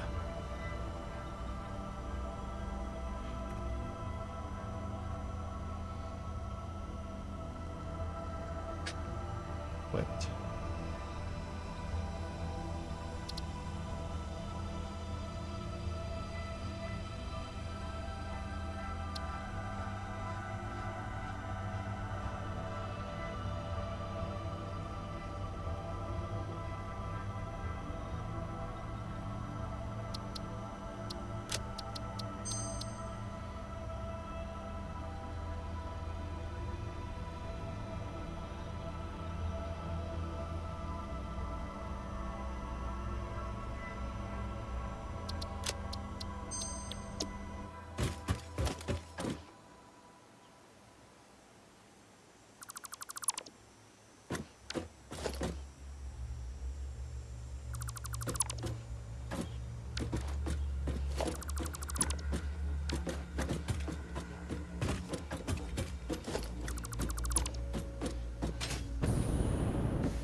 Alright, there's the clip E. Save. Confirmed. Okay.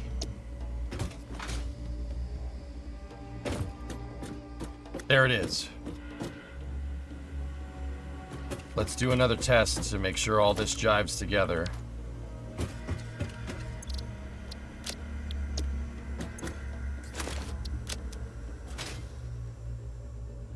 Alright, we'll do this one over here. Alright, give me the four-way junction. Actually, you know what? Three-way. Screw it. Do three-way junction.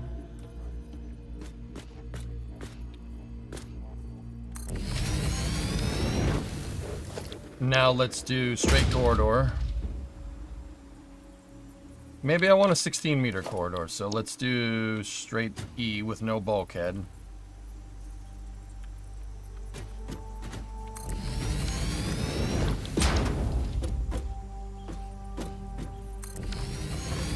And then after that, let's get Clippy. I see you're trying to make corridors. You need any help? No, Clippy. Would you do me a favor and shut your trap before I put my foot in it, stupid paperclip?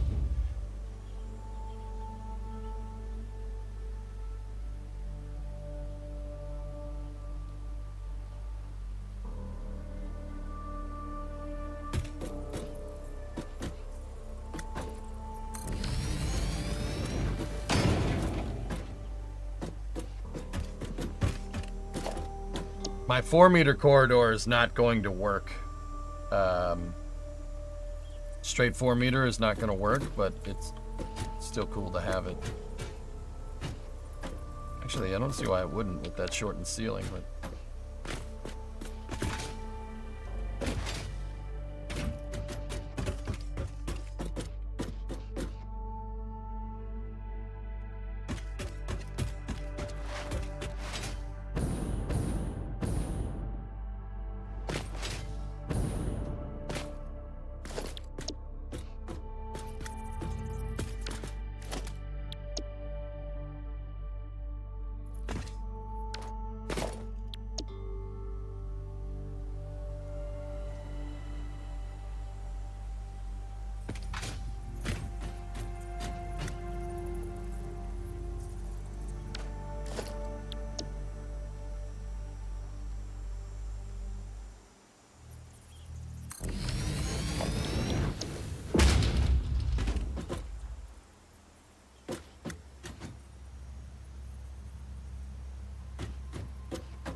See if we can flip the clip pieces around and get clip on the other side.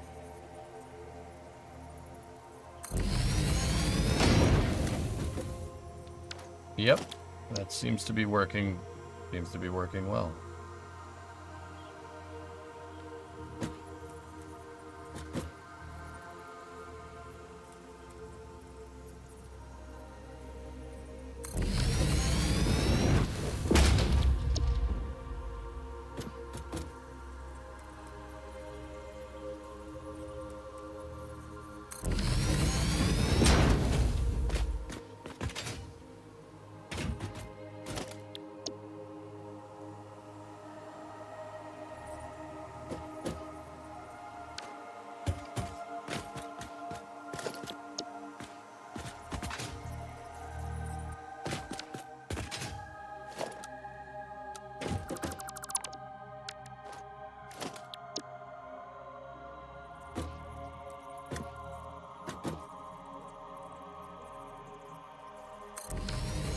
Okay, so give me another.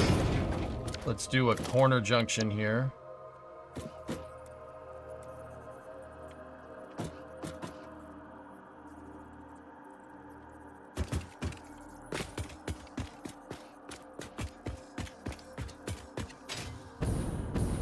Yep. Sweet. I slept wrong on my shoulder last night and it's killing me. Hopefully you're in better shape.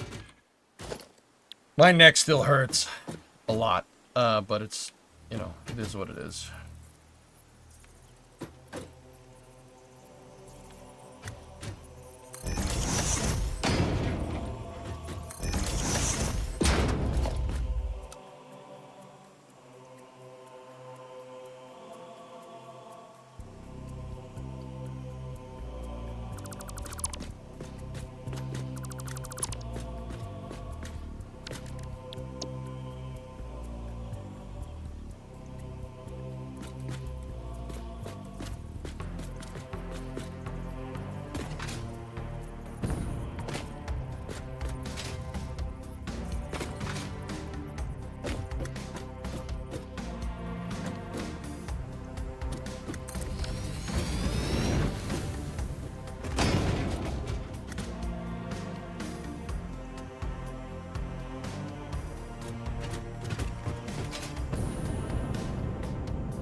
6 meter spacing.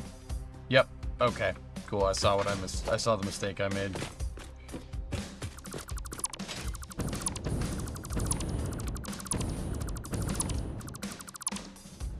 At this age, every day is like a soreness loot box. Yeah, I know what you mean. I know what you mean.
Oh. A little bit of an extra piece there, but that's okay. Alright, how does this look?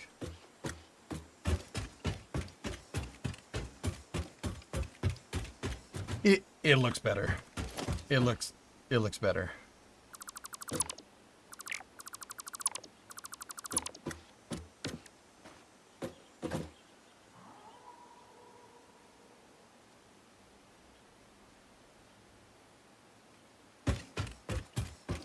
The higher ceilings was the right idea.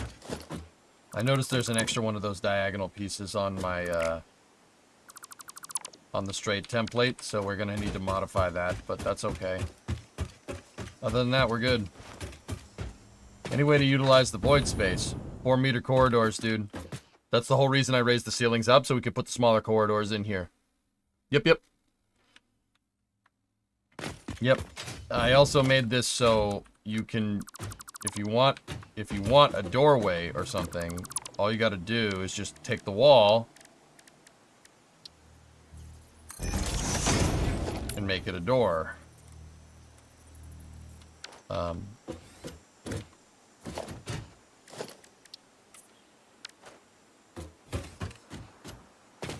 then you could get into this void space if I, you know...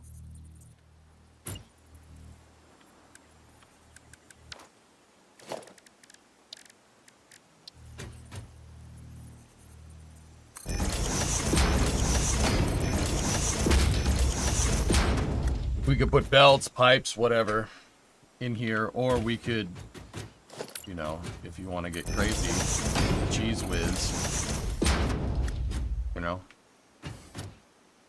make it a small room with like 2 seconds of custom modification will do that, right? Or we make the small corridors now. So yeah, I've raised the ceilings on these. And dude, it looks way better. That looks... I actually dig it. I think that looks way nicer. These look good. Don't get me wrong. These look good. Those look better.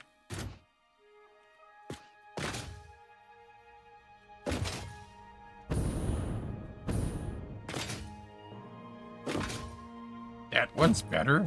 All right, cool. Get rid of these.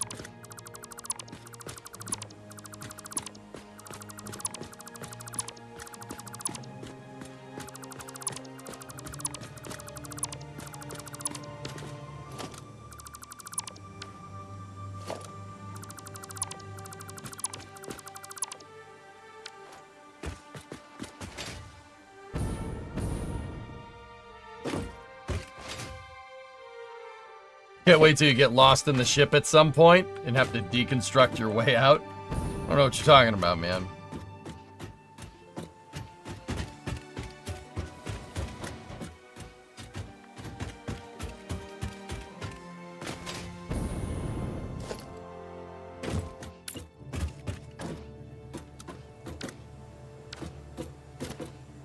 Okay. Now, making the small corridors. Let's work on that now.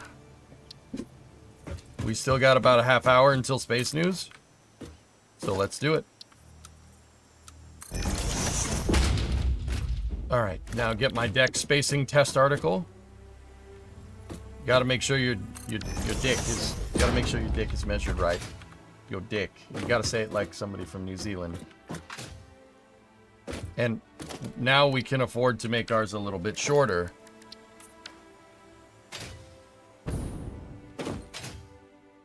We gotta label the dicks. Every single one of them needs to be labeled. They need to be labeled, mate.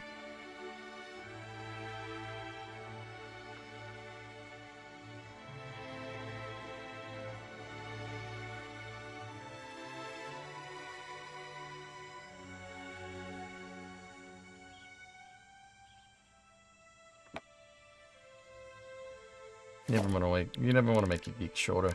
That's awful. Don't want that. All right, so let's start with a 4-way intersection.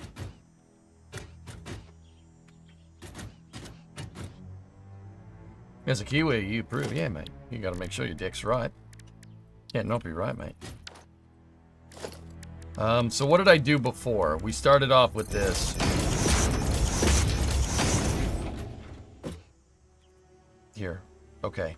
This is the large corridors, and then this is the small corridor. So the first thing we're going to have to do is... yeah, we have to make that bulkhead. That's the first thing I did with my other ones. We have to make that bulkhead.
Hey, Pat, what's going on? Welcome back.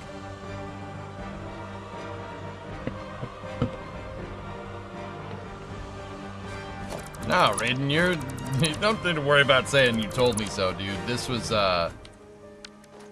imperative to get right, and I knew it. I just needed, sometimes you just need to see it for yourself, dude. Streamer brain, man.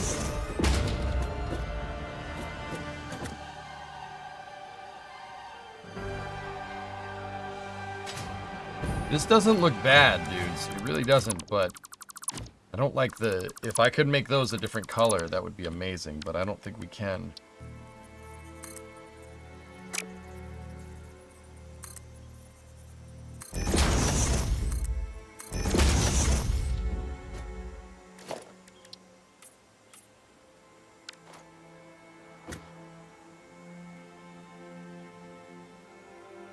I didn't...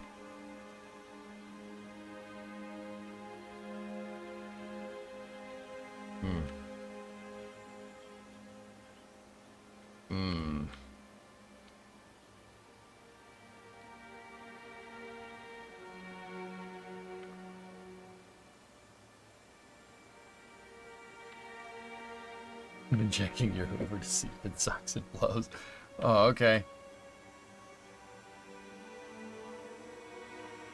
I'm gonna stream Starlink tonight, sure.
So close to being right.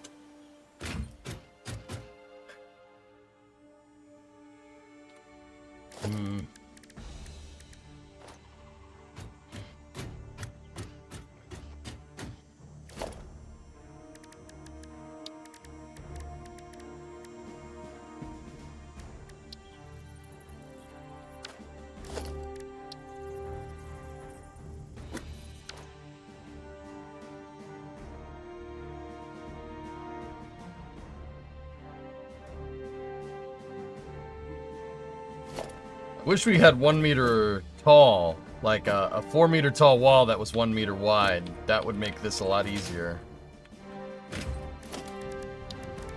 But yeah, I'm sure it's modded too, before anybody says anything, yeah.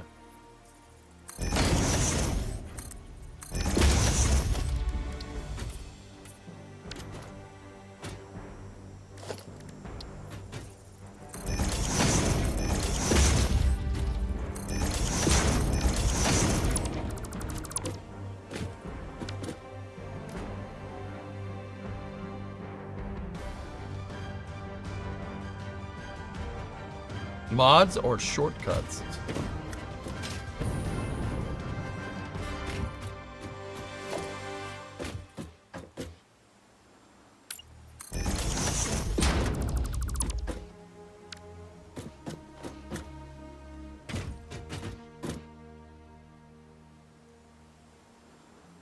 I'm okay with that.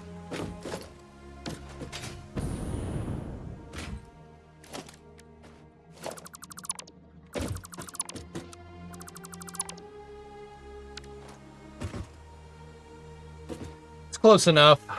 That's good enough. Trust me, when you see thousands of these things, it'll look pretty cool. Alright, so what was my naming convention? Pillar of Autumn interior, we need SC. POA interior, small corridor, junction. Super Cobra Jet. Bulkhead.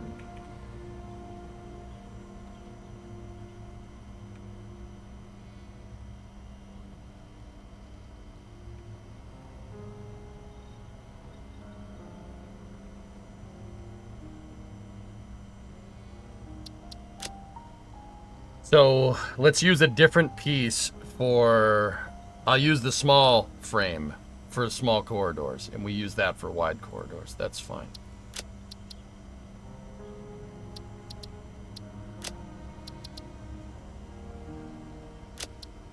Okay, so now go in here like this. Now we go take a 1 meter foundation, right? And then we go make a bunch of these.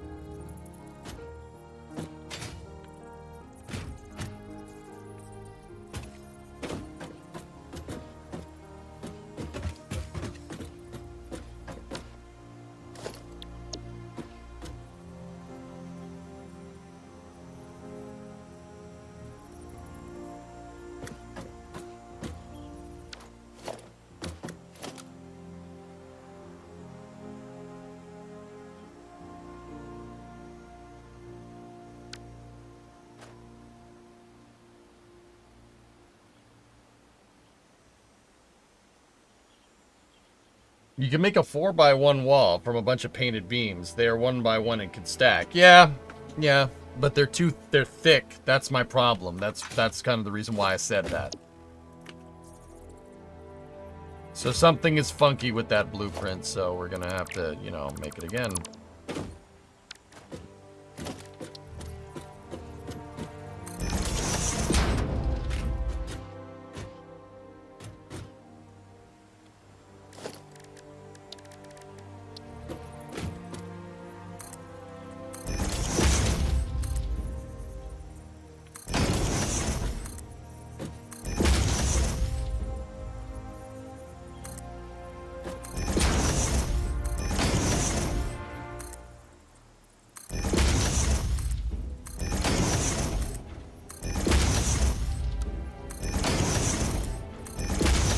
Nope, this is crap.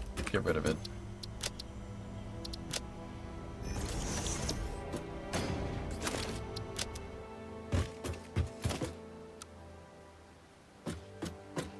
It's sitting on the floor of the bulkhead, but it's not, though. That's the problem.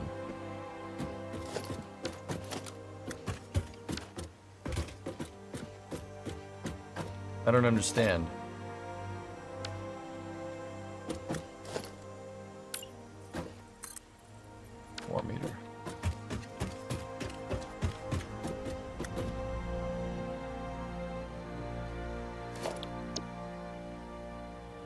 You got a flooring piece that didn't get saved.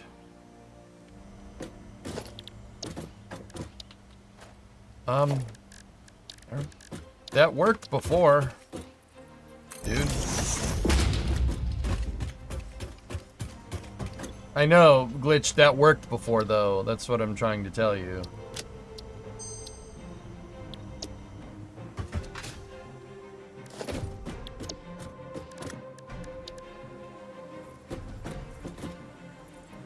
No, look, I'll show you.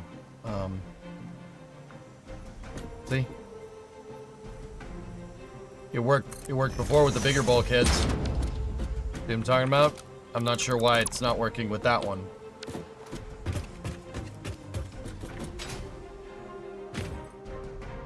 But do I see the gap? No. I don't know what you're talking about, actually.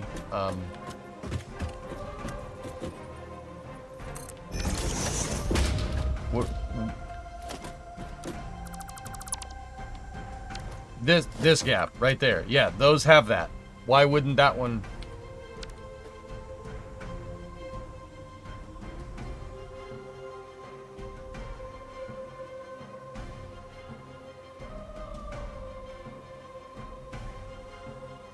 Good, Mark. Yeah, it's going good. Yeah, no, Glitch, I understand that. They both have the same gap. That's what I'm trying to tell you. But one says it's clipping and the other one doesn't. So... maybe it's those.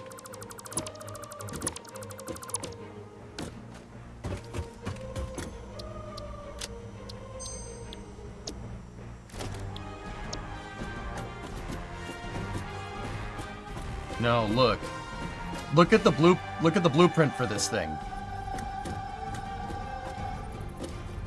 It's... see, like, right here? What's over here? Something is part of the blueprint editor over there that's screwing this up.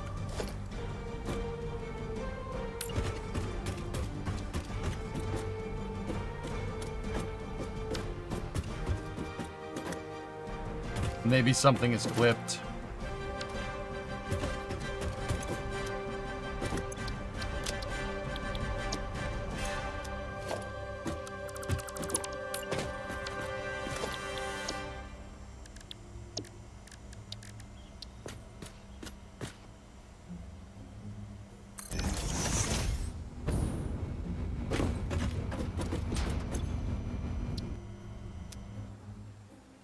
Something might be clipped into the ground, and we're not going to be able to see it unless we... if I put this here and then nudge it. Nope. Nothing. Yeah, that's just weird.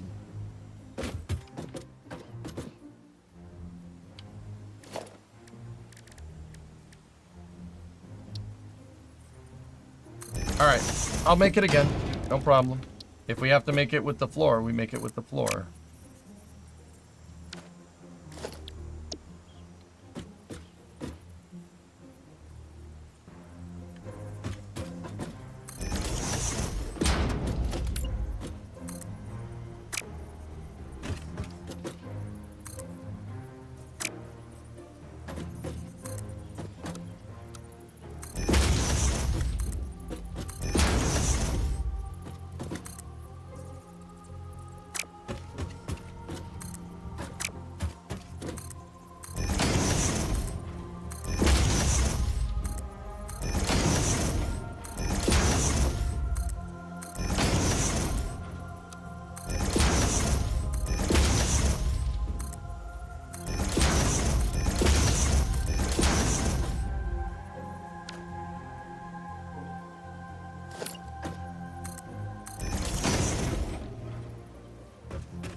Okay.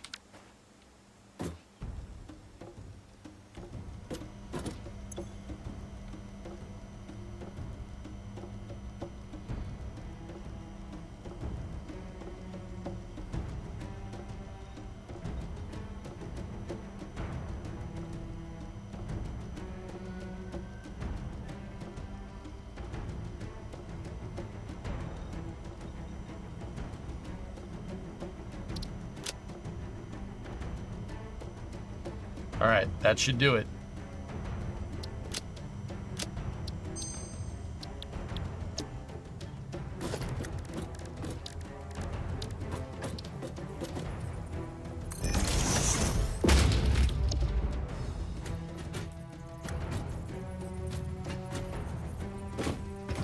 Yeah, just being glitchy.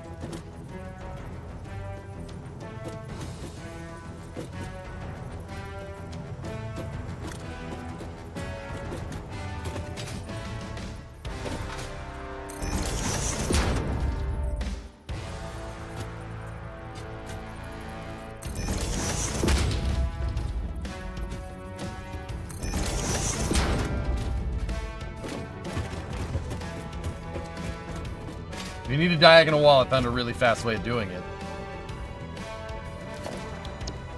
Okay.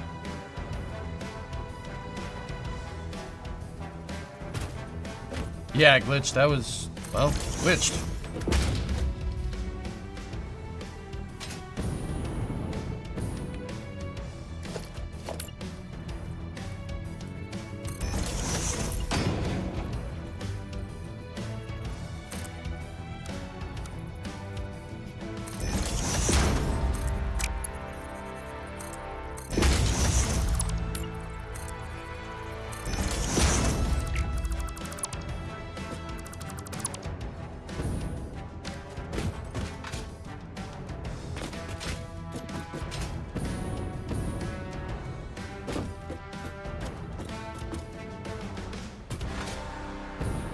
Booster 13 is rolled out. Yep.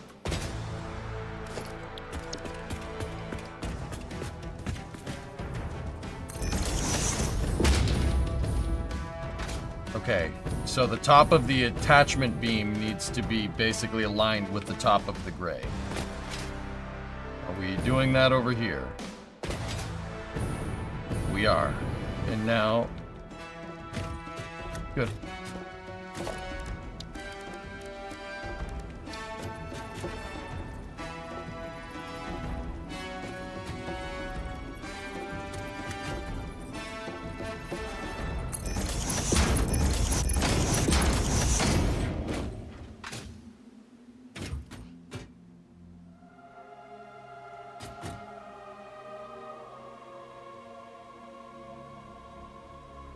Small lights in 4 corners here. What's the smallest one we have?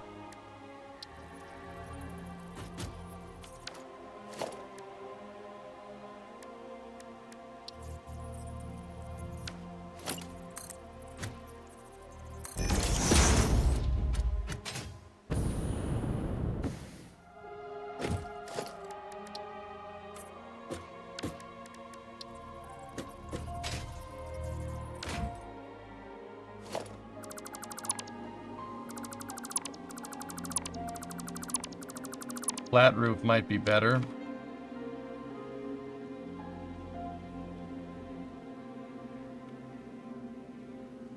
Okay.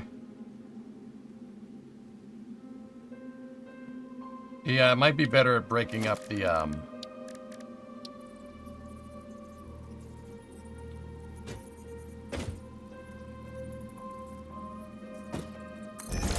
breaking up the ceiling a little bit.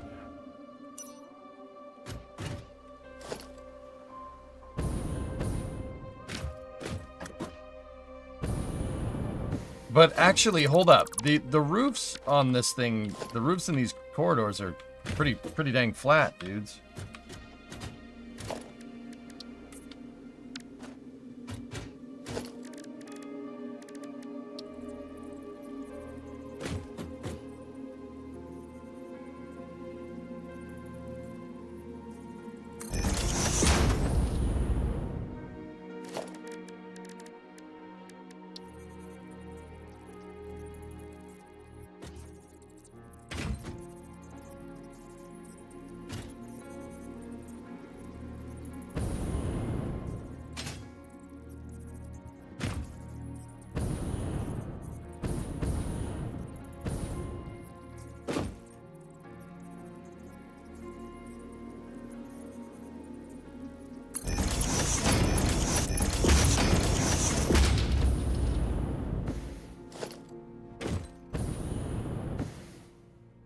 You can customize the roofs. It changes it. Oh, I know, I know.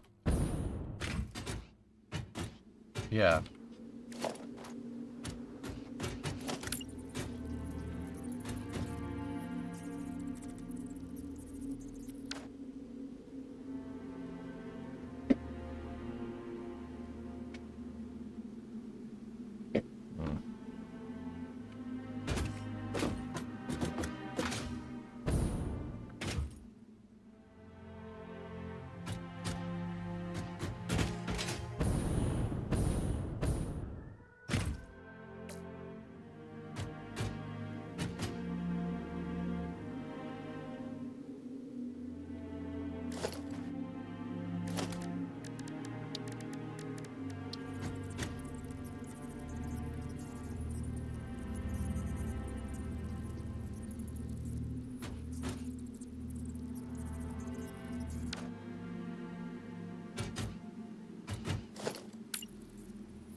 Have you tried the other catwalks? The other catwalks would mean we have rails sticking up through the floor, the above level. I don't want to do that.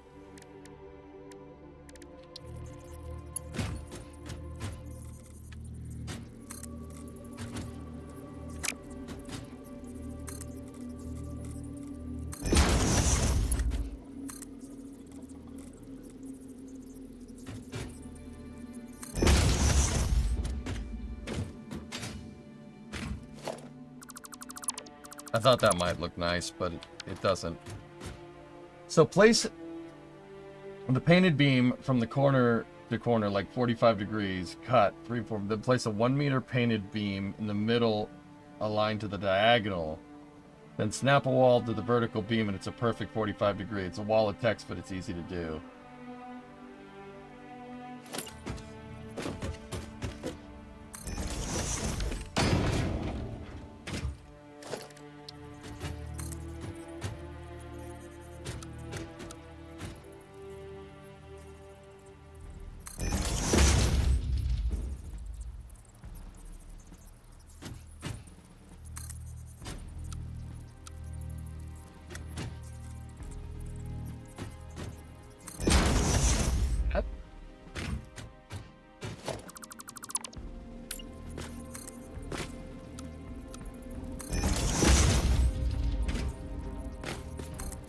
Oh, I like that.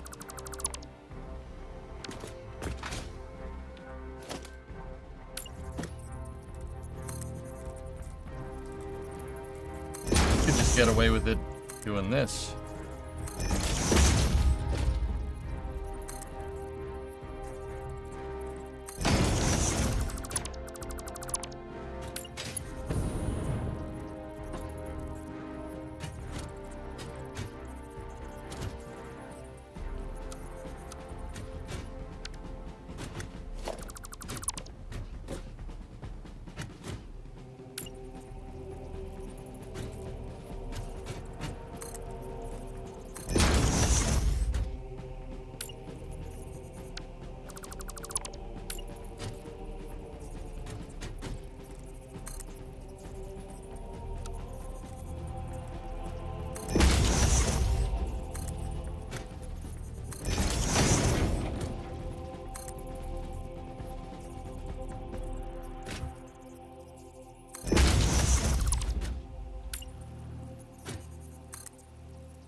Oh, zombie, that's legit, dude. That's a good one.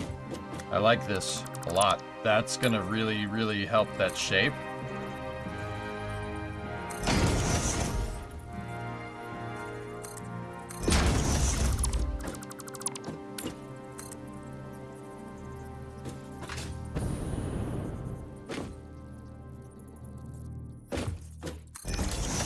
It's gonna help the shape. It really breaks it up and makes it look a lot nicer.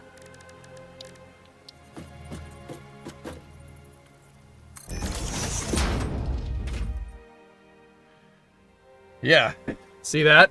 I like that way better, dude. And that way we don't need this outer piece anymore.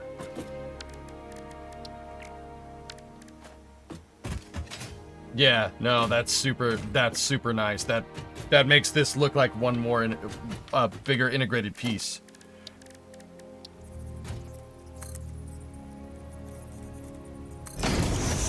So get rid of the floor.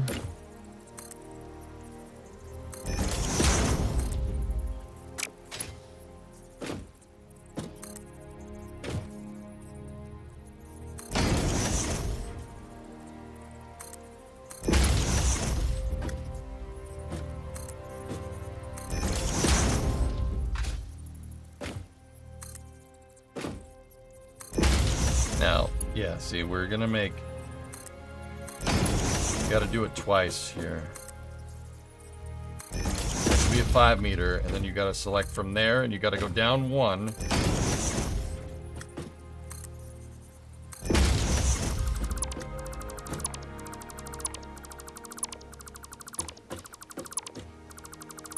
And now, from there, you go up 5.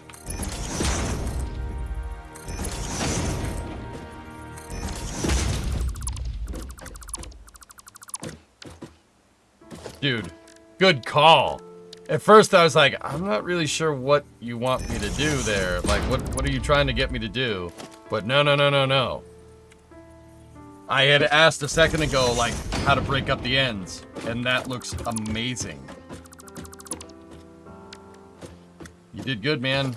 Good call. Thanks, zombie. Yeah, definitely wouldn't have thought of that.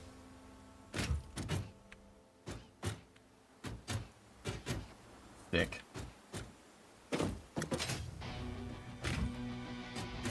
That's awesome, man.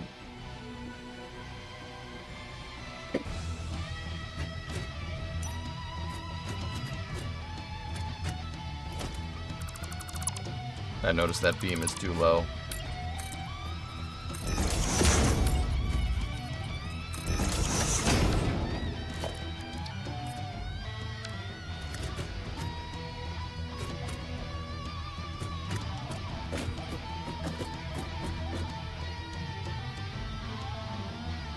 Looking good? Thanks, average. Do they mean other material catwalks? Yeah, but I don't think the other catwalks... I don't think you can do that. I'm actually pretty happy with this, dudes. Get rid of the deck spacing test article.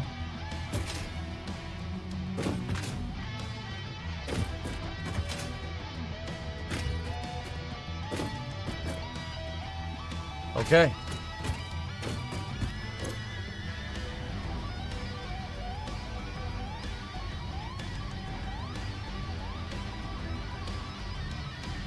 This is the 4-way.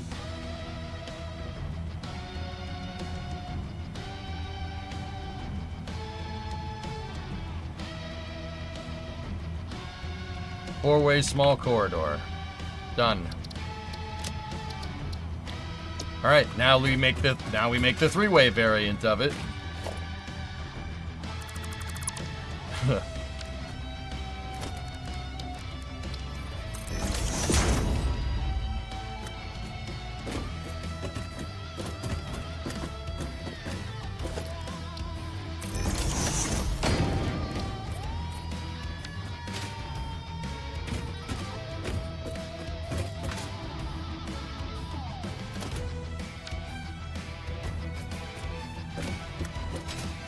I made it too tall, didn't I?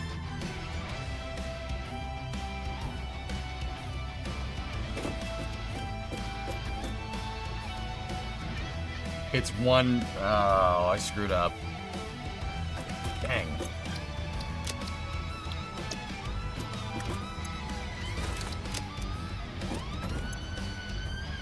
This is the Halo Reach soundtrack.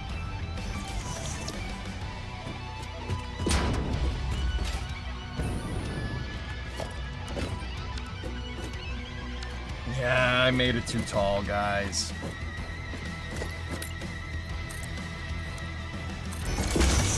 Then again, if we make it that tall, it's gonna look goofy.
Right, and I got an idea.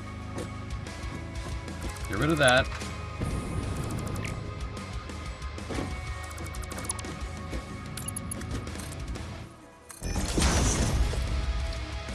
We can modify this. I can make it.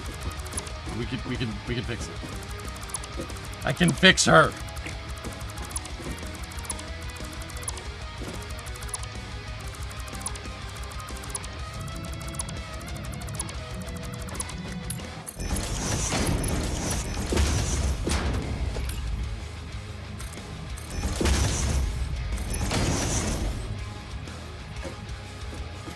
Is this Dream Theater? No, close though.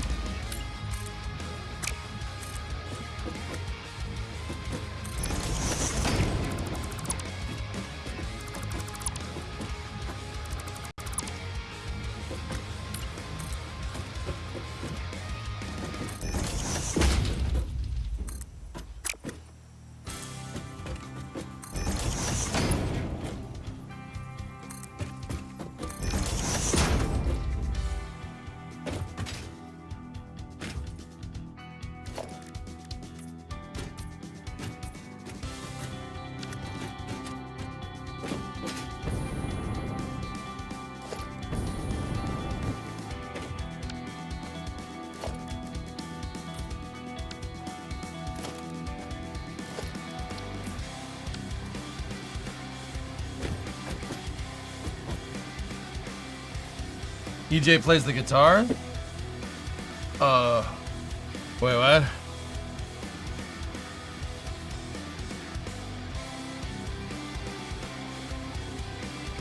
I mean...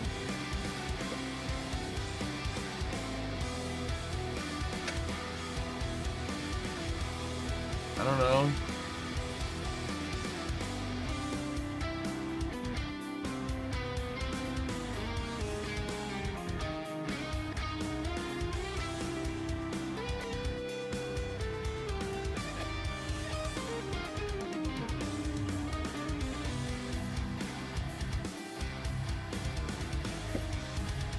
Yeah, of course, Grum. My dad handed this guitar down to me. It's a Squire Strat. Look at the pickups. You hear that sound? This guitar can make that sound if I could play like that.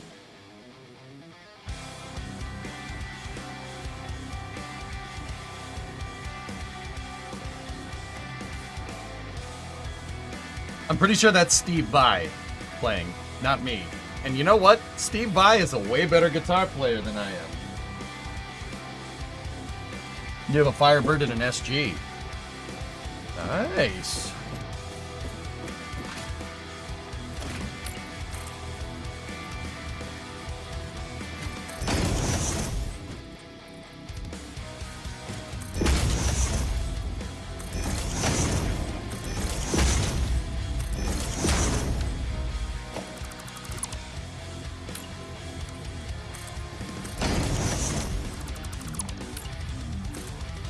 Yeah, see, you hear that noise?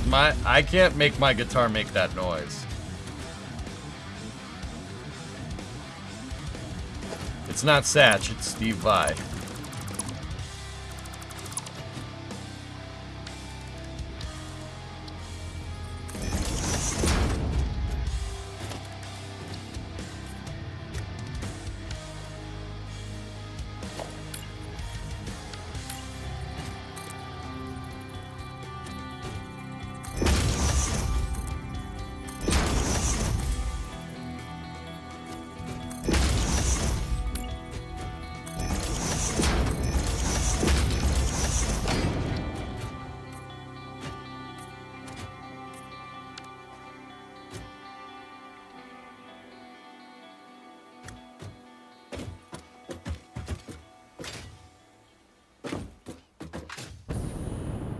Perfect. I just lowered the ceiling a half meter. Same exact shape, though. Same snapping points, same everything. Actually, I'm not even sure we need that. I don't think we need those 2 meter walls there. We could save some steel beams that way. Oh, yeah. Actually, I don't think we need those ones either. With the Lieutenant General Zombie Chamfer method. Cut a lot of meat out of the design.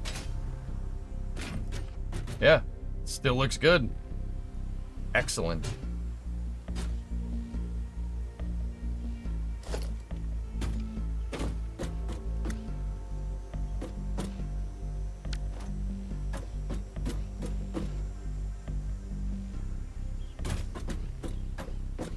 We doing a space news before the launch? Yes. Yeah. I don't like leaving this stuff half finished, Creeper, because it's like in Kerbal, dude. We're just gonna forget what we were working on, you know?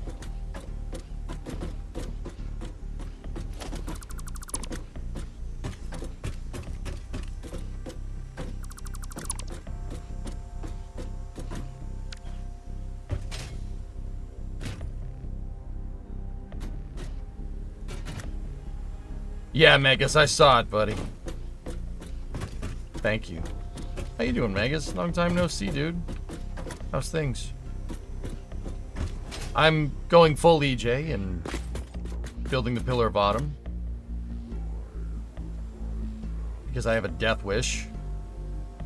I guess. That would be the right way to say that. Yeah. Yeah, I think that's right. Yep. You know you've been watching? Right on, man. I like this. More or less ambitious than Big Chungus. I would say less. Is that bad?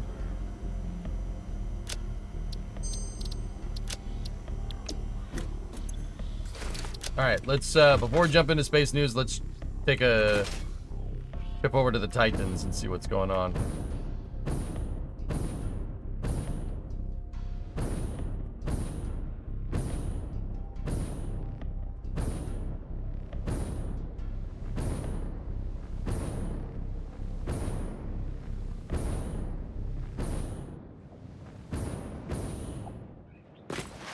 Yeah. Can I pet the Titos? Titos! Hello. Copper. Quartz, good. Dead animal. Don't want to know how you got that one. Some plastic. Computers. Oh, look, the power slug. Oh, hey, Titan 2. 2 green power slugs. Stators. Hey, buddy. How you doing? Got some beams for me? Thank you. Look at all you good boys. Look at all the good boys.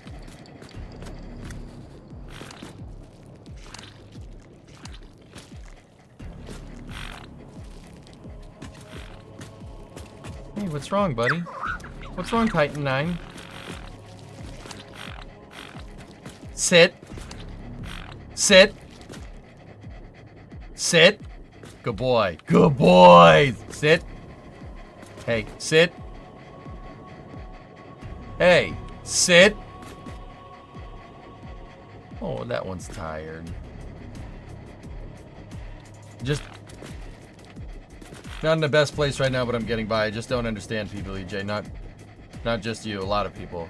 You don't understand me? Oh. Uh-oh. What if I speak Japanese? Oh, my way, mo shindu. Nani?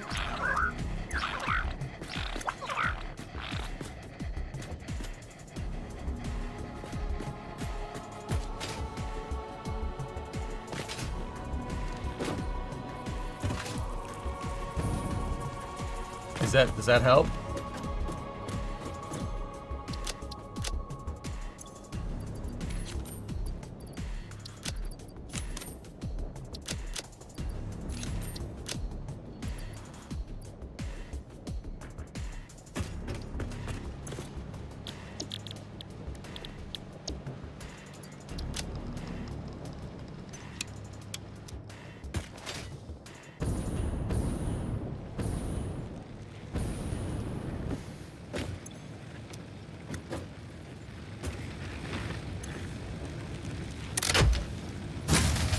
That's me. That was me. Don't worry, your factory is just fine.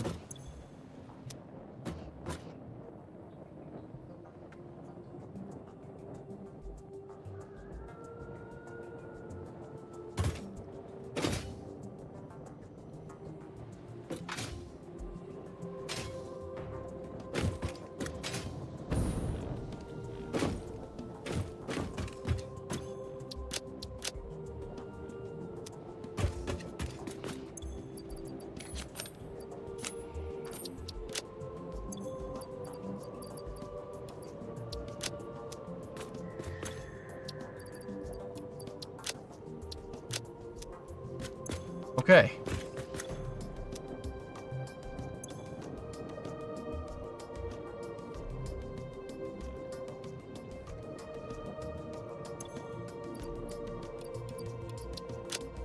Stockpiling some fuel.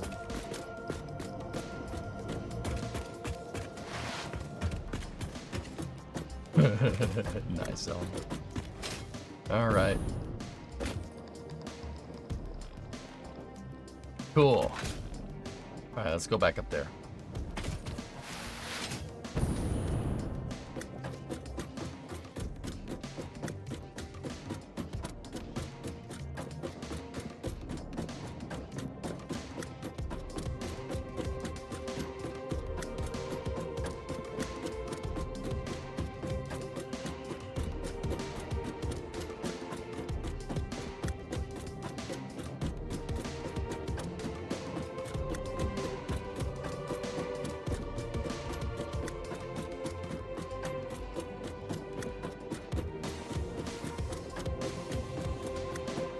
The long ladder.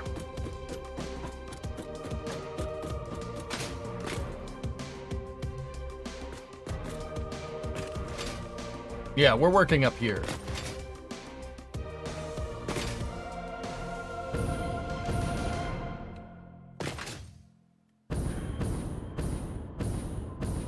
Five hours later.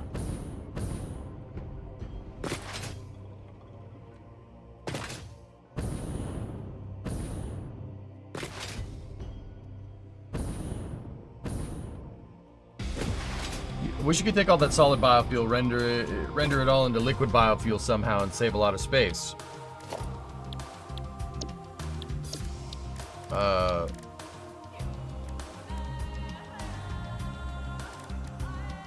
You can make liquid biofuel, dude. Oh yeah, you can do that. Forget how to do it.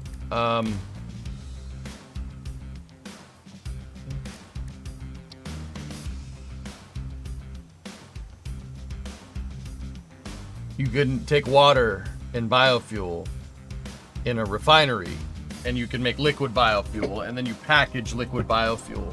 And if you package it, you can feed your biofuel that way.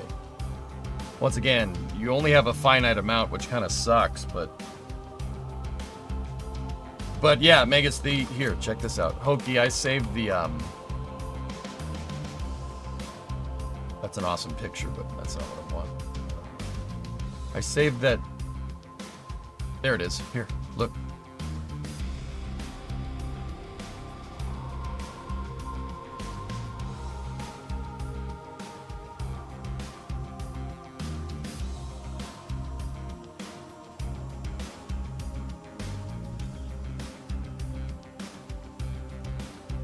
Elon is talking about the Starlink next-gen satellites that are scheduled to launch on V2 starships. Check out the TPBS terabytes per second.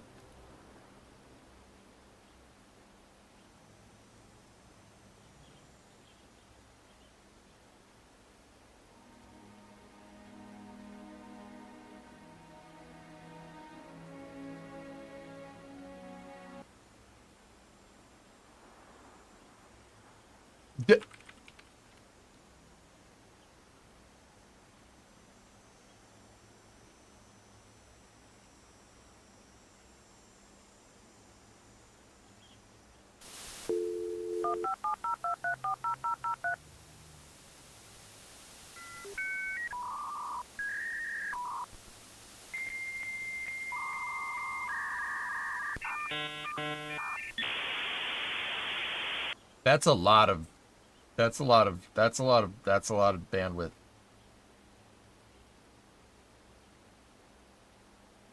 Terabits, lowercase b. Oh. Oh, well.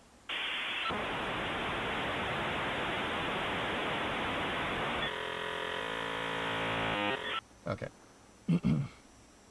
All right, guys. We're going to start up Space News in about 15 minutes, and we will talk about that more. Let me just move my tabs around here. But we will be back for more Satisfactory on the other side of Space News. There's also a rocket launch. We got Starlink 661. That's going to happen in a little bit. But yeah, huge, not like visual progress, but huge incremental. We'll say incremental progress here with getting these right. This is sweet. What we're probably going to do on the back half of the stream is get the rest of the small corridors figured out, and then any variations on foundations, any variations on the corridors that we need to do. And then, yeah, start placing them. No joke. Oh, we have to figure out the staircase components too. I need to figure out what we're gonna do for, where are you? For this piece.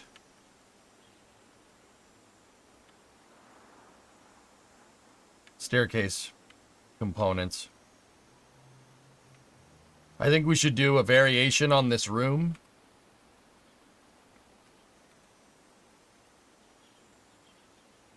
We should do a variation. Oh, the X components connect into it. Oh. Oh, yes.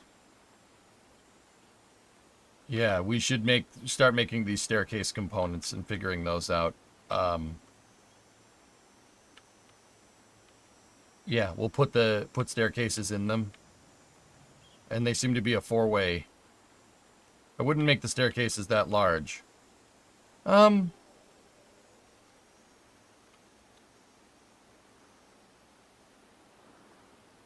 Yeah, maybe. Does the ship have elevators? Ship, yes. Video game does not. I'll make elevator shafts. There is an elevator in this level right here. It's over here.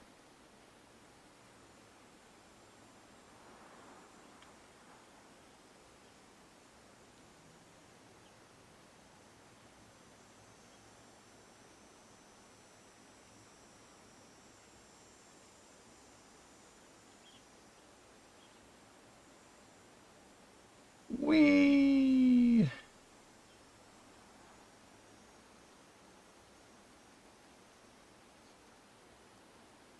This level sucks. It's very difficult on Legendary.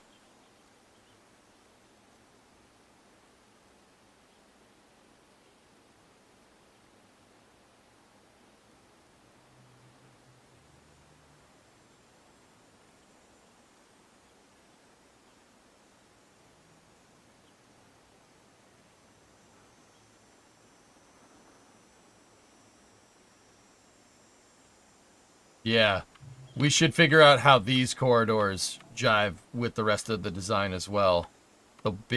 These are like big corridors. We'll call them Maw corridors for whatever reason.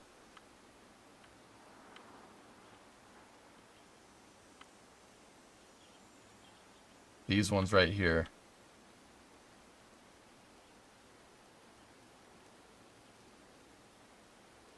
Right, Jack? Yeah, for real, dude.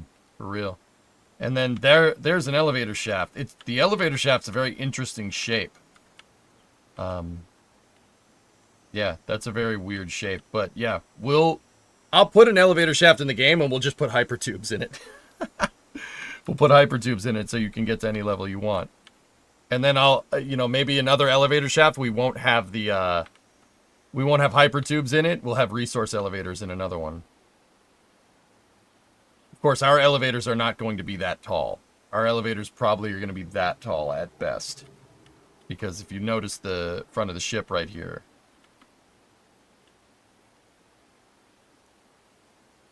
Jump pads? Maybe.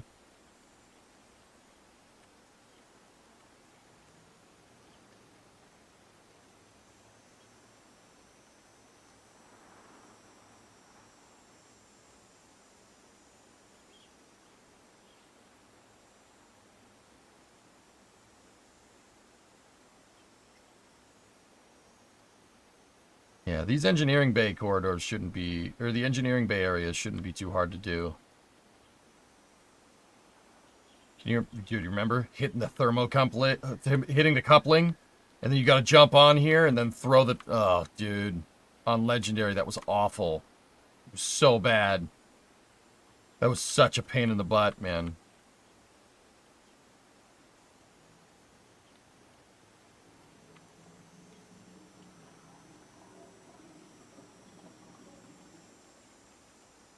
Then also these elevated corridors. Oh, how are we going to do that? Oh, no. How are we going to make the ramp up corridors?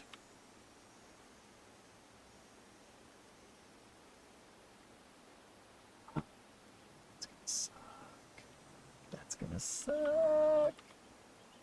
But hey, we're making some good progress. We should be able to crank out a good amount of this. So we need, we need to basically develop our own staircase module. Raiden, what do you think? Should our staircase module just be one of these 4-way corridors with a staircase built into it? I'm kind of thinking that's probably the best idea. But we could also make the staircase if we really want to. We could make the actual staircase, you know, like.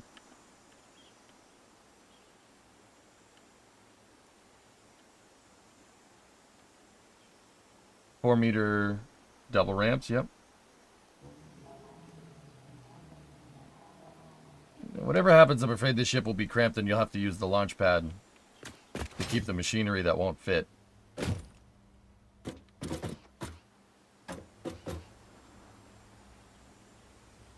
We'll take some creative liberties to make sure we have the space, dude.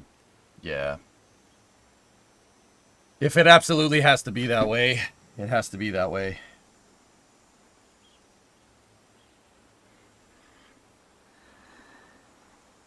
Okay. Cool. Great progress. Yeah, we'll be back on this, we'll be back on this for after hours, so let me move the tabs around. Good progress, dudes. Getting these corridors shored up is going to make the rest of this fall into line pretty damn easily. So, give me, oh, it's almost half past. Give me a couple minutes here, and we'll go, and we'll start up Space News at half past.